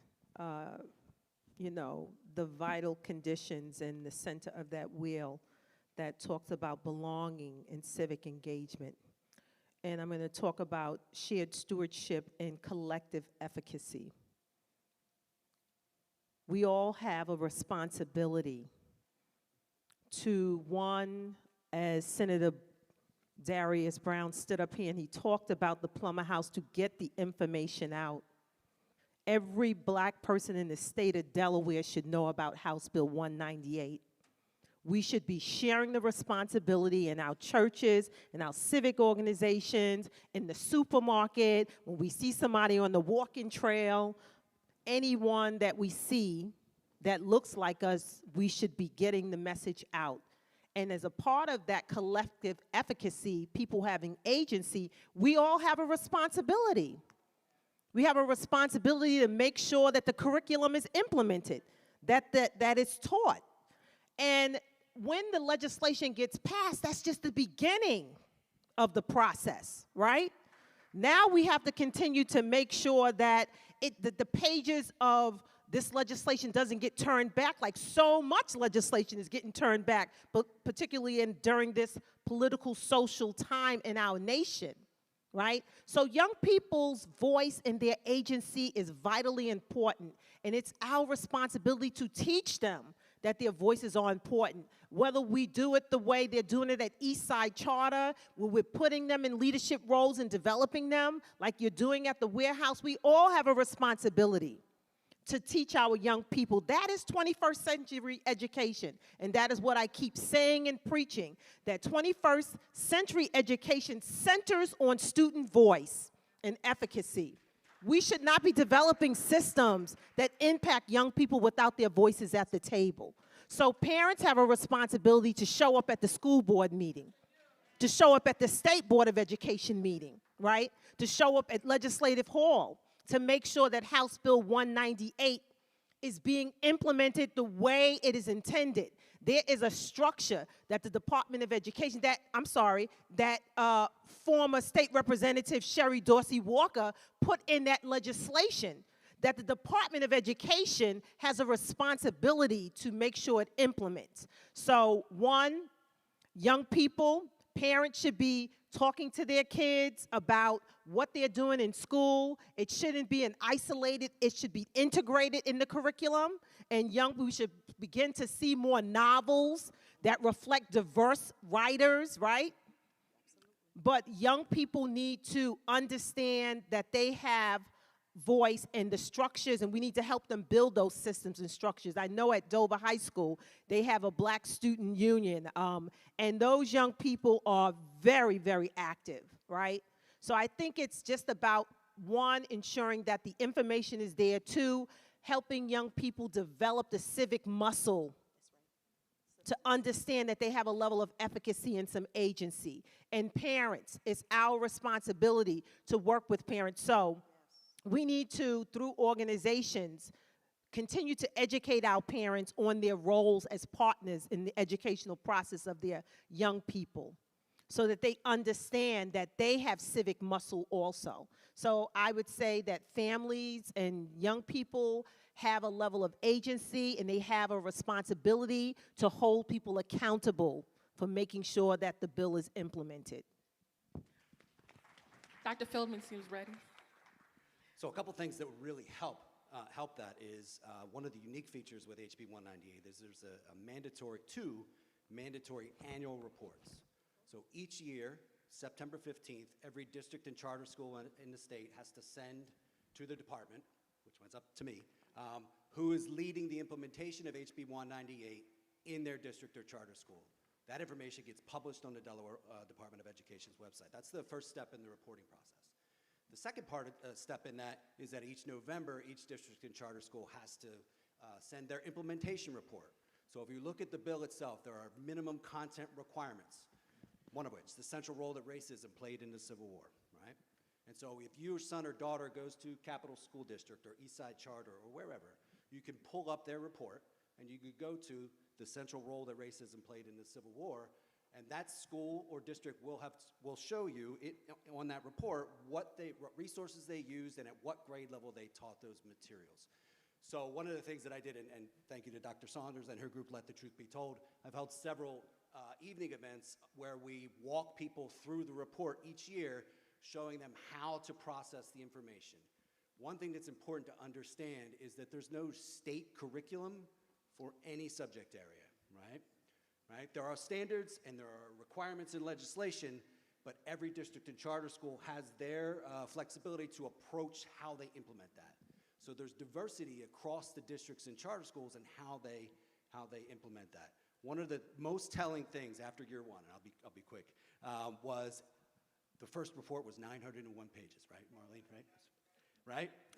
And so I read every single one of them because I had to retype it for a variety of reasons. But I got a great insight to how each district and charter school was approaching those minimum content requirements. And so some of what districts and charters were listing didn't quite align with what the minimum content requirements were. So one of the things that we did as a department is contract with Africana Studies professors at the University of Delaware to develop a clarification document for each one of those minimum content requirements. So what does it mean that racism played the central role in the Civil War? There's 2, 3, 4, 5 pages written by Africana Studies Department professors that is available to each district or charter school to inform their report, their selection of resources. So you shouldn't see a book about Jackie Robinson listed under the Black and African diaspora. That's a valid book, but like that's not accomplishing that specific metric in the bill, right? And so another piece of feedback, and I'll wrap up here, was that 901 pages wasn't functional. And so after the first year of reports, the full report is on there, but now it's broken down by each district or charter school. So if your son or daughter, you can go right to your son or daughter's school, click on that report, and pull that up. And we've held sessions where community can talk about, well, what do we do with this, right? How do we engage the HB 198 lead in this district? So the structure is there for agency. I just don't know how much, beyond my conversations with some people in the room, how much that is used. But I've often told people, use that to call your district, ask questions, and engage in a conversation.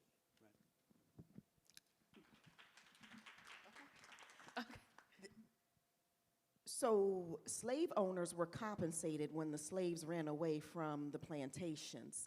But the people who live on the west side of Wilmington were never compensated when our churches were taken away, when our dentists were removed, when our doctors were removed, when our community, when they ran 95 right through the west side of Wilmington. And so to your point, when you talked about what does it look like, well, it looks like reparations. That's what it looks like, because when other people are compensated when something happens to them, when Caucasians are compensated, even now, when things are happening in Caucasian communities. Look at what happened with the inclement weather in California. Those individuals are rebuilding, but look at what happened here in the state of Delaware, particularly on the east side of Wilmington, when the hurricane came right through. People are still trying to rebuild. So let's look at equity, equality, and let's ensure that when it comes to the Black community, Sade and Sharice Brewington Carr, I'd like to share with you that there are schools right now who have AP Black History classes as a result of House Bill 198.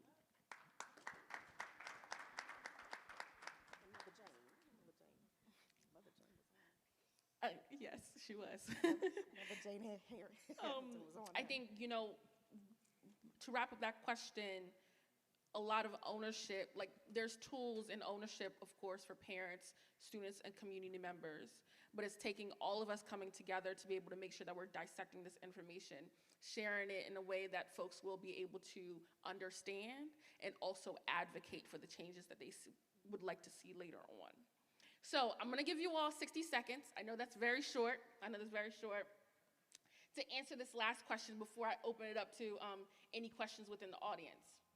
So last question is, how should we collectively define and assess success, both academically and culturally, as the curriculum takes root statewide? When we see Black children not only going to college, but going into trades, because everybody's not going to go to college. But when we see the economic empowerment opportunities that come as a result of House Bill 198, that is success.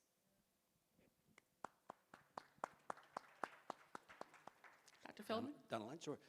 When Black history is authentically integrated into the required academic standards across the curriculum and not just listed as an add-on, because there's a requirement from the legislation. The other thing is that when students have an increased sense of belonging and understanding of our past, not just African-American students, but white students have an understanding, Hispanic students as well. I think the legislation was a really good start. I do think that to measure impact, you'd have to know what the students know. And right now, we do not have a vehicle for that. So there's nothing in our assessments that require that students must know Lewis Redding, they must know Bob Marley was part of Delaware, they must know about the history of Delaware and what took place here, especially with the Underground Railroad. And so that's not codified. The students need to show that on mastery on any assessment. So I do think there's a push for how we show mastery, because Michael's a great person. This is the entire operation that is looking to see if every school in the state of Delaware for 180 school days a year is actually teaching what they said they have to do on a report they send in once a year. Great person, Michael, but you're not that accessible to do all that. And so I think how we look at the assessments for students is important. I do think the long-term outcomes are you seeing when you see this correctly implemented and you know that students are seeing themselves, African Americans specifically, then can you start seeing reduction in suspension? Can you start seeing there's retention of staff who teach culture responsive pedagogy? Are you able to see long-term outcomes for schools? And so over time, I'm glad to say that Eastside's been able to do that through culture responsive pedagogy, through seeing our staff retention go from, we were losing 2/3 of our teachers every year to retaining up to 90% annually, to seeing that our students are the highest growth on math and on reading in the entire state. And so be real clear, the strongest academically performing school in the entire state sits in Riverside, in Wilmington. And so what we've shown, especially with a lot of our partners, is that our students, when they know themselves, when they can see themselves in different environments, we now have the highest rate of students getting financial aid and scholarships to any private schools in the entire state. Our students earn over $3 million in the last 6 years. But that's because students are doing things we see in House Bill 198, and so you have to figure out a way to do that all across the board for all schools. Great job, Dr. Paulus. I guess when we know that it's been successful, we will see a paradigm shift take place where we don't have to talk about African American history, where it's integrated seamlessly, right? And I think that's what Michael was saying. And I think it's what Aaron was saying, when we see that the literature that our young people use in their classrooms reflects the diversity of the children and the people in the schools. And we can go back to what Lansing Billings and Byrd and Gay have said, you know, when we've seen an increase in engagement, we've seen a reduction in discipline, when we've seen improvement in you know, historical literacy, when we've seen stronger critical thinking, we've seen higher levels of achievement. Right, we can say all of those things, but we also need to see that when our teachers are implementing it, that there's protected time and structures that we've built and put in place for teachers to collaborate and have discussions that are rich about the curriculum and how it's being integrated. When there's coaching and mentoring and cultural relevant pedagogy is a part of how we do business in the state of Delaware, that's when it's been successful. Thank you all so much. You know, I think, you know, we've listed so many great ways that we can see success, but I think Dr. Aaron Bass left with a call to action, that there needs to be a vehicle, that there also needs to be more capacity within our state so that we can actually see those successes and see them measurably. Okay, I'm gonna open up the room for questions. I have one here, and then I'll go back there. Oh, can you write it down for me? Or Sade, do you want to pass the mic? Okay. Alrighty, so we've got 3 questions here. One of the questions is, HB 198 has been made law. How is the Black history curriculum being implemented up and down the state? And I think that was answered slightly by Dr. Feldman, who shared that there is a report that is shared yearly. September, what was the date again? So, November. The state report is in January. Mm-hmm. So there's 2 reports that lead into that state. But it's active now. You can go on Yeah, right now, it's every year. It's active now, and you can look back at the last 4 years of reports. Yes, so you can find it online.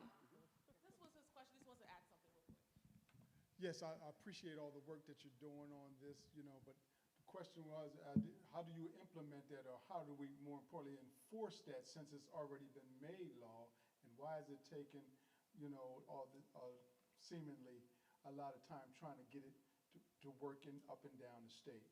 You know, I know there's some schools doing wonderful things with the Black history curriculum, where other schools have not really been putting in the same kind of efforts. So how do you go about enforcing some of that, or to get them to come together? One thing I thought I heard, is that you're still trying to figure out allowing each district to implement their curriculum concerning Black history.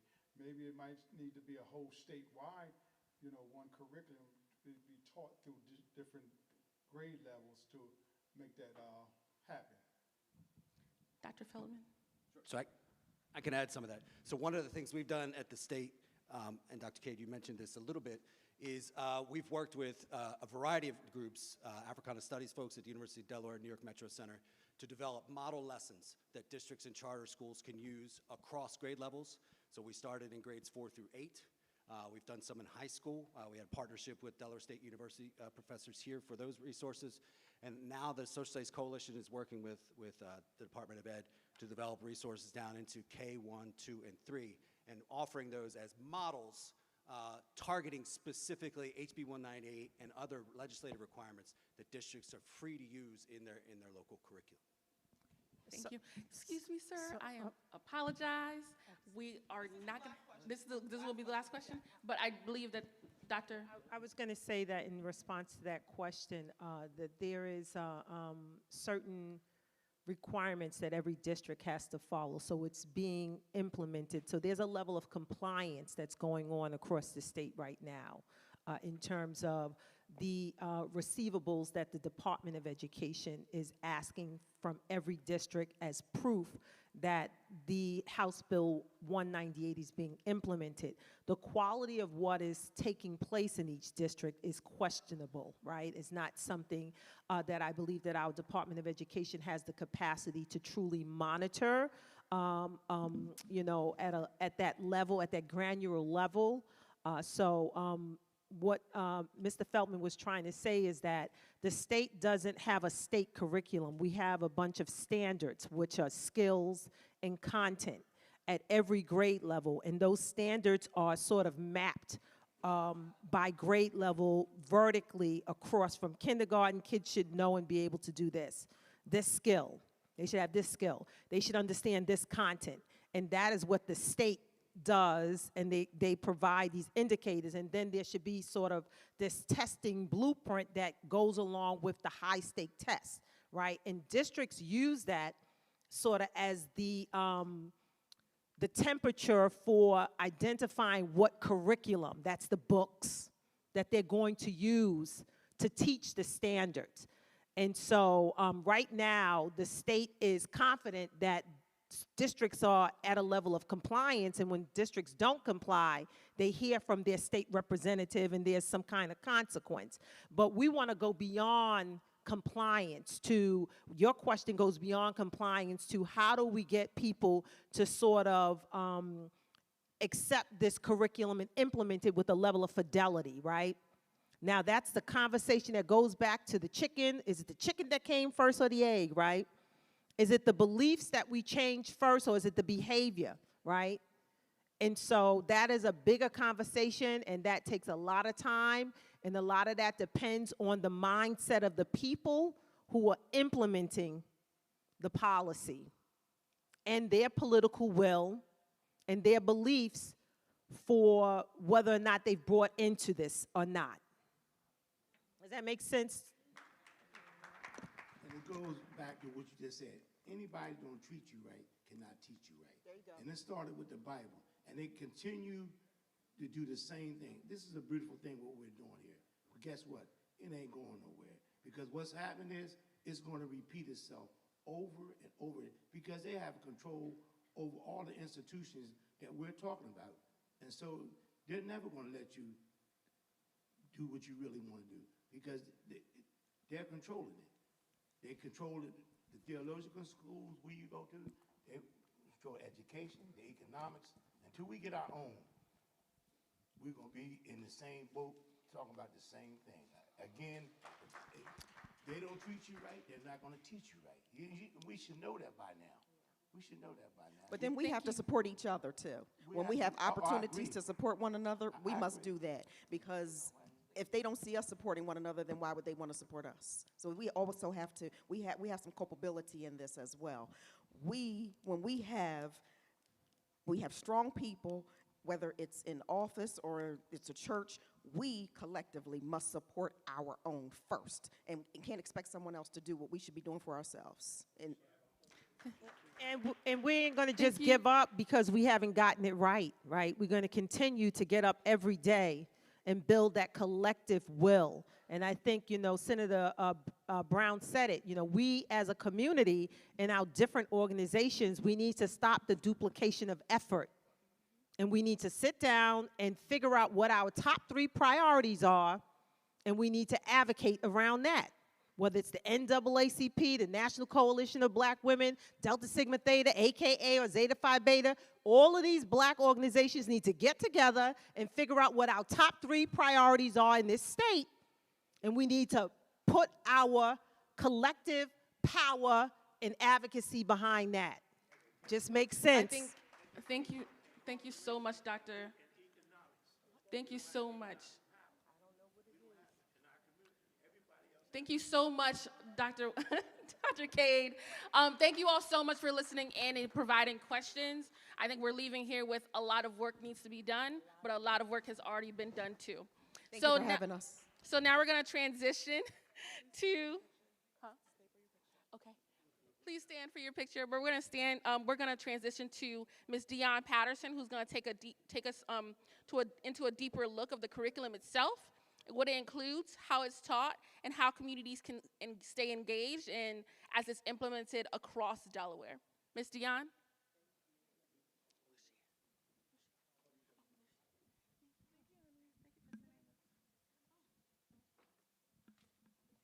Can we just celebrate our panel one more time? Thank you so much. Dr. Cade, everyone on this panel is doing amazing work, but I just want to shout out Dr. Cade, not because she's my sister friend, but there were several board meetings I had to go in there with my sister girl to help her advocate for this work. And so she's not just talking about it, she was standing on the front lines doing it. So we all say thank you for you because you were definitely leading that work in good old Kent County. So thank you to everyone on the panel for your work. Ms. Patterson, yes, honey, I heard you did a bus tour and you did your thing, honey. Shout out to Out Loud DE for having you for that.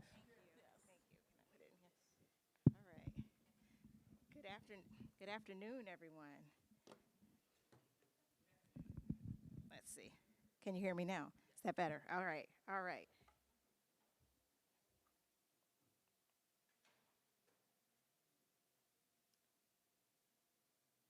So the PowerPoint isn't showing up on the screen.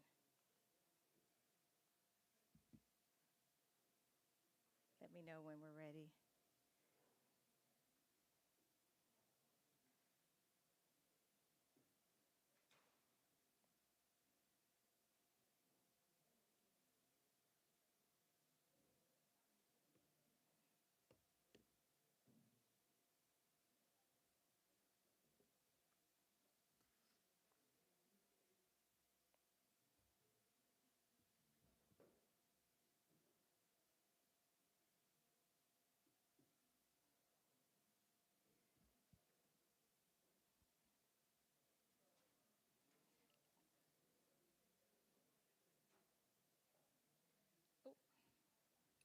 Let me go back one more. Thank you. Thank you. All right. So good afternoon again. I'm excited to introduce the Black History curriculum developed for the state of Delaware, which offers a comprehensive and place-based look at Delaware's African American history. What you see on your screen are actually the book covers for the student workbooks. This work has been a vision and mission of mine for several years. It began as I encountered powerful, untold stories through archaeology reports, primary source documents, and historical narratives that I realized were not widely shared. So over time, I've been able to identify over 36 free Black communities in the state of Delaware, established as early as the 1700s, many of which continued throughout the Civil War. Delaware is filled with stories of entrepreneurs, landowners, skilled workers, and individuals who played key roles with local, regional, and even global trade that don't get taught in the schools. We also see powerful networks of freedom seekers and helpers connected to the Underground Railroad. These stories of skill, leadership, and resilience are essential to understanding Delaware's geography, its full history, and the contributions of African Americans. Delaware's history standards are organized into anchor areas, and Dr. Cade had mentioned this kind of briefly across all grade levels. This curriculum is centered on History Anchor 4.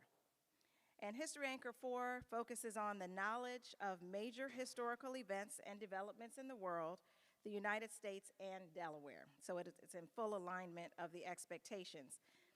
Also building an organized understanding of people, events, and historical trends. So basically what this anchor allows us to do is to intentionally place Delaware's African American history within its broader historical context.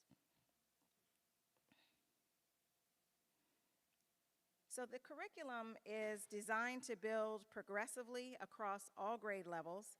We begin with identity, move to community, to analysis, and leadership. It's grounded in Delaware-based African American history. It centers skills, leadership, and community contributions.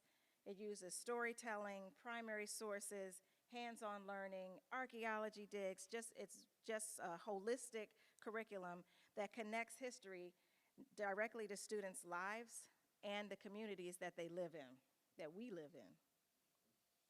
So students are not just learning history, they're learning how to understand and see themselves in it, which, as we've talked about a little bit with the panel discussion, that's critical. Through my work with my business, UGR 3-day Underground Railroad experiences, because it focuses on the Underground Railroad and antebellum African American history, I came into this process with a strong foundation of research. I was already aware of a number of resources that were out there, some of which have, by the way, begun to disappear off the internet, some of which pages of the reports are missing. So one of the things we can do as a community is to begin to create our own resource libraries, download those materials, save them, archive them, and share them out. Over the years, I've worked extensively with primary source documents, archaeology reports, and some of those archaeology reports are specifically on free Black communities that nobody's talking about.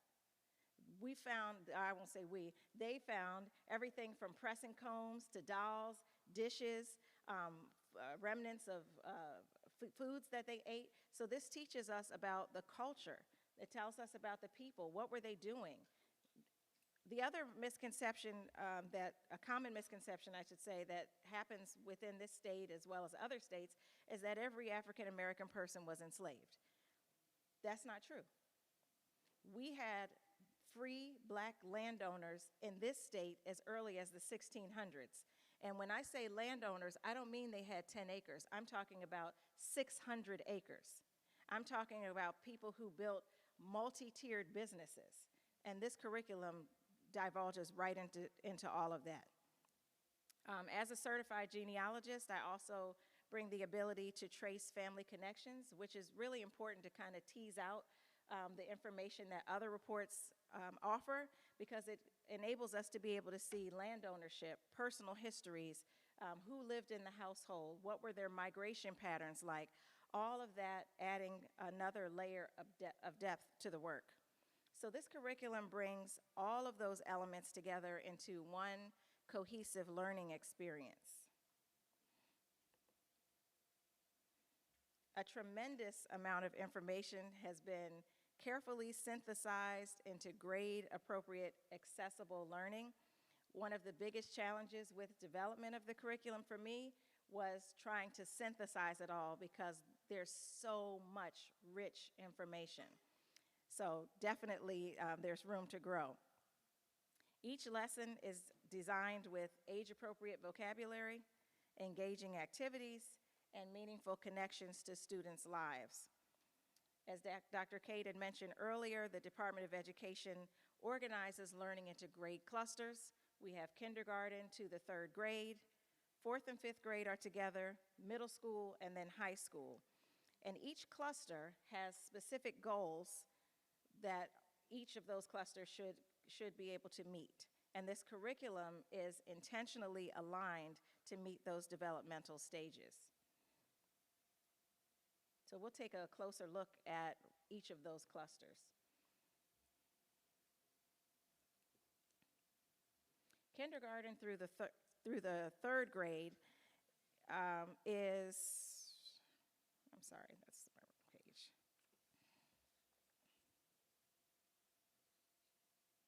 Kindergarten through the third grade focuses on family culture, life, how are people living.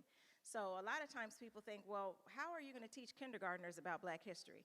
Well, it's letting them see images like this when they open up a book. It's normalizing the images of African American people. It's talking about what they ate. How did children play? What games did they play? What songs did they sing? What activities did they do? What did they eat? These are all cultural things that are focused on kindergarten through the third grade. And they're learning about people, significant people in Delaware history, like Charles Lloyd, who started Charlestown. Charlestown, some of you may know as Townsend. I still am in a little bit of resistance. I don't call it Townsend. I call it Charlestown. It was named Charlestown after Charles Lloyd, a free African-American man who founded the place. It was a free Black community as early as the 1800s. And basically what happened is the Townsend brothers came to town and they said, we have more land than Charles Lloyd, so we don't think that the town should be named after him. So the historical marker will tell you that there was a friendly competition to determine whether or not the name was changed, but you know as well as I do, there was no friendly competition. Okay, so these are things that our students are learning about. Little Jersey, which is a part of it, was in present-day Lum's Pond. There's been an extensive archaeology dig there. So I could just name one after another, and I just so much want to story tell with you right now. But I'm going to stay focused, and we'll move to grade cluster 4 and 5, which focuses on Delaware's role in the United States history. Most of the state of Delaware was a part of the Underground Railroad. We have identified the Harriet Tubman Byway, which goes from most of the state to the end of the state and through Pennsylvania. But there was so much more than that. Our waterways were being used. Our marshes were being used. Small towns, big towns. Because Delaware sits right in the middle of water, pretty much. There's the Brandywine on one side, you got the Christina River on the other side in Wilmington, we've got the access to the Delaware Bay, and then you also have all these other waterways like the Chesapeake and Delaware Canal. People were accessing freedom. We're right in the middle of Maryland and New Jersey. So people were coming and going constantly. And because we already had these established free Black communities, many of those places were safe havens for people who were coming through. So we talk a lot about the Quakers, and yes, they were wonderful. They sacrificed a lot, but the foundation and backbone of the Underground Railroad in this state was the free Black communities.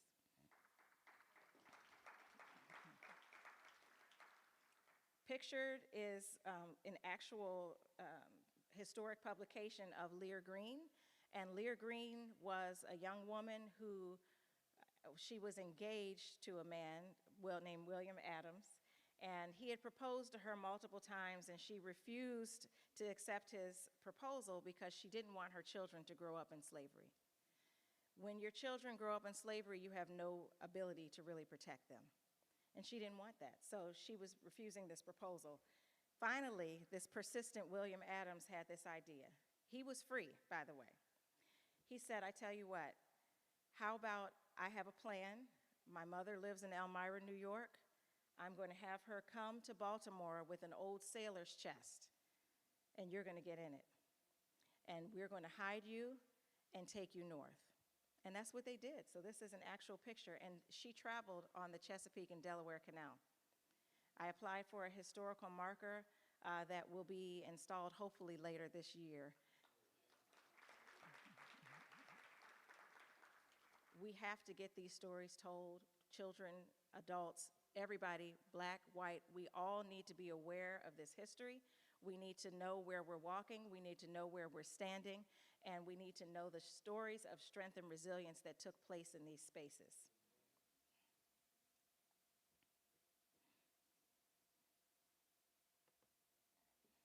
6th through the 8th grade focuses on events, people, and trends in the pre-industrial era.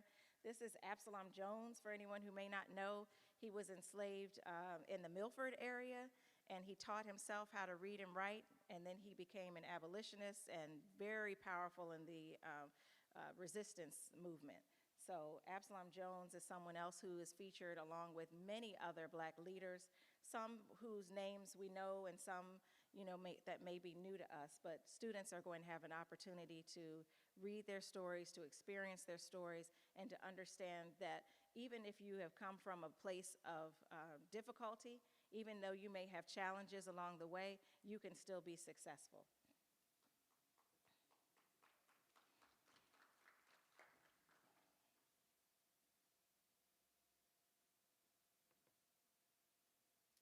The 9th through the 12th grade is a little bit more, it's a little unique because they focus not just on the 1600s through the Civil War, but they go a little bit further and go to World War II. And the reason I did that is because a lot of students, a lot of people don't know that there were Delaware Tuskegee Airmen.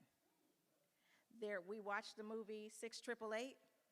There were women from Delaware who were members of 6888. So we all need to know that information. So we decided to take it a little bit further with them, with that. They'll evaluate how historical systems continue to shape modern society. This is not just let's learn about what happened then, but how can we take that same construct and apply it to our daily lives, today.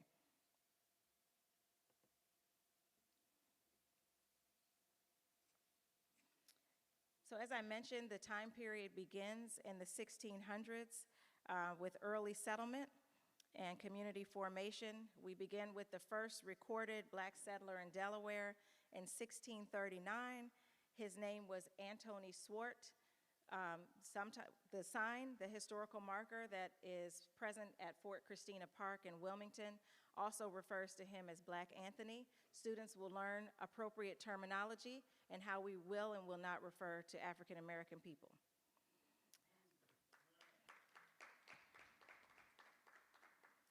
Students will also learn how they can apply for their own historical markers. So that's, another way to empower them to, as you hear these stories and you ask yourself the inevitable question, how come I never learned this before? We all say it, right? I never knew this. Well, now you can take that information and you know how to apply for historical markers. Middletown High School did it, so we know that students anywhere can do it. The curriculum also addresses Black land ownership and business development. This was not just in Wilmington, this was statewide. Amazing, amazing people. I'm not going to go too deep, but I will mention Levin Thompson, who owned hundreds of acres of land in Sussex County. He owned a sawmill, he owned a grist mill, he made fabric, and he produced hundreds of yards of fabric every year. Not only did he have all these different businesses and land, but he built homes on that land, providing a space for people who worked for him to live. So this was a big community. Cadbury, overseas in England, likes to talk about how they created the same thing, right? People who work for our factory, we created this land, these spaces and this neighborhood for them. That's not a new idea. That's something that Levin Thompson was doing even in the 1800s. And right here in Delaware. Not only did he provide jobs for African American people, but he provided opportunities for them to make money and purchase the freedom of their family members who were enslaved. These are the types of stories of empowerment that we all need in our lives today. As life can be challenging, people can face resistance, but we learn from these many stories the power of faith and resilience and creativity. This curriculum also addresses contributions of agriculture, the maritime industries, and skilled trades. Not everyone worked on a plantation, not everyone was an agricultural worker, and not everyone was enslaved. There were shoemakers. Absalom Jones owned a grocery store in Wilmington. There were people who owned their own blacksmith shops. There was a group of women, 3 women, who owned a store in the 1800s in Wilmington called Brown and Hartley. There was Betty Jackson, who owned a tea shop that was so fancy that it had a treetop platform that was exclusive. We had Sally Shad, who is known for introducing Wilmington to ice cream. So all of these different things and so much more are encompassed in this curriculum. So throughout all grade levels, students will see a consistent thread of contribution, ownership, leadership, and community building.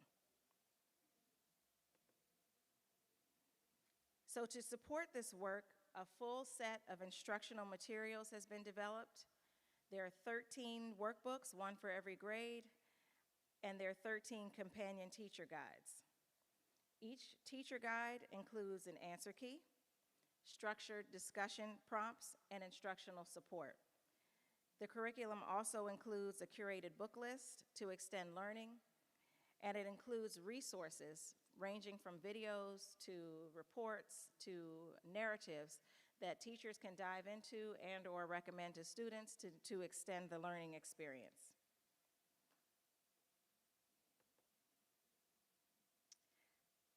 So thank you. Special thanks to Representative Sherry Dorsey Walker for her advocacy and leadership in the implementation of House Bill 198. This is amazing that we're here at this point, that we have something in our hands to actually give to the students.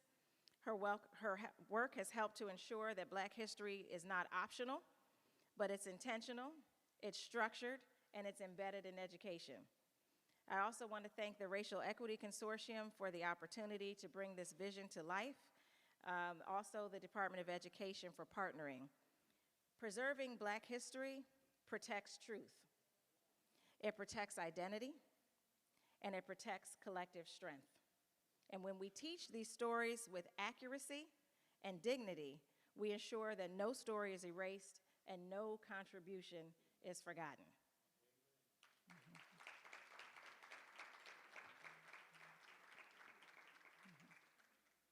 Do you want to do questions? Questions?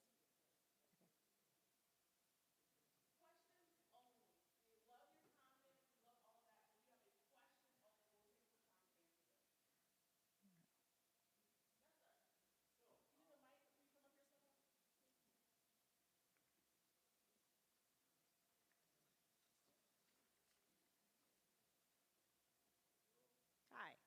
Good, and you? Amen. Hello, my name is Stefan, and long story short, my family, I'm not sure if you're familiar with the Star Hill neighborhood Yes. or development. Mhm. Are you guys teaching any history about that? I'm asking only because, like I said, that is actually my family's land, and I'm interested in, broadcasting some of Black history as well. And me being able to come here, I feel like God put me in the right place at the right time. As you can see, I'm not dressed for it, but I heard you guys, and I was like, I have to get in there. And I was just wondering about that, because if not, that's something that I'm interested in actually seeing if we could get started, because there's a lot of history in that town as well. Yeah, there is. And actually, I appreciate you saying that. Star Hill and Brinkley Hill, which is no longer called Brinkley Hill, and Willow Grove, those were three free Black communities that were in Camden. And we talk about that in the curriculum in terms of Underground Railroad and some of the key players, but there's room to extend, so I definitely would love to connect with you and talk some more, especially if we have any type of family pictures or records that may not be accessible to everyone else. So please don't leave without us connecting.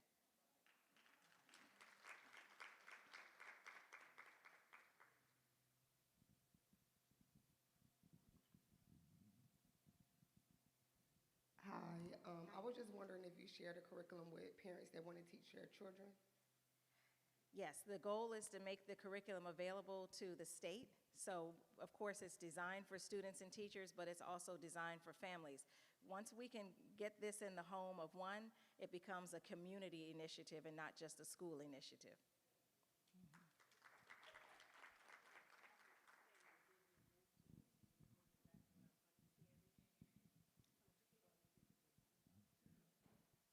You said that you're starting with getting this curriculum in the hand of the state, and then your goal is to move to getting it in the hands of the community after, or is it happen simultaneously? That may be a question for Asua, but my understanding is that it will be accessible to the public. Oh, okay. So the racial coalition is perfect.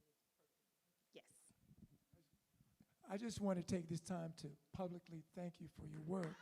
Thank you. on behalf of the Racial Equity Consortium, but more importantly, for parents, families, and the state of Delaware, because your work is phenomenal, and it's going to make a difference. So thank you very much. Thank you. Thank you.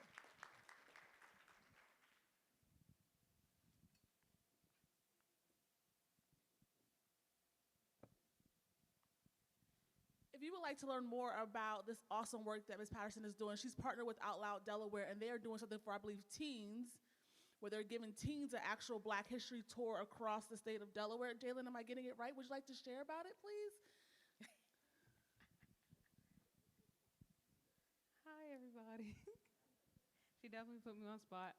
But yes, thanks to the Delaware Racial Equity Consortium and the Richard Allen Coalition, Out Loud is partnering with Ms. Diane with UGR 3-Day to provide Black history educational experiences for teens and community. We just did Tilly's Escape from Seaford to Camden on a bus tour.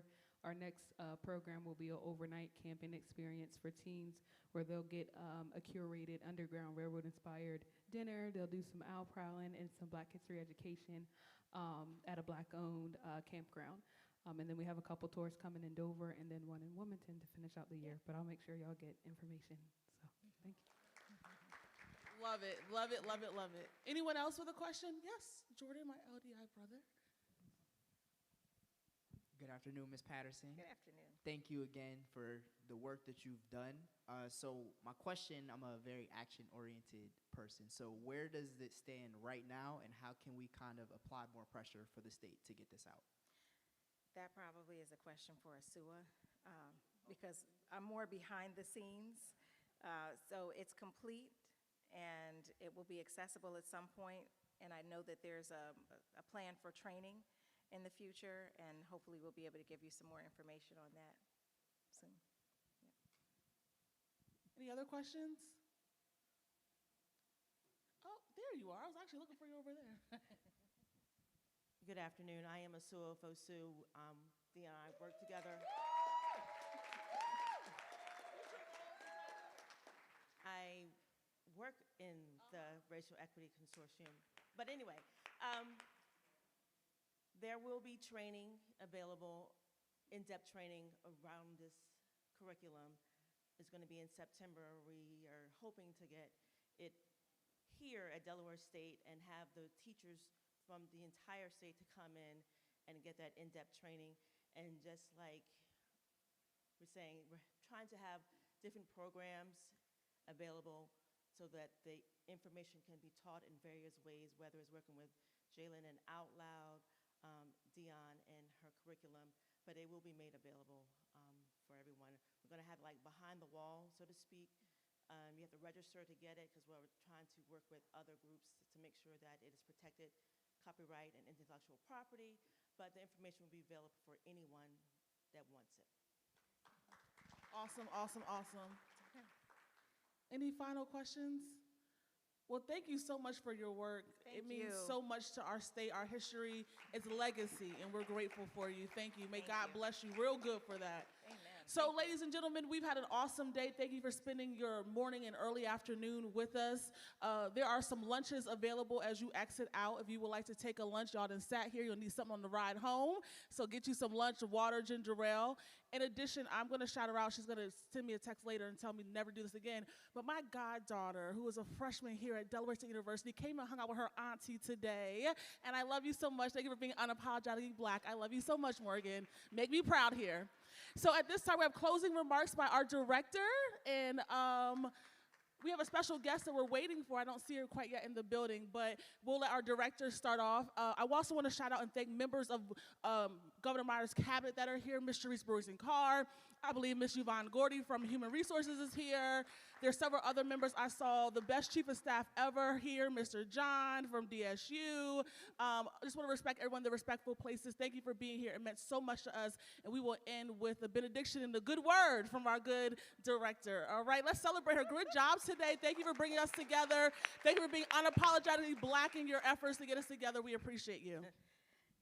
Thank you, Sade. And again, thank you all for being here. We are so excited to be able to have the second annual Unapologetically Black Conference. It was a labor of love, and I do appreciate everyone who was a part of the planning.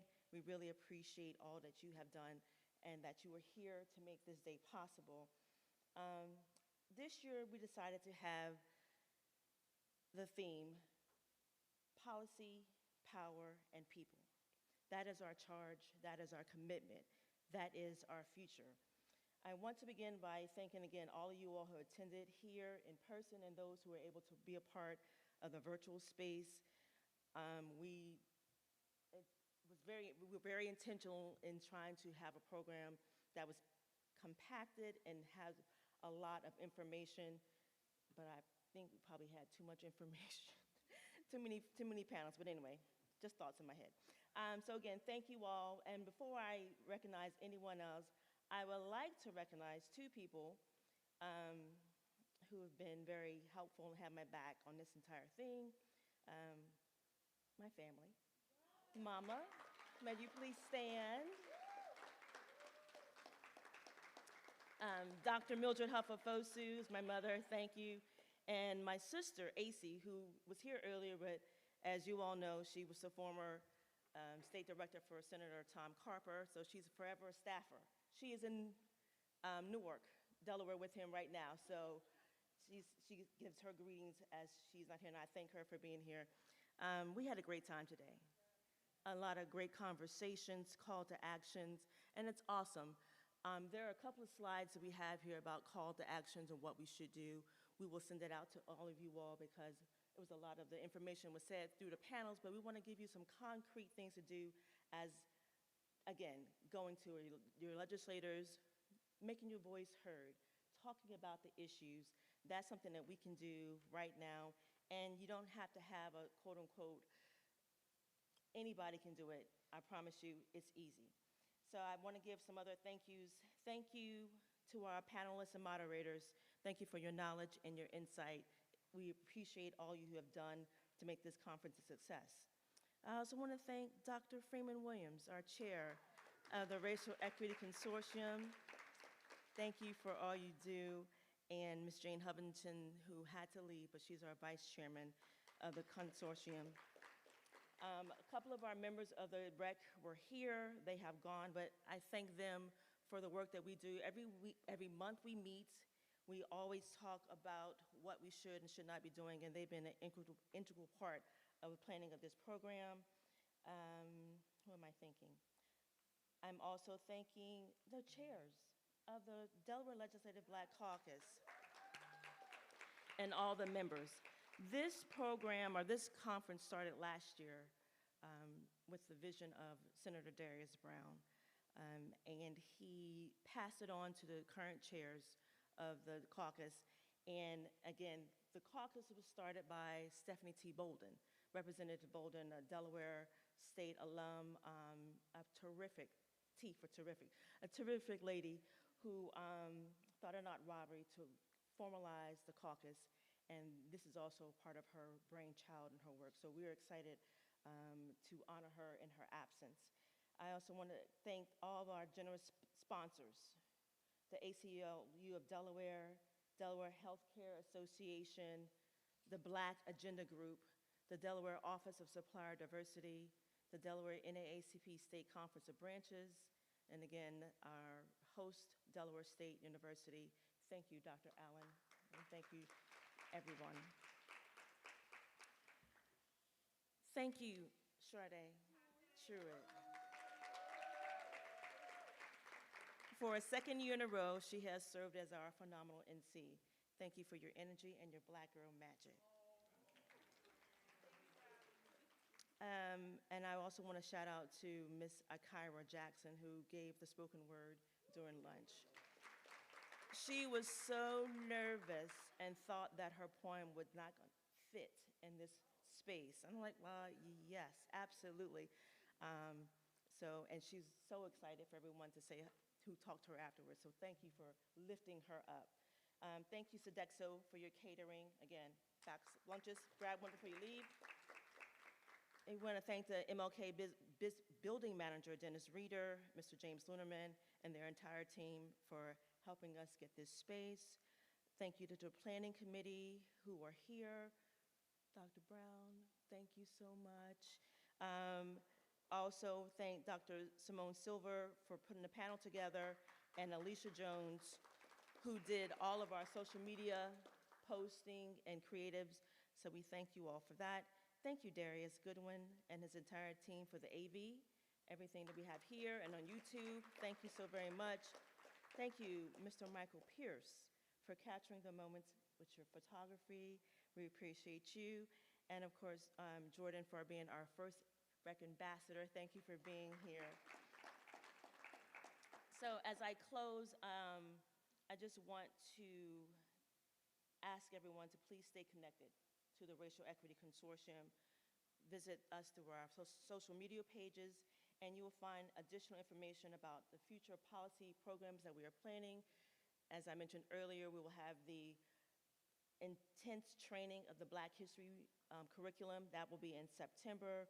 We are planning to have a Black Housing Summit in June to talk about the state of Black housing, Delaware edition, and a lot of different things we've talked about. People I've met today who want us to talk more about different things for Black and brown communities in the state. So please be on the lookout for all of that information. And I'm available at any time, call, text, or email. And I thank you all again. Thank you so very much for being here and making this day possible.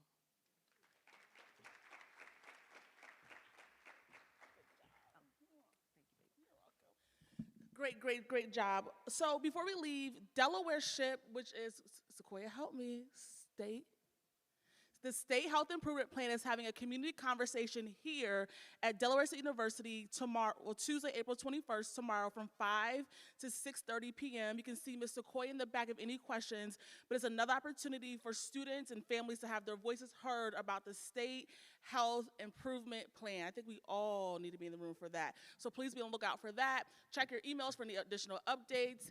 And we end. We thank you for being with us. Together, alone, you can go how far? Alone, you can get there, but together we can go further together, all right? You can get there fast by yourself, but together we do it far. So please scan the QR codes. Have a great day on purpose. Tell somebody you appreciate them. Dr. Cade? Okay, so one of the codes is not working, tech team, so we'll have to make that adjustment. Have a great day on purpose. Tell somebody that they shine bright. We appreciate you, and be unapologetically Black.